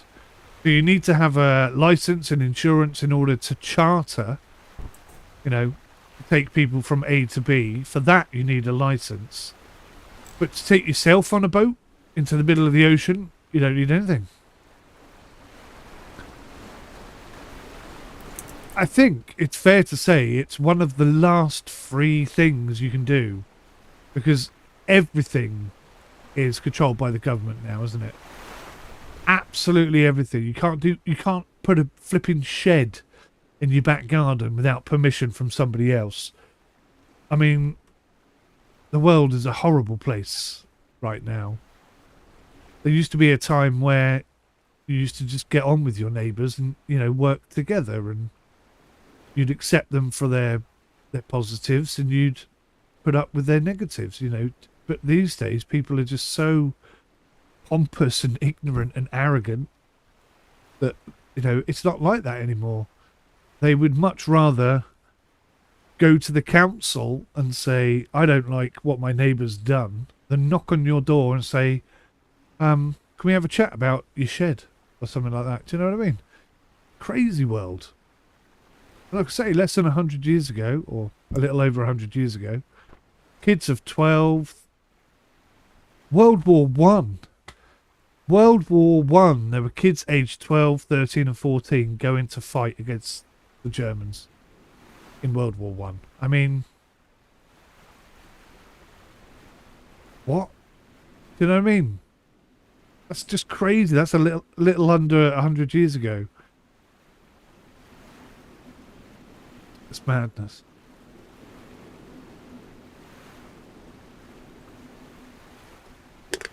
My daughter is 12. There's no way on earth I would let her go solo sailing or anything like that.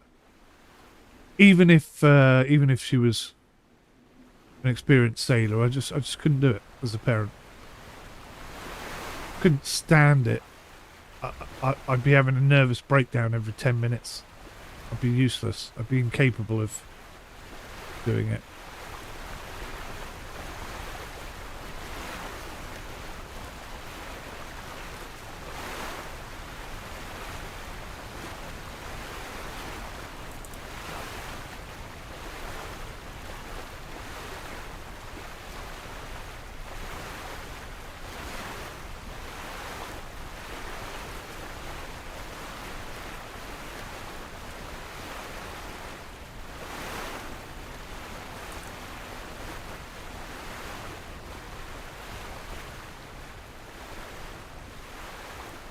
Yeah, I mean, wow.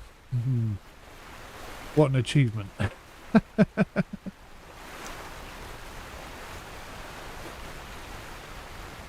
Even though they're a sailing family, it must be so conflicting for the parents. And how do you bring that up them?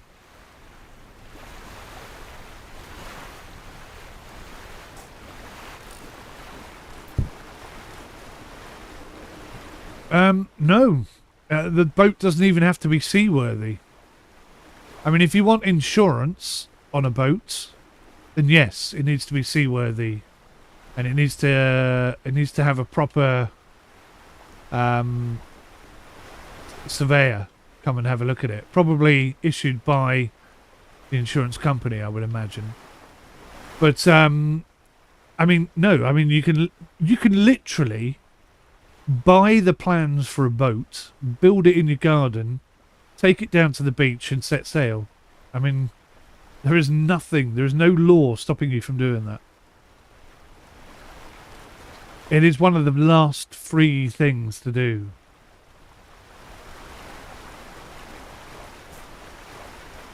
I mean, I say free things to do. They've made it so difficult to do anything like that, that to be able to do that, you would have to be in a very advantageous position to start with.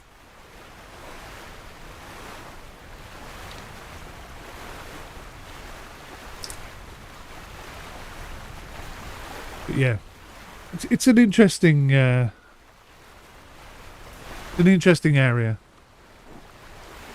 But yeah, I just read then that the parents, 5.5 knots, we're doing all right, we're doing okay. I just read then that both the parents and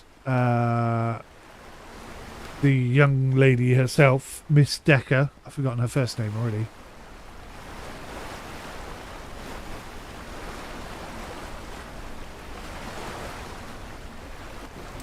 Laura Decker. She, both her parents and her were absolutely shocked that the Dutch government were anti this thing going ahead. They couldn't believe that the Dutch government was stopping them from doing it. And, you know, there's a part of me, when I say that out loud, there is a part of me that thinks, what the hell has it got to do with the government? Why are they getting involved at all? I mean, by all means, they could step in and say, well, hang on a minute, we're a bit worried about this young lady's safety. And then she, you know, she could then showcase her experience and say, I know how to do all this on a boat. I've already done this before. You know what I mean? She was a very accomplished sailor at 14. And I don't think, unless her parents are like, you know, mentally unstable. I mean, clearly mentally unstable, then, you know, maybe it's got nothing to do with the government. I don't know. It's a tricky one. Put it this way, if a 14-year-old said she wanted to do it and the parents said no, then I think that would be the end of it, and it should be fine.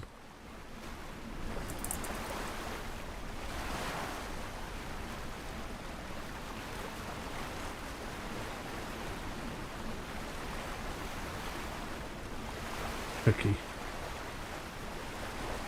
Damned if you do, damned if you don't. Why have we just dropped down to 4.8 knots? What the hell? All my telltales are looking fairly okay. True wind speeds dropped down, that's why.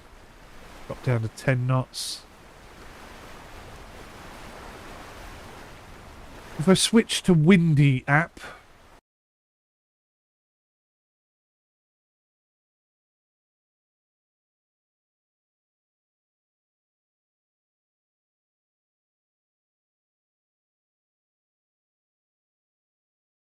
earlier. 13 here.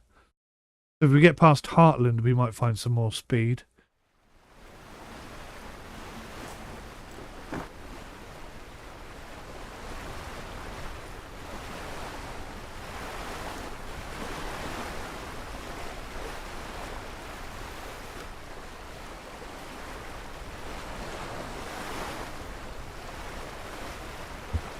Yeah.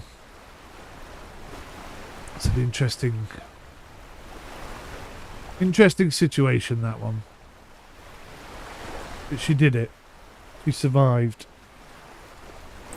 I'm going to have a look now and see if her book's on Audible. It should be. It must be.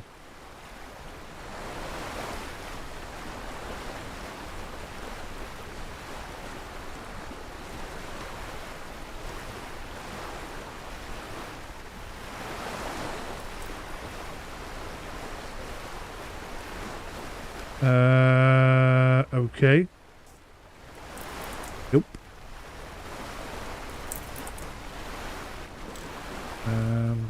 Google it then.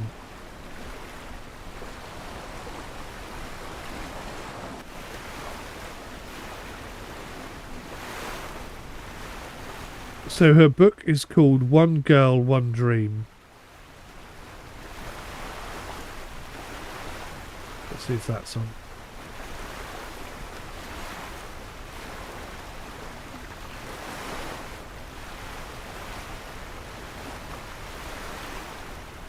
No.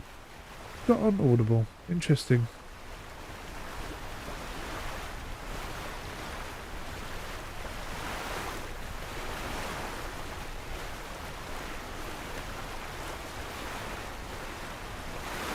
Oh, fine. I'm still sailing in the UK. Yes, I am. I'm on the Bristol Strait. We're just coming up to Ilfracombe. Very, very slowly. 5.2 knots. That's about what we're averaging today. 5 knots.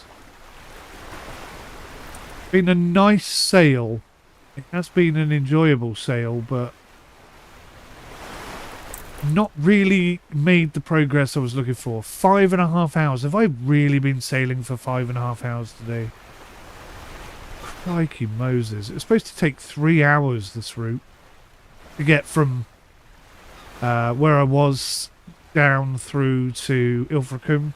3 hours that was meant to take. Doing half the speed I calculated I would be doing.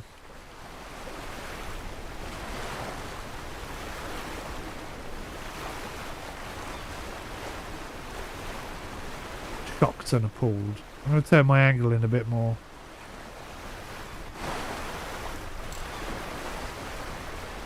Running the risk of running aground.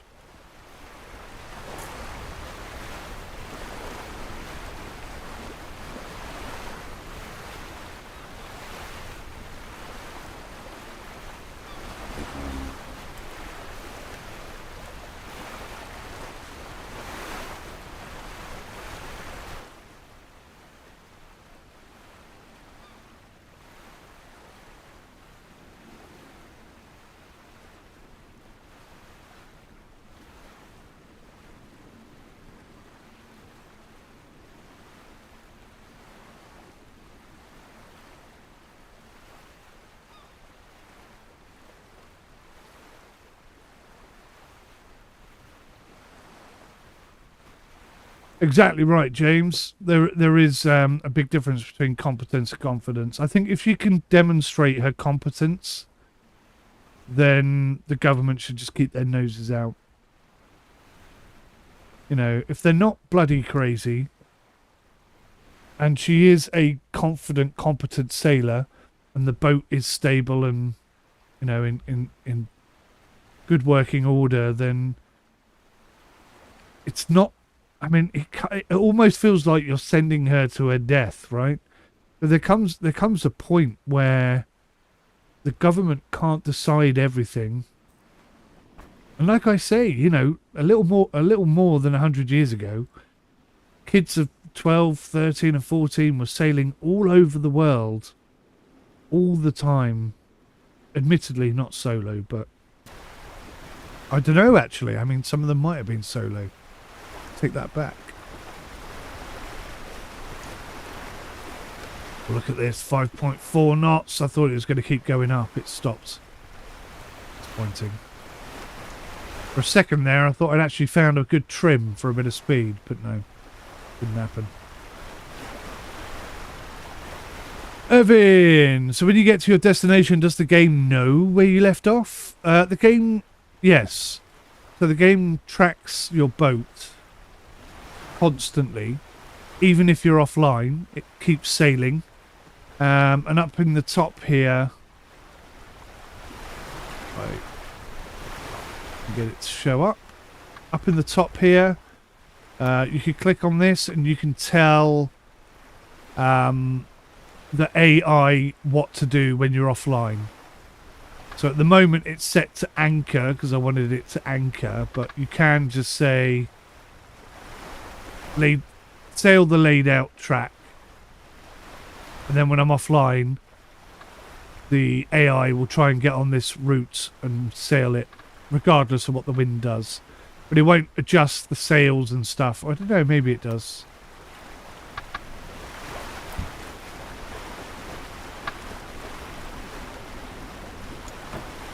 You can set it to maintain your heading, maintain a wind angle, or just sail the route that you've picked. So yeah. But if you don't fast travel your boat to a new location, it will always be wherever you left it, and in whatever configuration you left it as well.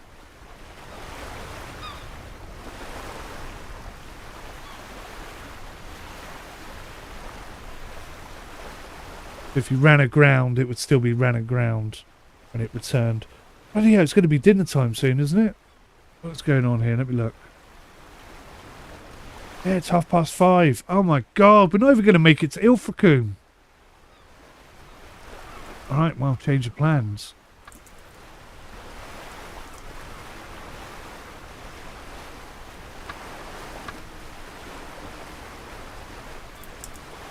Now, I could get the AI to sail for me, but I feel like that's a bit cheeky.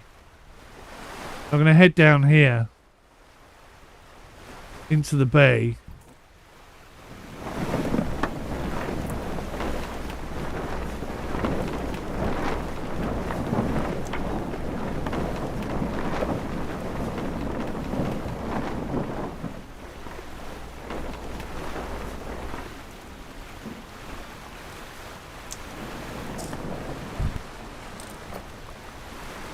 We'll get a nice tight broad reach here, doing 5.6, 5.7. Would have been nice if we could have got this all day today, but we needed to get past Ilfracombe to really pick up the pace. Did you have to buy the boat in game, or was it already bought?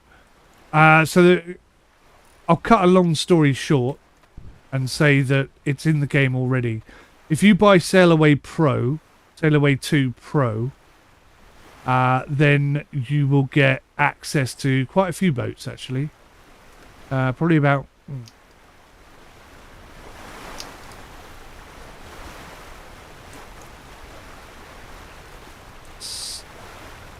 I want to say 6, 8, something like that. So by buying Sailaway 2 Pro, you get all these boats available to you.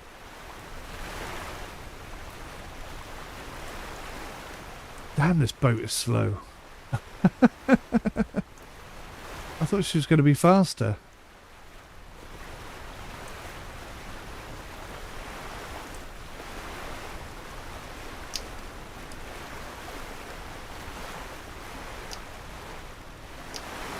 Still, we're getting some proper sailing. That's good. We've got like 20 minutes to get there. I don't think it's going to be enough time, but we'll get as close to the shore as we can. We'll anchor up.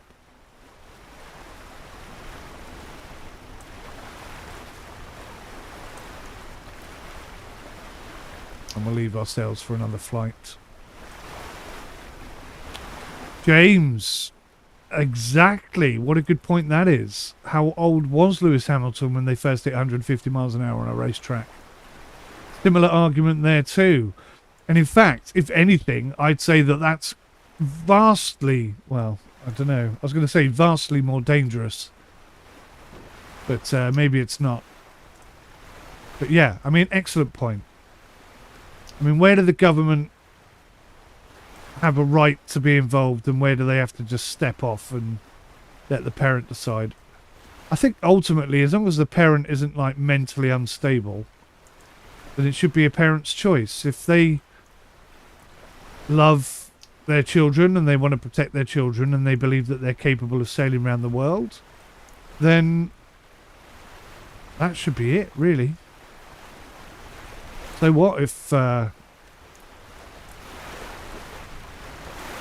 everybody thinks it's a horrible idea? I mean, so what?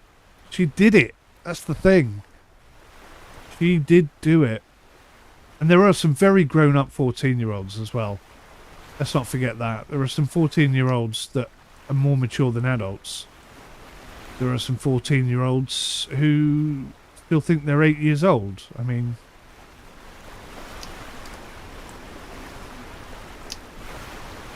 there is no one-size-fits-all, which is why I think maybe the government were wrong. And to confiscate her boat? I mean, under what law? How did they come to the conclusion that they could just take away her property? I don't know. Mental. She seems like an incredible woman.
We're sailing along quite nicely now.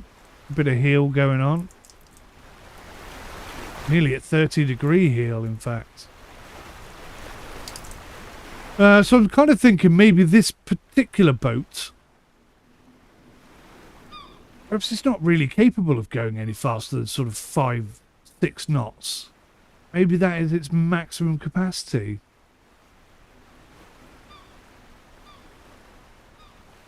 Bit of a pain in the arse if it's true. Even in perfect sailing conditions, she's not going to be all that capable. Maybe that's another factor I need to think about. How fast can a sailboat go? I mean, is there a limit? There must be some sort of calculation between length, beam and sail space. And must be some sort of calculation you can do to figure out how fast a boat can theoretically go. Because the wind just keeps pushing and pushing and pushing, it's just going to tip over. There's a certain point where she won't go any faster. A lot of that comes down to the keel, which is why I'm not a big fan of lifting keels. Yeah.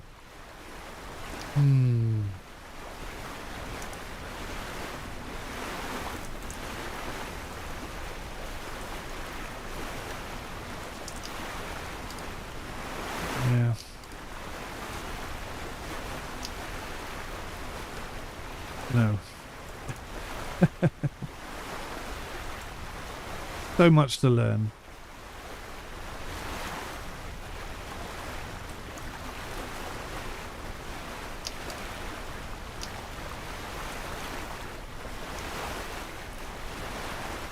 Been some really, really beautiful boats as well. I'm gonna have to sit down with the laptop and collate all this information because I've got so many different boats and so many different names and so many different variations in my head. I'm losing track. They're all merging into one big blob of viable yet indistinguishable information.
Well, we're having a decent blast at the end here.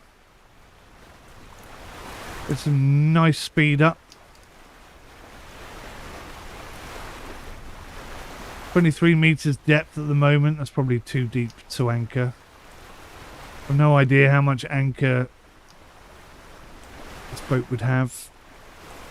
Or how much chain. And how much rope.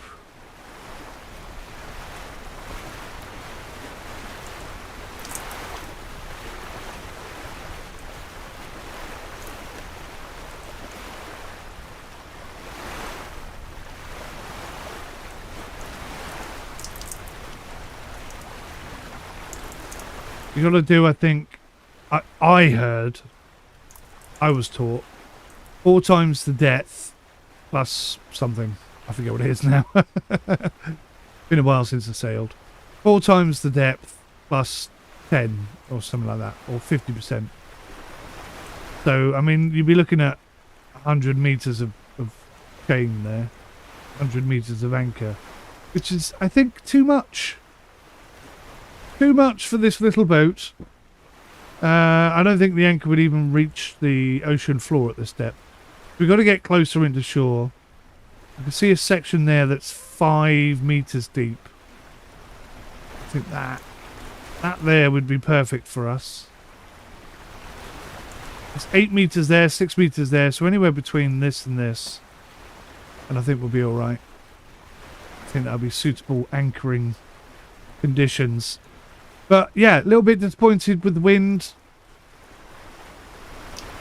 Needed something more.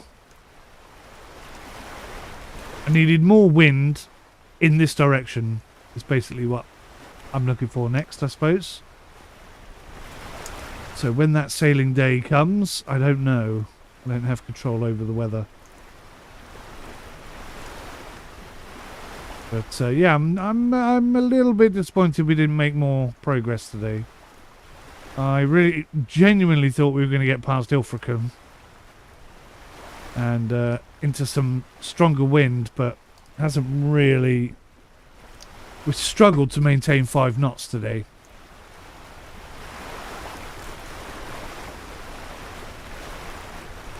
Been a real uphill struggle.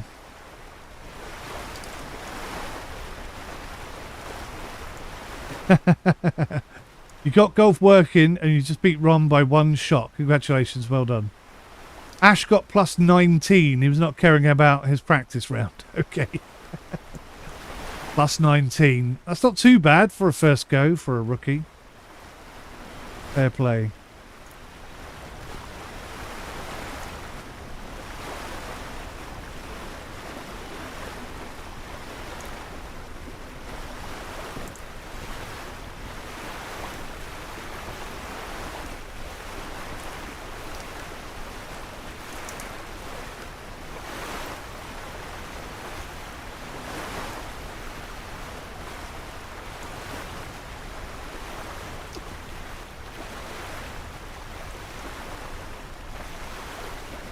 I'm going to have to set an alarm on my phone to draw my attention to the fact when I'm running out of time when I'm doing these sailing sessions, when I'm doing these sailing streams.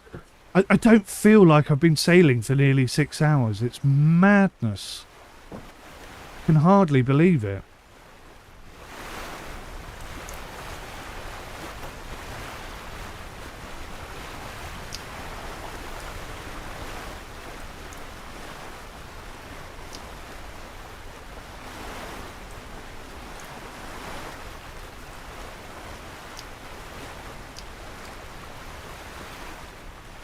I think 5.5 knots is the most we can drag out of this boat today in these conditions.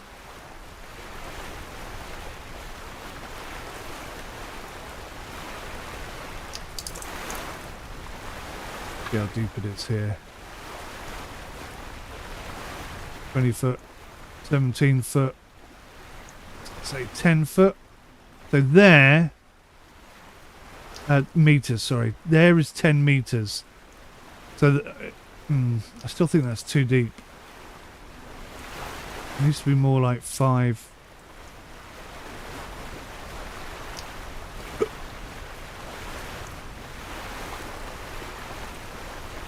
We only have a little boat. We can't be holding that much chain. Of course, I'm trying to keep it as realistic as possible, so... I'm not just going to anchor up in the middle of the flipping Atlantic Ocean. It's not going to happen. Not that we've even reached the Atlantic Ocean. We're still in the Bristol Channel, I think, technically.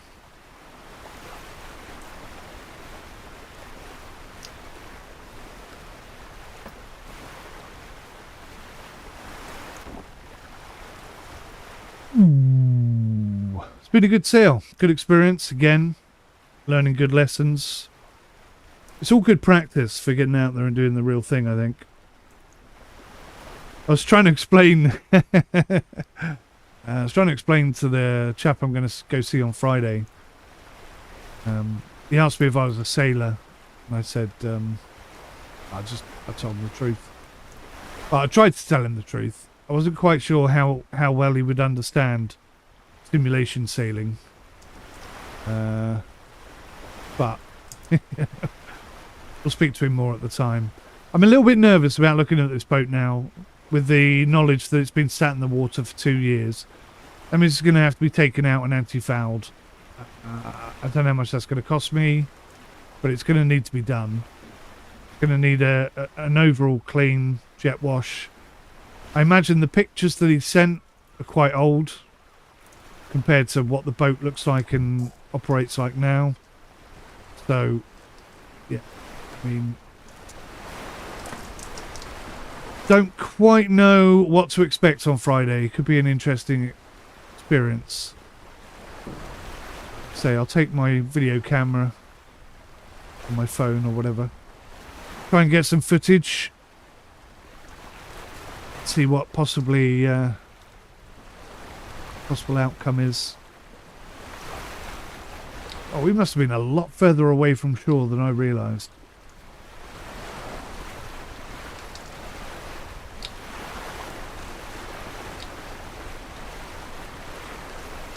Perhaps I sailed out a little bit too far into the middle of the Bristol Channel. Perhaps I could have stayed a little closer to the coast.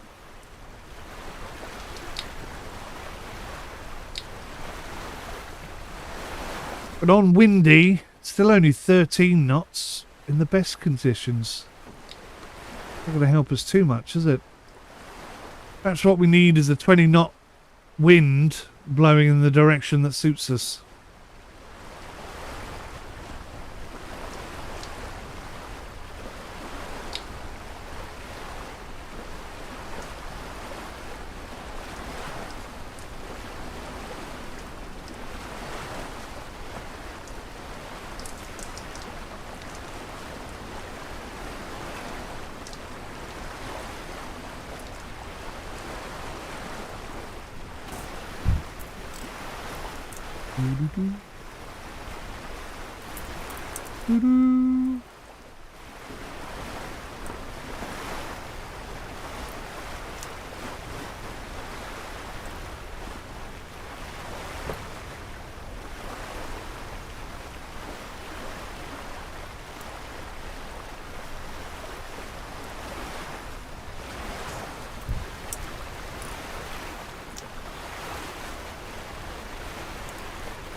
Oh, that's the other thing I saw on the Cutty Sark. I meant to say, I might upload that. Have a look. I had a sea shanty band there. They weren't the best in the world. Some of the songs they were better at than others. Let's say that. Some were brilliant. Some were okay. Some were a little bit off. I'm trying to be as polite, but at the same time as honest as possible. See if I can find these chaps.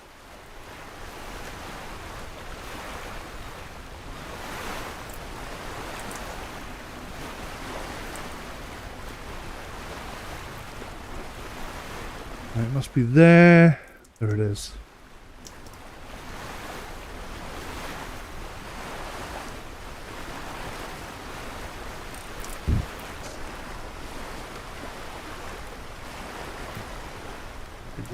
Correct thing.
Okay, that'll take a while to upload, but anyway, that'll be up on the channel later today. Right, we should be, I think, getting closer to an anchorable, depth. Right, to that now. 10 feet, 10 meters. Heading round for 9 meters.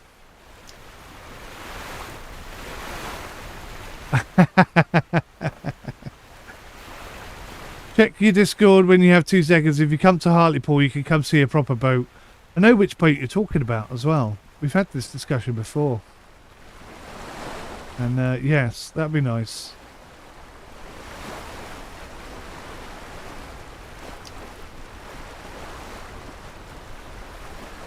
Right, so I'm going to pull in the jib.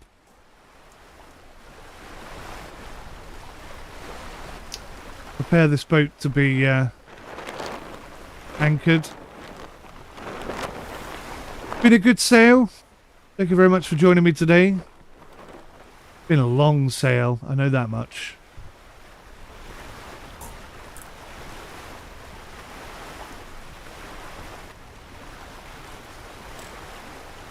Dramatically cut our speed down, but that's okay. We're a little bit deeper than what I wanted to be, but I have run out of time. So let's turn her into the wind, put her in irons. Mind your head. That beam's going to swing round violently. She is.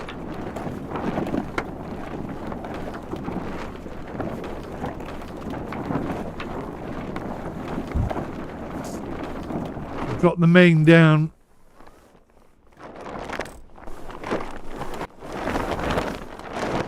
I'll anchor up. And we're going to have to hope and pray for some better weather.